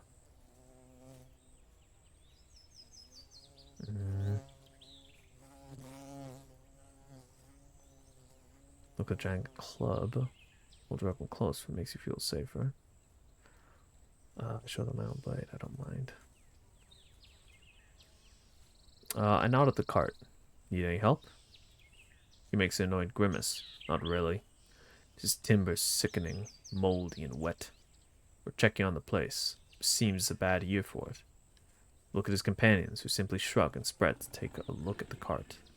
All but the one with the bow, who doesn't move an inch. You can see I've time to loaf.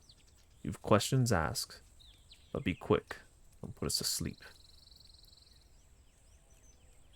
I don't really have much to ask, except for if they're around here. Are you from around here? Very much so. And you're new to these roads? You know your home? No clue. White marshes. 'Tis there. He looks at the crossroad leading east. An old place. Plenty of stories there, but they rarely reach the ears of strangers, especially these days. How can I reach White Marsh? Okay, so he's saying east. So that's the place we need to go then. Head east. He steps aside. His companions are giving you harsh looks. The one with the bow remains silent and still like a statue. You ride past them. So then we want to head east, I think.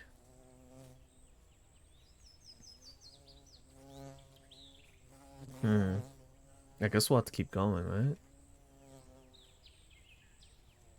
East is, I guess it's that one or that one. That one looks more north. This one looks more east, so we'll head down. Supposedly, I think. You're not used to the sense of the bogs, but you weren't expecting them to be so gentle. Humid air makes you think of smoked meat, and even though you ride by a few rotting carcasses and animal droppings, just as often you cross tiny meadows of pink, yellow, and red flowers. The noises tell stories of never-ending wars between the swarms of insects, frogs in their hideouts, snakes lurking among the purple grasses, birds patrolling both the water and the sky, and the saurians preparing to strike from beneath the surface. You can't separate the sounds of the living from those of the dying, if they're even different at all. You reach a boulder in the middle of the road, on the edge of a large pond. The road splits from here in two directions, but the only smoke you see is to the southeast. From the saddle, I see no creatures standing in my way. So southeast. Southeast? That's east-east. This is south. I don't know. South, I guess. Oh my. The leafless plants resemble tree roots rather than creepers, even though they're dark green and sway from side to side slightly. Gilbert stops without a command, unwilling to approach the nightmarish gate. There's no path in sight. Got some knowledge. I recognize the mushroom growing behind the creepers. Once they're gone, I can pick it, but only in the middle of the day. Oh. I pick up some branches and throw them at the creepers. You step among the muds and grasses, but some desperate creatures scraped this land clean of any wood they could eat. It takes you a few moments before you find any that doesn't fall apart under your touch. Once it hits the creepers, they bend backwards swiftly, then try to reach you with a loud swish, getting a bit longer as they repeat this attempt a few times. You tell your mount to step away, but the plants don't chase after you. I recognize. Okay. I examine the water. The dirty ponds are hard to see through. It takes a few minutes before you find a stick long enough to poke the water and reach its bottom. Even at the very bank, the water is as deep as your palfrey is tall, and it's quite possible that none of these conveniently spread paths appeared here on their own. Could it be that the locals carried much of the soil by themselves, connecting the deeper bogs with the other parts of the peninsula? Before you have time to dwell on it, you jump back, dodging the strike of a green saurian. Run away so quickly that it gives up its pursuit. Damn. You should seek shelter. It's almost nighttime. But goddamn. Got 3 hours. Well, let's continue. Let's head back, I guess. Yeah, I can't get through the creepers, so let's head east. Uh-oh. What's that music? The roads take you to the edge of the woods. A few trees have found lucky scraps of soil towering above the water, while others shorter, not as lush, have roots sunk in the pond. Some of the plants were felled with tools, so the route itself isn't so dark, while the few sunbeams getting through the weaker branches on your left are surrounded by darkness and a swarm of insects. Help me! Help! The sudden cries, while screams of pain reaches you from between the trees. A woman or a child. I think about my goal. Wait here, Gilbert. Someone needs me.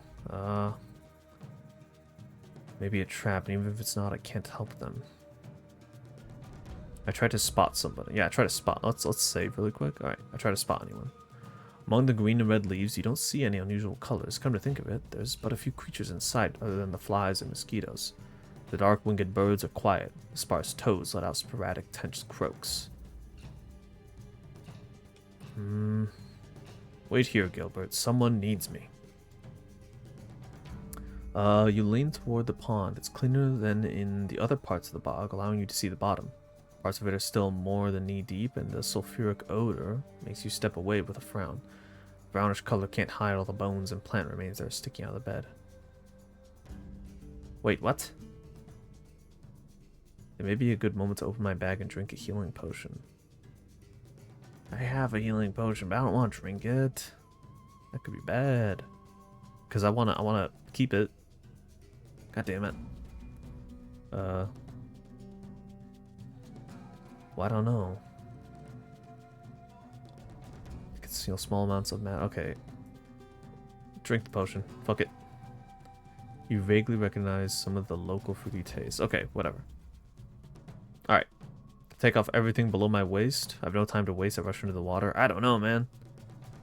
How long would it take to remove my clothes? What am I doing? I don't know what I'm doing. I have no time to waste. I rush into the water. You get slower with every step, as your pants and boots are soaked in water and mud. The cold water makes you shiver, and the sulfuric odor makes you glance at the animal bones sticking out of the pond bed. The voice doesn't stop. You gather your bravery and move forward, disturbing the sediment so much that it forms a cloud of mud at every step. You run into the trees. I follow the voice, I guess. Oh shit. It leads you deeper into those trees, but your clothes turn every step into a struggle. I should have taken those fucking things off. God damn it. You think it's coming from one of the larger plants, with a crown so dense you can barely see anything between the branches. Something lands on your back and you plunge into the water, getting pinned down to the mud by massive paws. You're choking, hearing only splashes. Oh shit. I need to get out of the water. Oh damn, okay. You try to roll away, knock the creature off you, but it's heavy, with large paws and strong legs. In panic, you gasp for air, filling your mouth with dirt. The bite shatters your skull. Oh, okay, I died. Let's replay this encounter. Okay. Well, we should dismount and give chase. I dismount and grab my axe. You lean toward the pond. Oh, well, first I'm going to take off all my clothes. Let's do that shit first. Right. You undo your boots and buckles, then hang your pants on the saddle. As your naked skin touches the water, you expect it to be more like a slime, but nothing of the sort happens. Only your eyes and nose notice the difference between this place and a regular pond. The cold water makes you shiver. The voice doesn't stop. You gather your bravery and move forward, disturbing the sediment. Yeah. Okay. I look around. As you walk among the trunks and branches, you see no large creatures. Oh wait, what? Again, I've been assailed by a beast. I need to get out of the water. You try to roll away, and while the creature is heavy with large paws and strong legs, you're strong enough to knock it off yourself. You bounce from the ground and dash through the shallow water, smoothly getting back on your feet, still holding your blade. I gasp for air and look at the beast. The cat's legs are bent, ready to jump, wide and muscular. Its eyes staring at you without a blink, are round and yellow, with pitch black irises in the center. It's waist high, with its chin hanging just above the water and a jaw that could bite off your limb in a heartbeat. It has short hair and whiskers and a nose as big as your hand. Even without the dirt, it's almost black, with glimpses of yellow that form a rose-like pattern on its sides and dots on its head. You can't see the creature's paws through the now clouded water. The cat lets out a growl, like a saw cutting a log. It's unscathed, confident. The human voice is still around. I try to focus on it. I should take a defensive stance. I gotta defend myself, bro. When you hear the flapping of wings, it's already too late. Bird talons sink into your shoulder, and once you get distracted, the cat darts forward, reaching for your thighs. You evade its first strike, but it then pushes your stomach with its huge paw, cutting through the armor. Before you can reach it with your blade, it's already out of your range. Your fine gambeson keeps you in one piece. The gray bird also flies away, now circling around you, gracefully avoiding the tree trunks and branches. It has a red tail and a short, curved, vulture-like beak. It growls just like the cat did a moment ago, and you notice that the human screams have disappeared. Oh no, it's 2 against 1. Oh shit.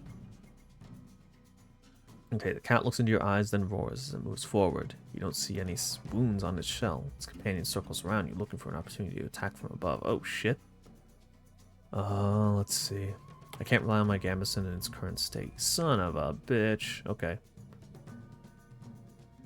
Try to stay safe, looking for an opportunity to make a precise strike. Keep the beast at distance, playing for time.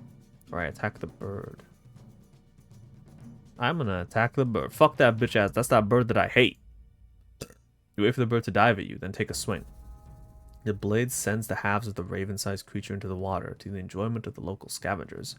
A few gray and red feathers are drifting next to you. Still, you weren't fast enough to stay away from the cat.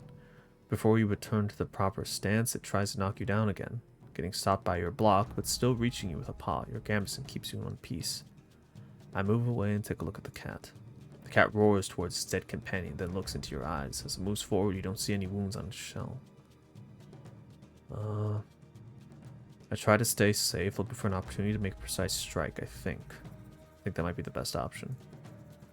You do your best to evade the cat's attack, then to strike it as it charges at you. You somehow avoid its claws and teeth, and your old axe cuts the beast's shoulder slightly. I get away from it quickly, then prepare for the next clash. Okay. Thank God, I don't want to keep risking that. This cat is, what, it's like about as big as my, like, waistline? That's scary. This is like I'm like fighting a tiger right now. Oh, shit. Okay. It's a dice roll either way. I think I don't want to try that again. I know it's probably the best option, but let's save. And let's try it once more. Okay. You do your best to evade the cat's attack, then to strike it as it charges at you, but your attempt fails, even though you also landed a hit. The beast manages to reach your stomach with its claws, slashing through your armor, while your old axe cuts the beast's shoulder slightly. Ah, damn it. Okay, push it away and prepare for the next clash. Okay, the cat roars towards its companion and looks into your eyes. As it moves forward slowly, its blood mixes with the cloud of dirt. Keep the beast at play, playing for time? Keep your distance, then duck as the beast jumps at you. So far, your reflex is beyond reproach. After a few breaths, the cat prepares itself for another pounce. Let's hope it's not too patient. The cat observes you with new respect, surprised that you're still standing. Looks at its dead companion and, without a second thought, leaps away, then partially swims, crossing the pond with speed matching your palfrey's gallop. You consider following it, but after it reaches a tree crown with just 2 jumps, then gets to another one with a single breath, you wipe your forehead and turn away. Gasping yet frustrated, you hobble back to the beaten path. Gilbert seems worried, and you try to ease its soul with a few encouraging words, hoping it will leave you alone for a minute. You wash your skin, then put on your dry clothes. At least your boots won't give you a cold. At least I know no soul is in danger. God damn it. Okay, well, I guess we gotta keep traveling. Fuck. Okay, we should just continue east. Fuck it. You ride along shallow waters on one side and flooded trees on the other. You reach what seems like the end of the road. The turn south is already overgrown, most likely abandoned after it was devoured by the bog. But as you look north, you see a wide clearing that, with time, has become a meadow, and a lonely hut at the end of an often-traveled path. At first, you ride down slightly, following the twisted trail. There's plenty of puddles around, as well as brown, gray, and purple grasses, but all of them are too short for any lurking predators, and the few foxes you see far away don't pay you any attention. You pass by the fresh tracks of heavy, hooved beasts, but spot no wild game in sight. Your eyes can't free themselves from the birds, rodents, and dragonflies. We need to ride carefully. If Gilbert's leg seeks into the mud, it may get broken. The farther north you ride, the shorter the grass gets. These vast, great fields, broader than 2 or 3 villages placed side by side, are many years old. The turf bricks surrounding the solitary hut are still fresh, drying in the late summer light. The scent of this area is like that of no bog you've ever encountered. Instead of a sublime aroma of healthy soil, it's intense, sulphury, leaving an almost sour taste on your tongue. The short scarp is dripping with water, like a running sore of the earth, carved with spade and muscle.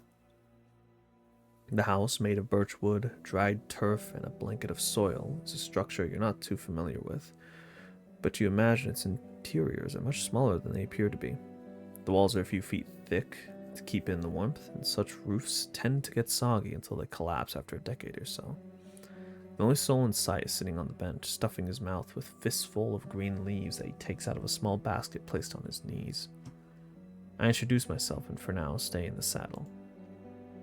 Still chewing, he mutters something in response, then shakes his hairy head, swallows, and puts the basket away. He stands up and takes a single step forward, approaching the edge of the scarp. His arms are entangled by green creepers longer than he is tall. They rub against the ground after each step, and judging by the way they occasionally twitch, they're very much alive, even though you can't see where they originate from. The Roadwarden, he repeats, this time clearly. He moves his sealed lips left and right, as if he's tasting your name. Still not sure if he should swallow it or spit it out. Your face is familiar, but not this, he points at your mount, staring at it for a good minute. His voice is quiet and young, not older than 30. If you were standing next to each other, he would be almost a head shorter than you, but for now he towers over you. He has sunken cheeks and sloped shoulders, and while his gray woolen robe was never pretty, it's now close to being a rag, and his sandals reveal long toenails. I observe him more closely. His eyes are as brown and dark as the grasses of this very bog. His left earring is made of a tusk and a feather, while the right one is an hourglass made of silver, though a broken wing makes it at all times tilted under its own weight. The leather strips on his wrists and ankles hold beads, pieces of amber, old game dice, and tiny skulls of birds and critters. Even more cords are hanging from his neck, some of them so long they reach his stomach. He carried countless amulets, some of them torn, dried, shabby, or fragmented, and you spot among them small boxes made of wood and bone, as well as leather pouches, which hide even more secrets. Were you here before? Perhaps I dreamt you in my sleep. His voice and look are absent. If so, I'm Thyrosus, the turf warden. Oh. Is warding turf difficult? That sounds sarcastic. I run my eyes over the wet scarp. Shouldn't you ward your home out of here? The earth beneath it is going to collapse.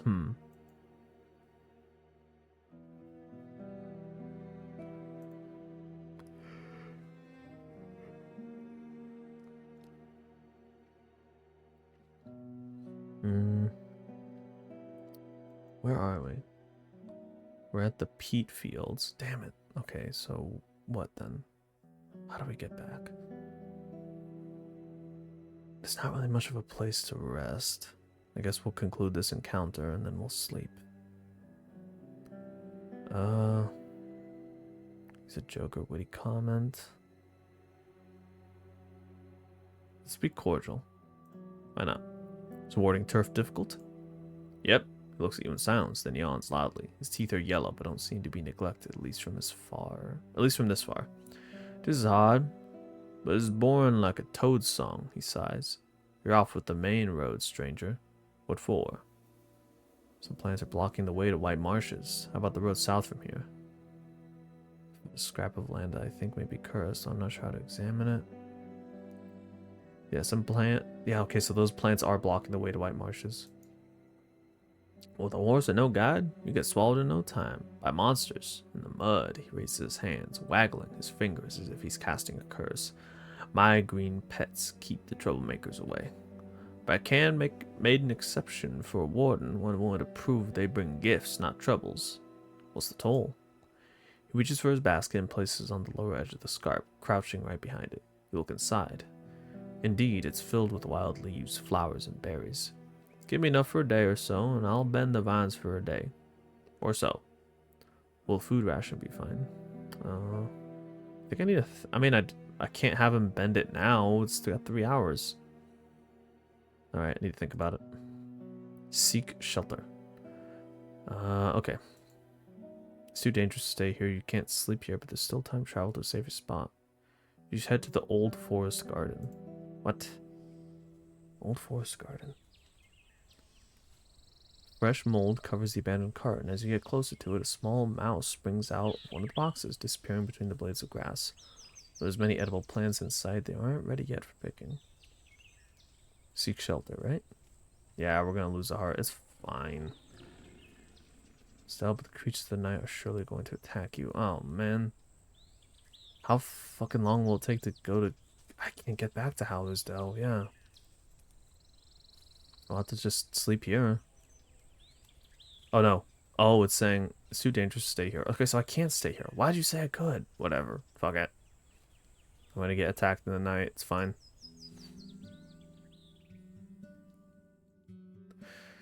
You ride through the open gate, then swiftly dismount. Some of the locals greet you politely, but they keep their distance. After you notice your own smell and the dirt on your clothes, you no longer wonder why. God damn it. Head to the stables. Okay. Oh my goodness. Okay.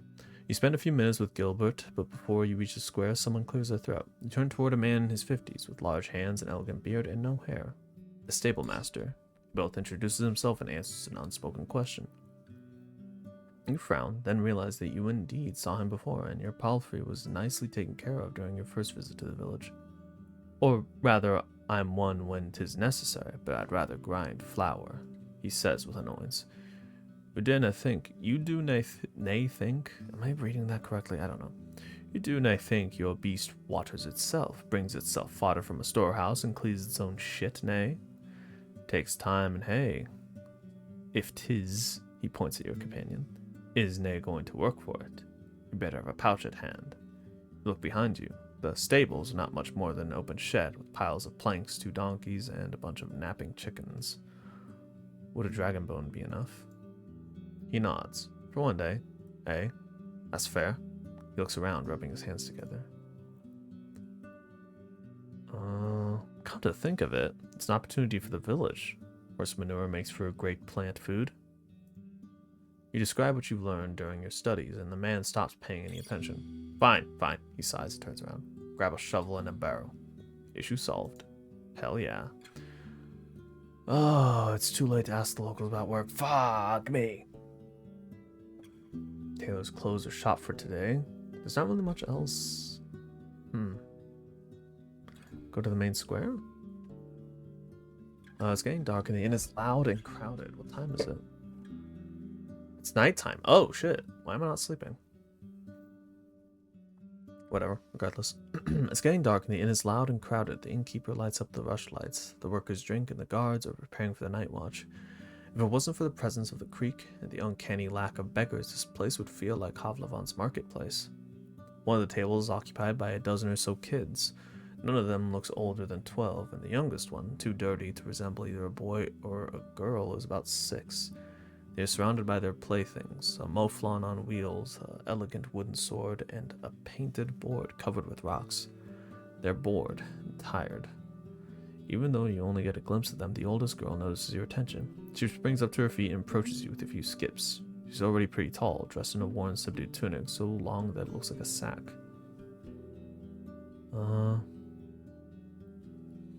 It would be rude to ignore her. I smile and ask what she needs. She puts her hands together and puts on a grimace of playful misery. Master Roadwarden, hearing such an antiquated salutation, makes it difficult for you to hide your smirk. We here, she points at a group. Bored. Oh, so bored. She puts the back of her hand on her forehead, letting out a deep sigh. Please, master, tell us a story or two. For each traveler sees with different eyes.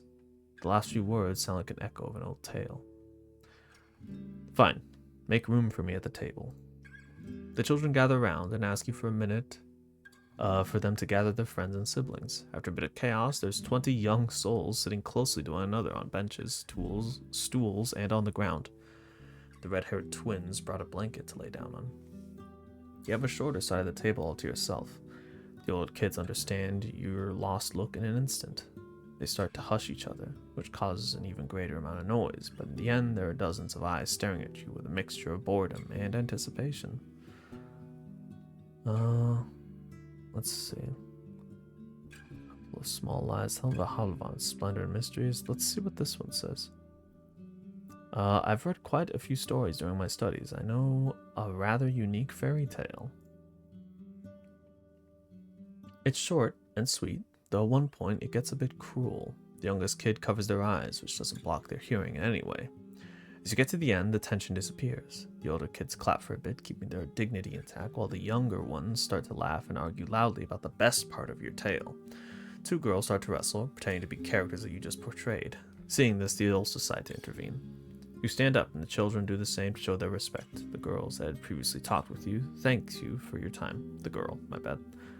I nod to her and walk away silently. It was my pleasure. I return to my tasks. Let's see. It's still nighttime, isn't it? Yes, it is. There's nothing else I can really do. I approach Eric's, the innkeeper. Why not? Let's talk to the innkeeper. He probably knows a lot. Even though the counter stands outdoors, it's not rotten or dirty, and you guess that's like the other furniture. It's brought inside every night. Eric approaches you with a smile and leans on its surface with his fists. He's portly and even taller than his neighbors. He's got freckles, short gray hair, and an elegant beard. His long woolen orange tunic has a decorative cut right under the neck and loose braids at the edges. How can I help you, traveler? His accent is heavy, nothing like his wife's. He stomps with a heavy boot and looks around, as if he's just waiting to get back to his other tasks. His fingers are still dirty from weeding the garden. Any rumors to share? Rumors? Nah, really. I have my own things to worry about. Neighbors keep their own company. Better for everyone to seek help from my wife, or the forest speakers, nay, in a mug of ale. So no rumors, but maybe you've heard about someone who may need my help. You say it as if we expect travelers to get here any day now. I'll ask around, come tomorrow. I could use a room. New shelter unlocked. Sure thing, he nods. My kids keep it cleaner than you'd find in the city. Just tell me when you're ready.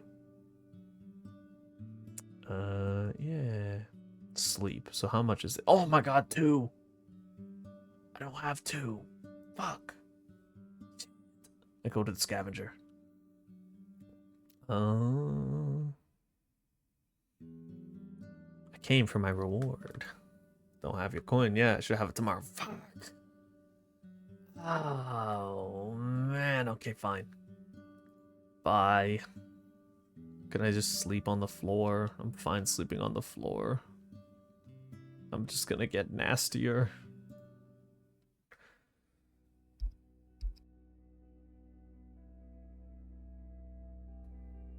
Sounds of rain wake you briefly. Before you return to sleep, you think about your plans. Riding in the mud is difficult. Gilbert will have a rough time, especially on the unpaved grounds. Maybe a good day to take a break at an inn. Your first sleep ends, but your usual 1-hour break is instantly disrupted by noise. You stand up, walk to the window, and see the reason for the commotion. A group of workers is just outside the inn, drinking and laughing. Eric's, the innkeeper, is also among them. You could join them, but if you do so, you won't get a good sleep tonight. After such a long day, you may end up exhausted. It's an opportunity to show I'm not an outsider, or I just want to rest. I mean, we do need sleep. I'm trying to think. I mean, we're kind of in a sorry state right now. No money. We're very well fed, but we did not have a lot of vitality. I think I should rest. And we're also nasty and have no armor. This is cringe. During your time in Halvan, you learned how to ignore drunken crowds. You can relax and return to your routine. I sharpen my blade and go to sleep.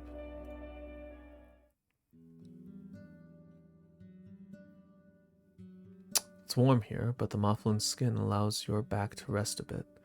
You wake up a couple of times during the night. The smell of the cooked stew fuels your hunger, and the staff returns to the room once every hour or so to stir the pot. You wake up early, but leave the building, check up on Gilbert, and give him some water from the creek. The innkeeper is sitting near the door from time to time, carrying out another bowl with either stew or gruel. Thias is nowhere to be seen. Scavenger is leaning against the wall with arms crossed, though he nods towards you when you reach the square. Let's talk to the scavenger. I, Roadster, need anything. Came for my reward, of course. And ye shall have it. You saved my life, or what's left of it, and thanks to you the lizards didn't bite off my arm. Here's what we've agreed to. 5 dragons, and these 2 more for your help on the road. Hope you eat and sleep well for it, you deserve it. I nod and put the dragons in my pouch. I have some other questions. Aye, we could talk. Go ahead. I want to learn more about the peninsula. Tell me about your travels.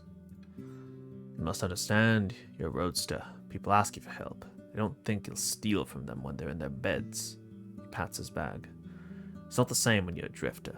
They don't ask me to stay, to marry their kids, or to help them with the harvest. They ask if I plan to pay for the room, or buy stuff. We talk for quite some time, though it's difficult to uncover the details hidden in his tale. He claims he and his packbird came here by boat, about which he refuses to speak. He landed just next to Gale Rocks, a large fishing village near the northern shore. People there were irritable and unwilling to idly chat with him, but opened their mouths after he helped them at the smokehouse. On sunny days, the locals hunt on the shore, and when it gets dark, they hide behind the walls, gutting the fish. And when the weather goes to shit, they boil water for salt and put fish in it, then hop to the barrels. Then, I don't know. They don't have many trees around. Then they sell the meat to the villages and, places. He clears his throat. For crops. I let it continue. I was told to stay away from white marshes, though no shell told me why. Joined a group of fish traders who were going to Old Pagos and its monastery. But I hate that place. Bah, everyone does. He shrugs. I traded there for a bit. The villagers are cold. They spend days praying and talking on and on about their duty, and are grey like an ashworm. So I left at dawn. Me and my bird. Wasn't that a mistake? He was attacked by a short bear-like creature. He tried to run away, but following his bird was a bad idea. He fell over in the thicket, so the monster had time to get to him. I hit it with a bolt. Wasn't enough. I kick it so it bites my legs, tears my flesh away. I almost dozed off from the pain. But can you believe it? That lazy bird came back and charged at it with its beak. His dagger was enough to get through the surprised animal's belly. They ran away. How did you survive with such deep wounds? The bird was patient. Let me lean on it. My ballista scared Griffs away, and we got to Howler's Dell. That's where I found the elders. They agreed to heal me, but only for coin, and told me it's an exception. After a few questions, you're sure that by the elders he means the local druids, held by the villagers in great esteem. They didn't want to talk with me a whole lot, said I'm impudent. His tone is filled with mockery. You hear that? I spent time with Thias. At least she wasn't so boring. So why did you leave Howler's Dell alone? It wasn't smart to move to the ruins all by yourself. Ha! I shouldn't tell, and I won't. You already know all that you need to. How are things? It's not bad here, not bad at all. I bought what I could sell, but I'll have to plan out what to do next. I don't care, I'll wait for a couple of days, craft some things, rest from the forest. I'll leave when I leave. He scratches his cheek and beard and finally sighs. But I do feel like I've eaten a troll shit, When I landed here, I had my pile of bundles and trinkets, and now I'm starting with nothing again. Should have listened to the warnings. This land belongs to no man. Do you have any idea what happened to the ruined village? Well, I won't guess. I saw many ruins. There's no treasure and skeletons there, so that place means as much as dirt. Someone was barking too loud, so the beasts broke through and made them quiet again. He clicks his tongue. And that's that. Talking about the nature's fury brings bad luck, don't you know? I have some other questions. Do I? Not really. Tell me about yourself, I guess. I could tell you stories for days, but who cares? He chuckles. I'm just doing my own thing, moving from wall to wall, sleeping where they let me, selling what I can, buying what I need, saving dragons for another day. I used to be a sailor. People called me Pyros because of the, he points at the burned skin on his forehead. But I'm not one to push, plow, or patch ship sails all day long. I don't care if a corpse eats my bones one day. I'd rather be free for a few years than cage myself in fear for decades. And I'm damn good at staying safe, or rather I was before I landed in this shithole. He touches the scars on his face. I haven't gotten one of these in years. It didn't take 2 weeks and I almost lost my legs. Spent all my coin in Howler's Dell for Elder's magic. Not the first time I have an empty pouch, not gonna lie. There's no coin waiting here. Once I push all the iron to the locals, I'm heading south. Though I won't ride alone. I'm not making that mistake again. I've heard no ships can land on this coast. Well, he tilts his head to the right and gives you a distrustful look. If you're patient, take your time. You can get to Gale Rocks in the sea. In a light boat, or raft, or something that can avoid the rocky teeth. Sure, no hope for a ship or any trade, but with some help you can do it. But don't tell anyone I told you that. His tone gets significantly colder. It's not something people should talk about. I nod. Bye-bye. Okay. Let's see. Okay, so the trader, hold on. Let's double check. He said day 10. We're at day 4. We need to... God, what should we do? Quests. Tyus wants me to spy for her. Ruined village. Ellis Hawks, one of the villagers scavenger felt the same way. I mean, I don't know what there is to do here. It comes right out north. The event occurred at the same time as a few others. So I'll use the road leading through the heart of the forest. Merchants, medicants. So this is kind of the big thing. Old Pagos. Where is Old Pagos? Old Pagos is a western village settled on barren soil. So that's another place we could go to get potions, or we could head back south.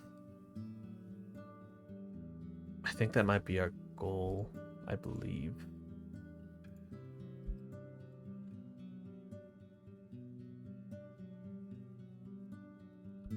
Yeah, so... Okay. So we're gonna have to head farther south. No. Thank you. Rest? Should we rest? What will resting do? Rest in the village. Spend the entire day taking care of smaller chores. Allowing your shell and soul to rest. Okay, we have 8 gold. We have 8 coins, my bad. I kind of want to find a place to get clean. Inventory. I can use... Did I already use my soap? Is my soap gone? Got the key.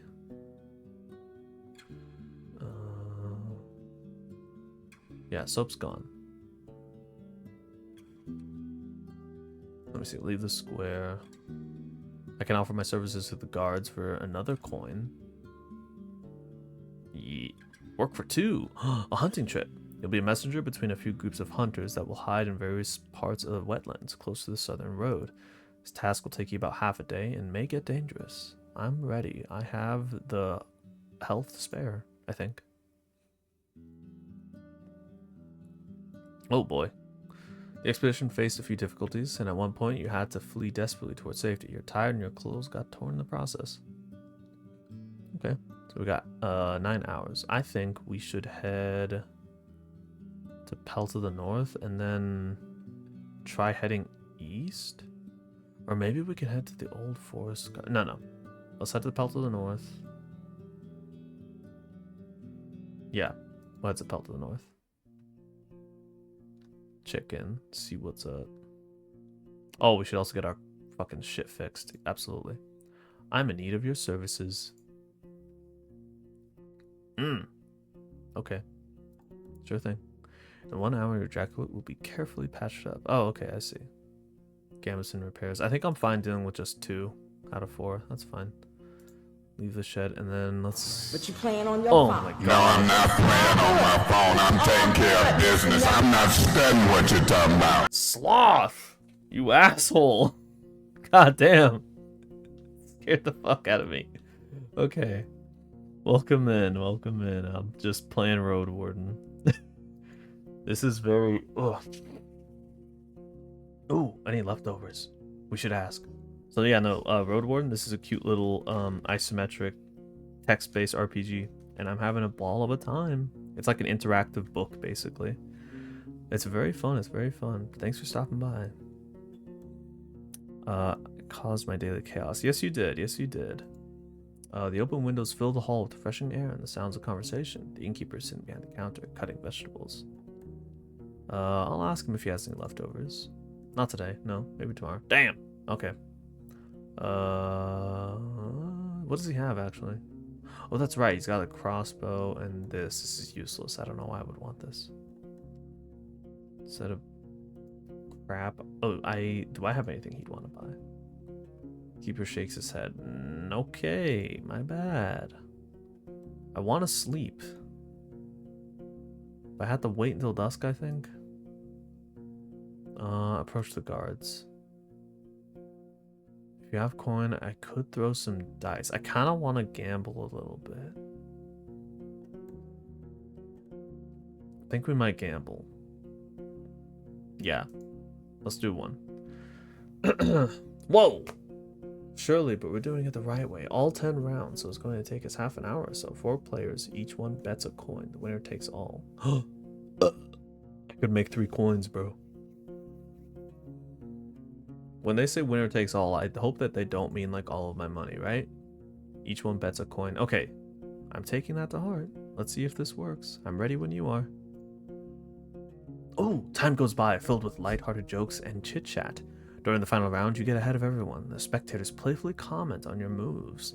The winner takes all. 3 dragons are placed on the table, and you put them into your pouch quickly. The table and chairs are moved back to the building, and the guard in yellow armor thanks you for playing. Is there anything you need? Hell yes, dude, we made some more gold. Fuck yeah.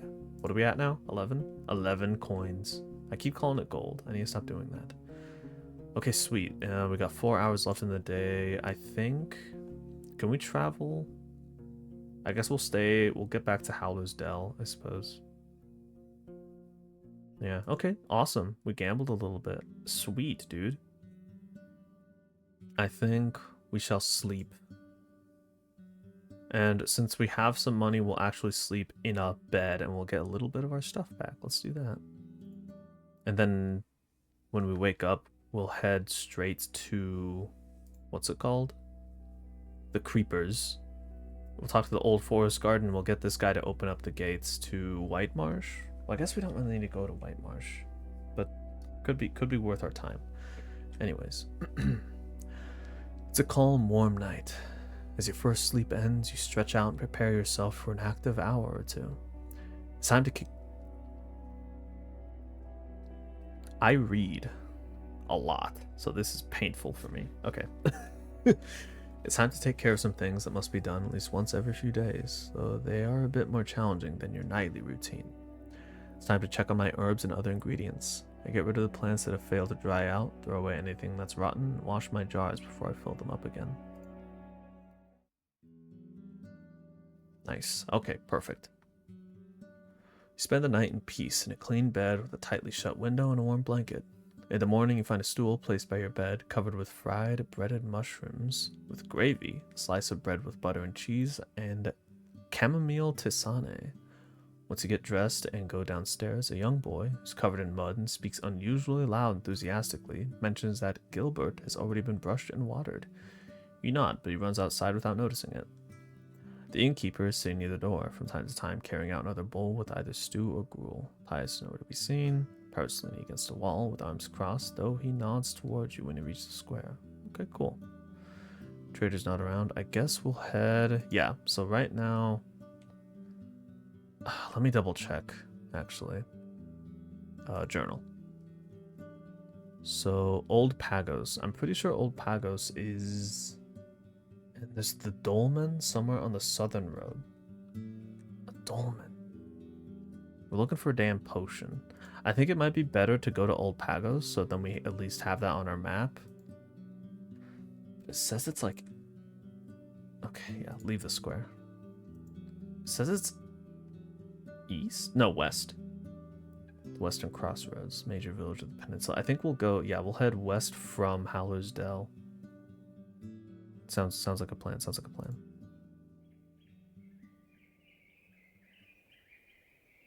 Actually, before that, I need to use the restroom really quickly. So I'm going to do that. I'll be right back.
All right, we're back. We're back. We're back. Lo siento. Lo siento. Pause that.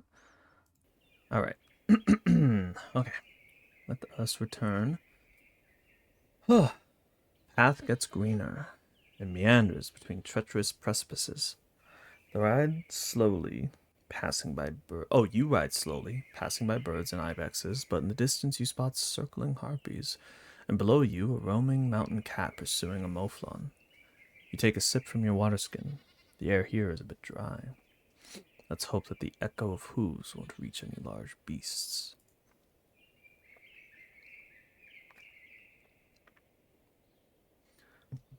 I had to drink some water. Oh.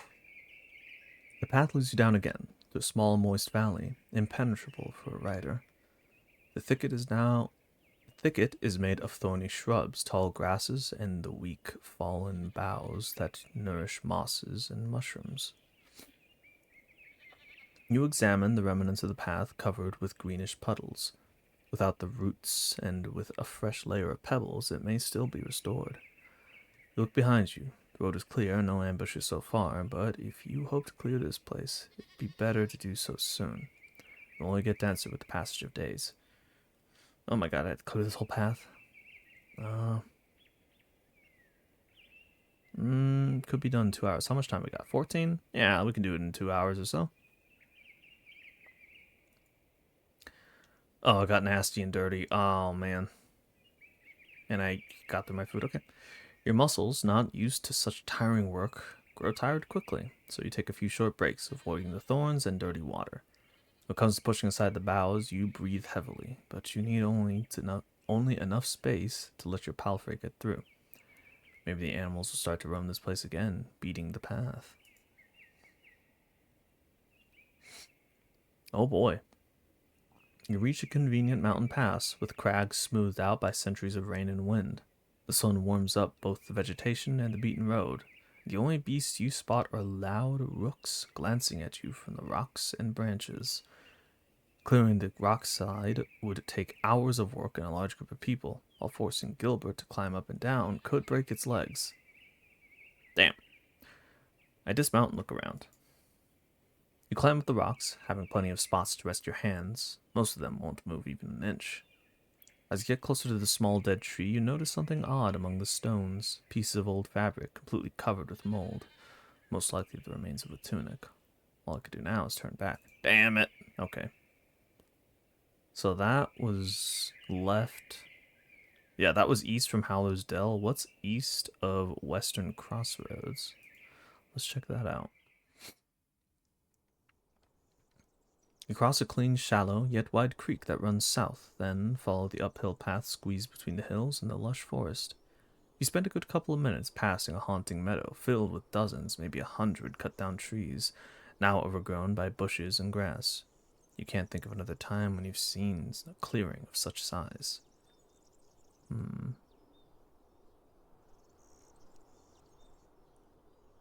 Let's see. Seems dangerous. If those goes on, the animals will join forces to strike down whoever is responsible for this. Oh boy. Once the clearing ends and turns into a corridor of trees and hills, you stop your horse. There's a monster in the middle of the road, reaching out with its long arms to grab and devour fruits and leaves from its tree crowns, chewing them without haste. It's standing on its hind legs and leaning on a thick tail. As there isn't much hair on its gray skin, you see its impressive muscles. The beast is 3 times the size of a human. While each move it makes is slow, its long claws and the ease with which it breaks one of the branches makes you think that a single swing will be enough for it to pierce through your jacket, or, just as likely, that it would simply break your bones and send you into the air. Like most people, you know quite a bit about pebblers. Once they get used to an unfenced farm or a forest garden, getting rid of them could be a huge issue.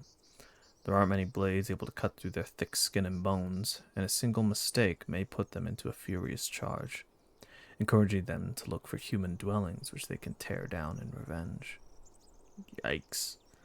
The beast doesn't give you as much as a glance, but also doesn't move away. The best you can hope for is that it's going to walk away on its own. Maybe tomorrow, maybe later. Facing it in a fight would end up badly. I return to the crossroads. Okay. I guess in the meantime, we should open up the creepers. So we should head to the Old Forest Garden, which is meals or supplies. Okay, cool. Okay. We'll talk to him, get him to open the creepers. What? Oh, my bad. The peat fields, that's where I want to go. White and brown hawk is sitting in the middle of the path, tearing away flesh off its furry prey. Once it realizes you're riding straight at it, it takes to the air, leaving with its meal, not even sparing you a glance.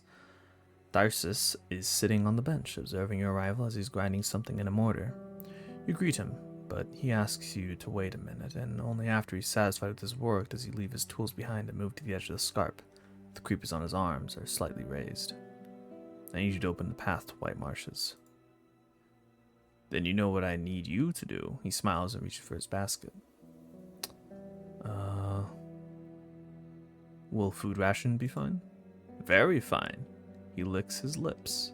And once he spots a piece of jerky among your gifts, he reaches for it right away. With a full mouth, he snaps his fingers and mutters something with satisfaction. I found a scrap of land that I think may be cursed, though I'm not sure how to examine it. Ah, you're saying the rest of the north isn't cursed? He lets out a chuckle, but seeing how you still wait for his advice, he raises one of his creepers and, looking in the distance, scratches it. I've no cure for that, but ask Adosia. The witch from the other side of the woods, far east. Mayhaps she has a wand or something. Okay. Sounds good. Well, now the creepers are open, so we can continue southeast. The road twists between the flooded, purplish grass. The field ahead of you is still green, bearing the second sowing of broad beans, maybe the third one, if the land allows it. The workers ignore you. Some of them are nothing but bones. Some carry scraps of flesh, wearing them like forgotten rags. The others look almost human, as if they are awoken right after death. Most of the witless shells move around piles of soil, carry wooden logs, or dig in the ground with their bare hands. There are also those with considerable abilities. They use pitchforks, hoes, and splitting axes, confidently cross the uneven ground. There's only a few breathing souls in sight. They observe your passing, but keep their distance. Keep the blade at hand just in case. They aren't attacking me, so I don't need to be afraid. The people who live here seem to have everything under control.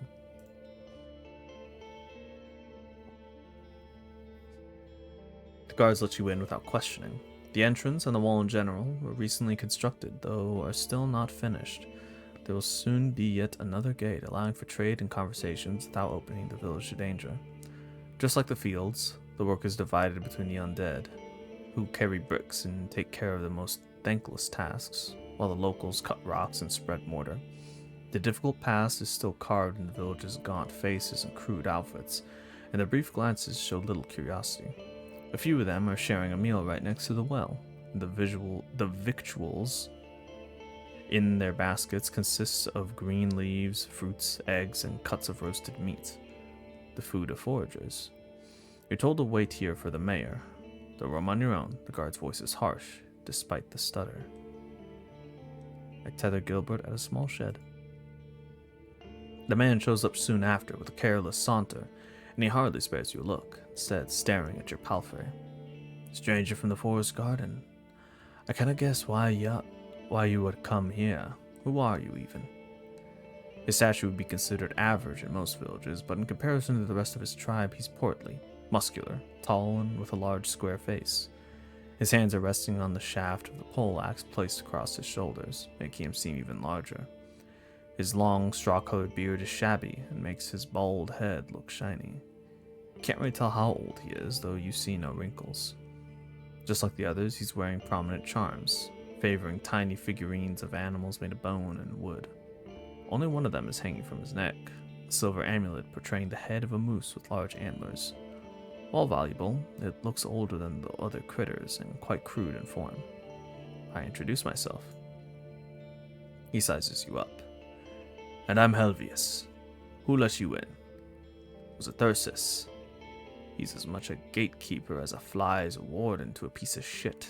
He gives you a telling frown. Let's see. Maybe I got it by myself. Chop those creepers into a salad. I'm sure he realized it may be of use here. He could tell it won't hurt you.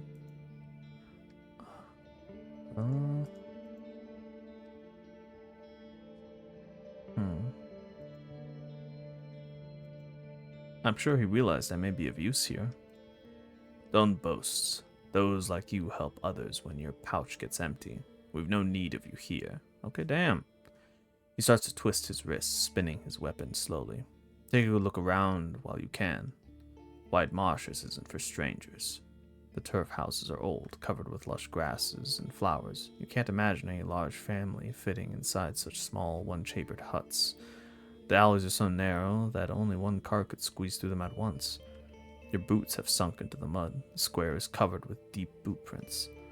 The noise of hammers, shouting, wood splitting, and the shuffling of undead legs pierces through the constant buzzing of insects.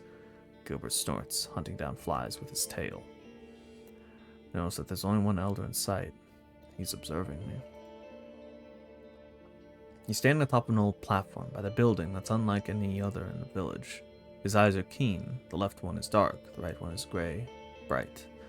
His head and face are shaved, and his simple, undyed robe is in even worse shape than the outfits of his tribesfolk. Once Helvius realizes what you're looking at, he lowers his weapon and clears his throat, like a boy caught red-handed. The elder walks away, holding a walking stick with one hand and touching a wall with the other. Orentius, says the mayor. The priest of our fellowship, and the one who saved our people, raises his hand, pointing at the dead shells bustling around the construction site.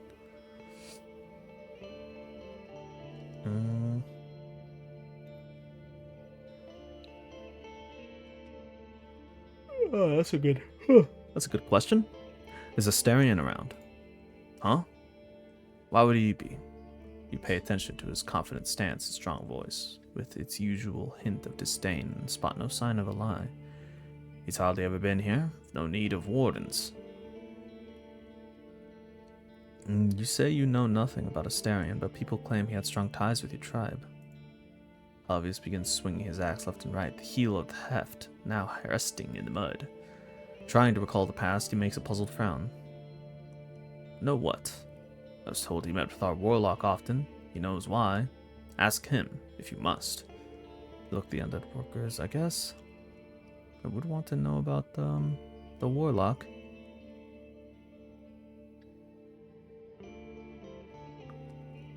I'd like to know more about White Marshes. Don't bother. Both us and yourself. The tribe's been taming the bogs for 5 generations by the fields.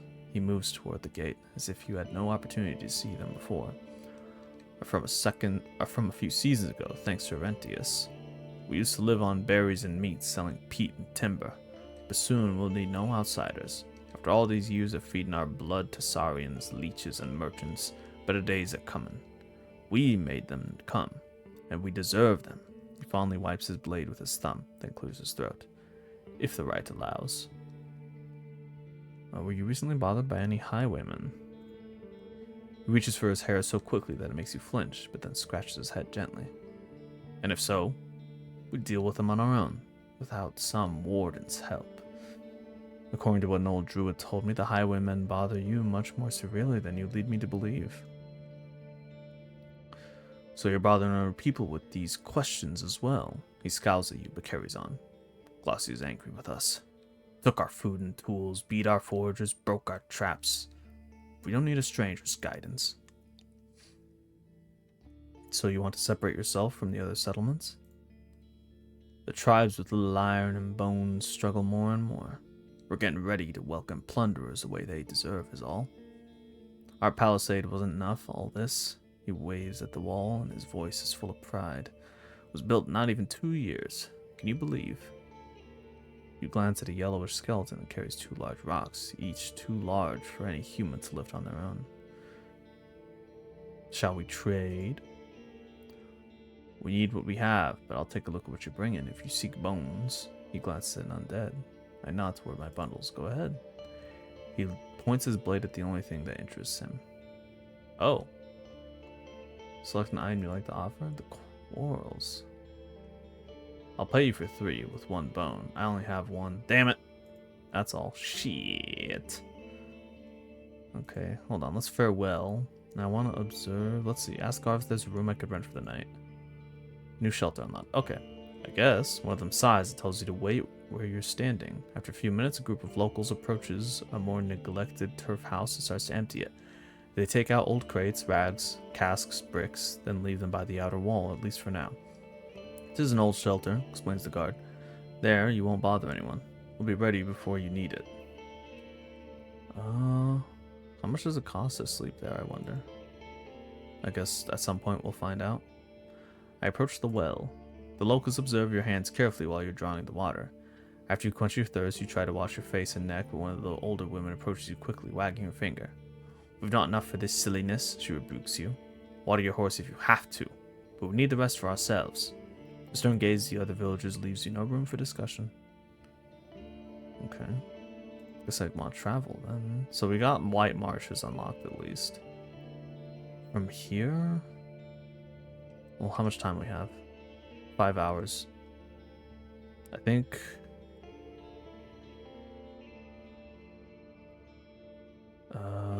let's go back to the western crossroads and try to identify the eastern sign. Oh, what is this? As you ride past the fields, one of the local farmers enters the road, gesturing for you to stop. He's holding a rusty sickle and carries a basket on his back, filled with various weeds and a sharpened club. His patched-worn tunic is neglected, but fitting for a farmer. The lean years left his The lean years left his face skinny, his teeth crooked, and his sad eyes hold heartwarming kindness. Hi there, Warden. He has a thick local accent. But wondering just now, it's a small matter, you see. Do you know how to read? I used to be a scholar. Fantastic. He gives you a radiant smile. Give me a few moments. Without waiting for your response, he runs to the village and returns to you with a small sack in his hands. How about you take a look at it?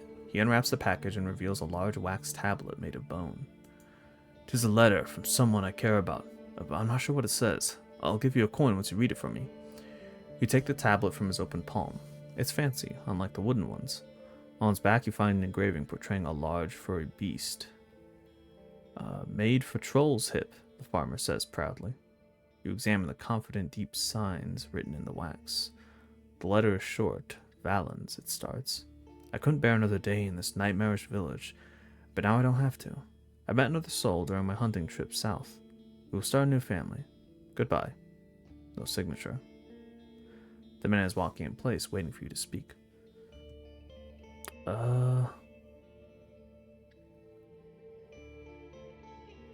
Okay, huh? Oh boy. I think this guy got broken up with. Just gonna throw that out. I think that might be what happened here. Met someone. We'll start a new family. Goodbye. Damn. I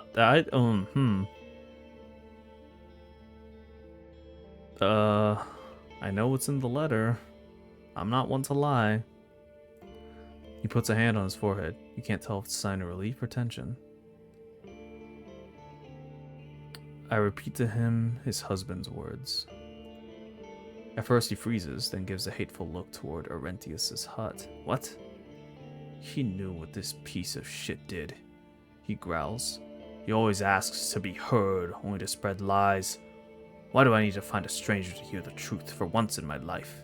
His eyes get gentler once he looks at you, but you notice the tears in his eyes. His shaking hands offer you the reward. Now, about the tablet. Here you go. I don't want it. He steps away. You know what? Take this. He pulls out a bone stylus that perfectly matches the colors of the tablet. Together they will buy you a few meals at a trader's stall. Good luck, Warden. Farewell. Okay. Completed another quest. How nice. A group of children is sitting in a circle, being taught by a teenager how to carve in bone. They're skinny, and one of them is sobbing. You know, a skinny woman with a blue headscarf. She stares at your mount like a wolf at an elk. That is scary. But I need to head to the Western Crossroads. I think. Yeah. Oh, wetlands get dangerous. Yeah, I need to leave the wetlands. Fuck this place, man.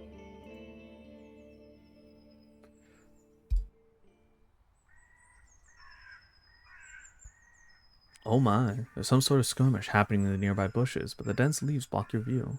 You hear a painful whine, and the plants stop shaking. Jesus Christ. Okay, so we got this. I know we found a destroyed sign, but I want to check out the eastern signpost. The long plank attached with rusted iron nails is almost empty. It bears no words, only a single picture, painted with great care. It portrays a city-like gate, with a watchtower to its left and right, and a couple of small conifers growing beside and partially behind the towers. I think we'll want to go east then. That sounds nice.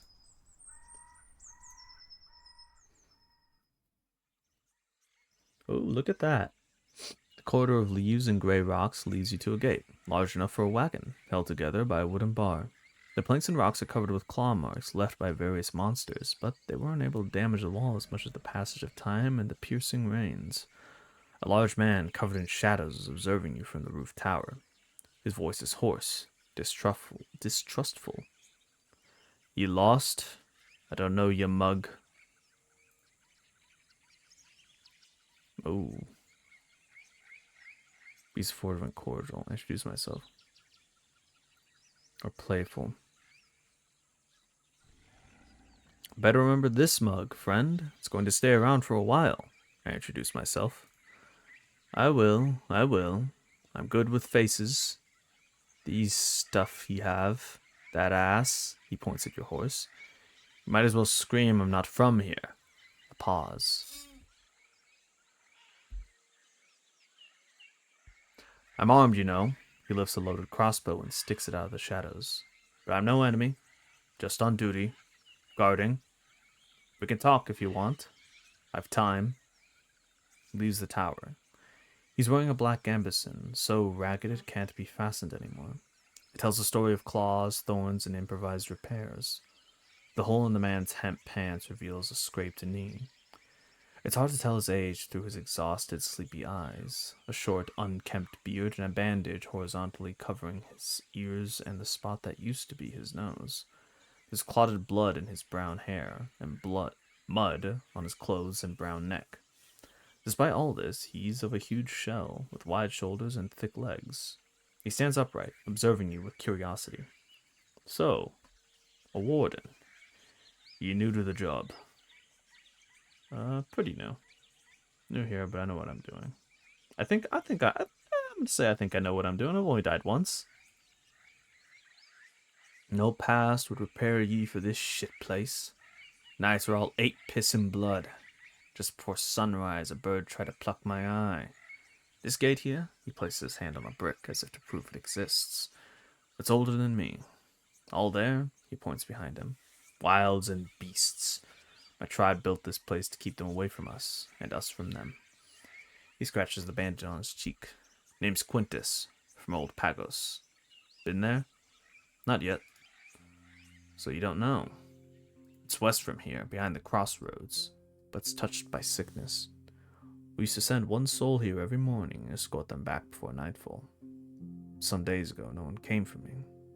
I spent a night here, sneaking wolf shits almost got me. Picks up an almost empty water skin from behind a parapet and takes a sip. Went home by myself, only to learn about the sick. Been here ever since. Oh my. What do you know about the plague? Not much. It kills, that's all there is to know. My tribe's smart, locking the gate. The right gave them strength. Shouldn't you look for real shelter? He trembles, his eyes widening. Someone has got to stay at the gate. The villagers in the east don't know about the illness. They may try crossing the woods, hit the closed gate while fleeing some wolves and stuff. He rubs his dirty neck. But I also can't leave the gate open. It's like a dam for monsters. If all I can do is choose the way I die, this is it, with my duty fulfilled. I'm surprised you survived for this long. Well, you can call it surviving. I call it potions. His chuckle makes him wince in pain. He puts a hand on his stomach and leans away. Beasts took me for easy prey, but the good mucks from the mountains equipped our gods well. They're helping our ale, but used to brew all sorts of stuff. His hand moves to an earthenware bottle by his belt. You could at least spend the nighttime in one of the villages. He adjusts his jacket by shaking his shoulders, making the buckles jingle. I'm not a beggar. The villagers in the north won't help me for more than a day or two. Got no dragon bones, just this little ibex. Pats his crossbow. Old Pagos is by itself. We don't look for kind folks. He thinks for a moment. I'll just wait. I'll get back home once the plague's done. Or before winter. You look at his disfigured face. He may be a bit too proud, but knows more about the locals than I do. He glances at Gilbert.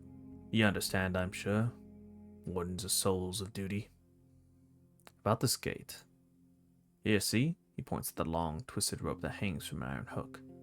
I could climb down, remove the beam on the other side. You'll take down yours. You need at least 3 hours to get through the woods. He touches his stomach and takes a deep breath. But I need you to give me aught first. What do you want? I'm hungry. Bring me some rations, maybe. Dried meat, apples, nuts, maybe. He sizes you up. 6 meals. Then I'll help you with the gate.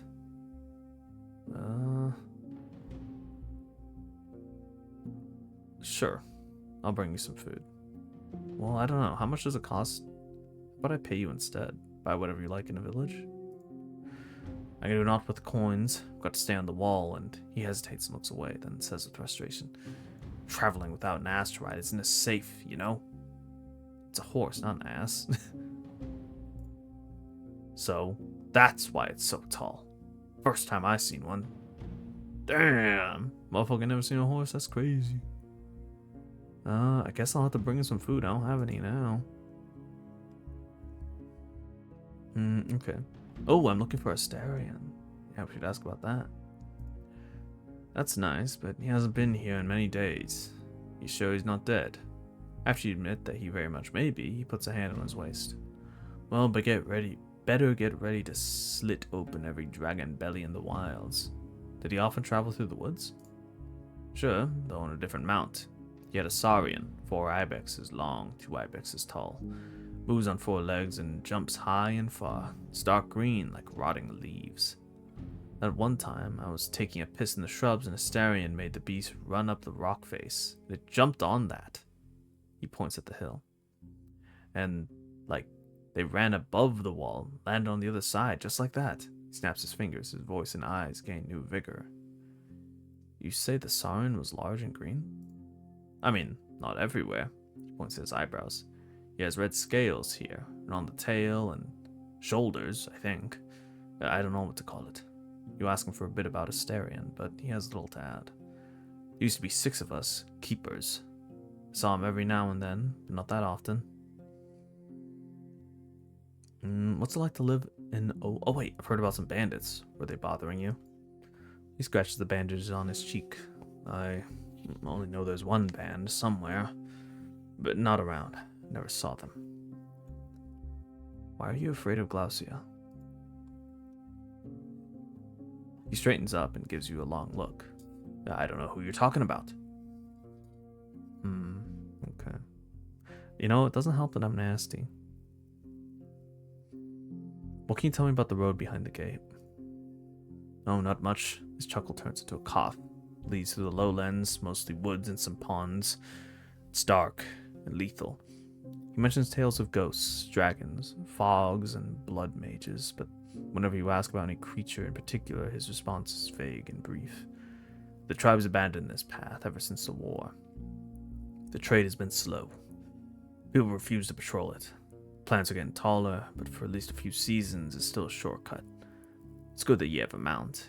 If all chases you, always stay close to the paths and ride as fast as you can. If no one uses this road, why are you here?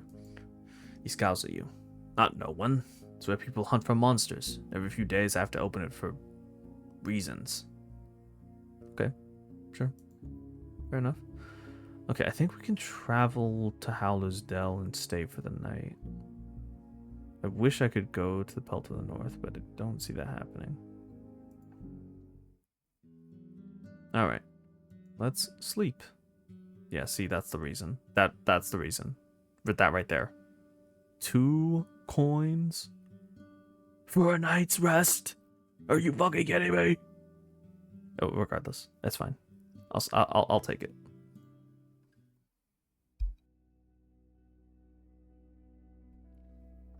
As you prepare your belongings, you realize that the days are getting noticeably shorter. The closer you get to autumn, the less time you'll have before the beasts of the night leave their lairs. For now, it won't be that bad, but I better make sure not to waste too many hours.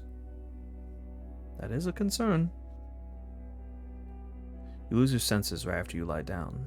In the middle of the warm, stuffy night, you are entangled by your dreams. Too tired to fully wake up, too accustomed to having a mid-sleep break to just get back to sleep. You are between the realms, surrounded by visions so vivid you are tempted to reach out, touch them, and stretch them out. They are your playground.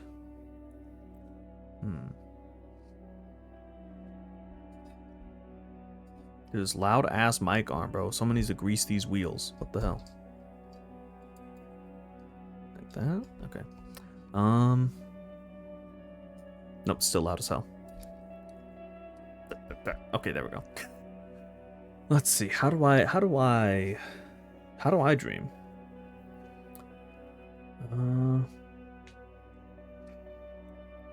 I usually can't control my dreams. I'll be so real. They come and go, but I do get lost in them. Last night, I had a pretty long, crazy dream. And I woke up believing it was real. My perception of everything was completely shifted, so I think I wouldn't dare to disturb the natural flow of dreams. I accept them as they are, hoping to spot any visions they bring.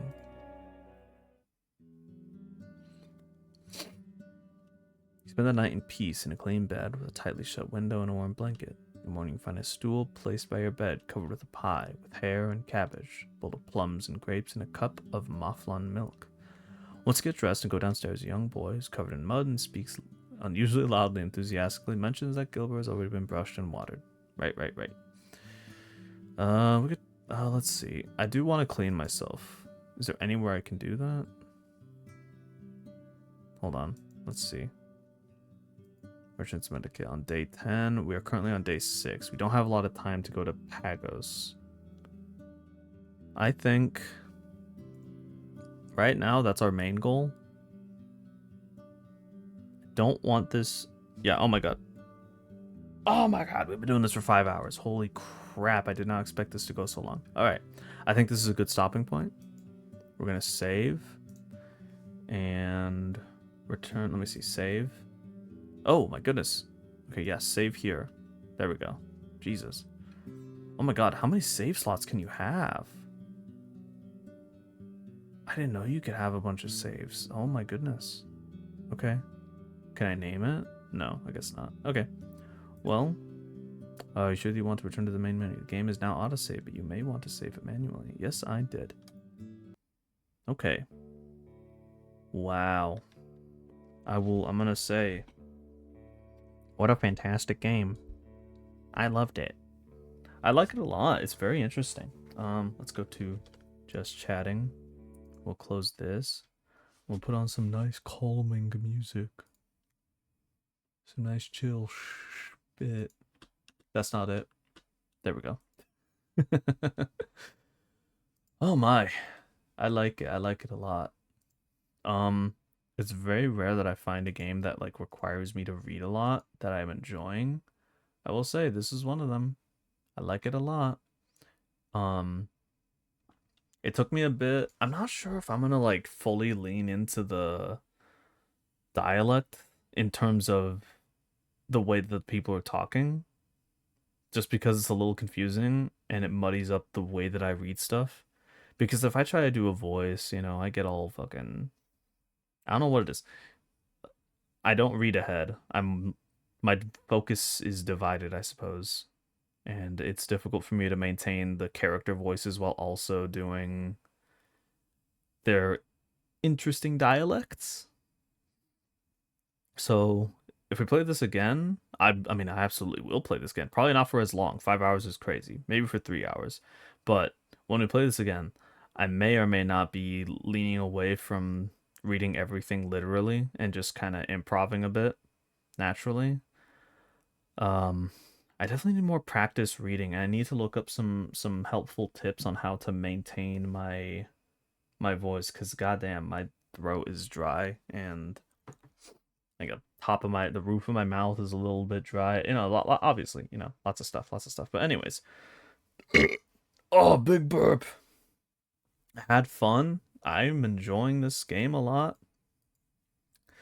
I hope it's enjoyable. I hope it's chill. I mean, I assume it's chill, but you know what I mean. But anyways, what a great session, I think. I think that was fun. I enjoyed it. Gave me a nice change of pace.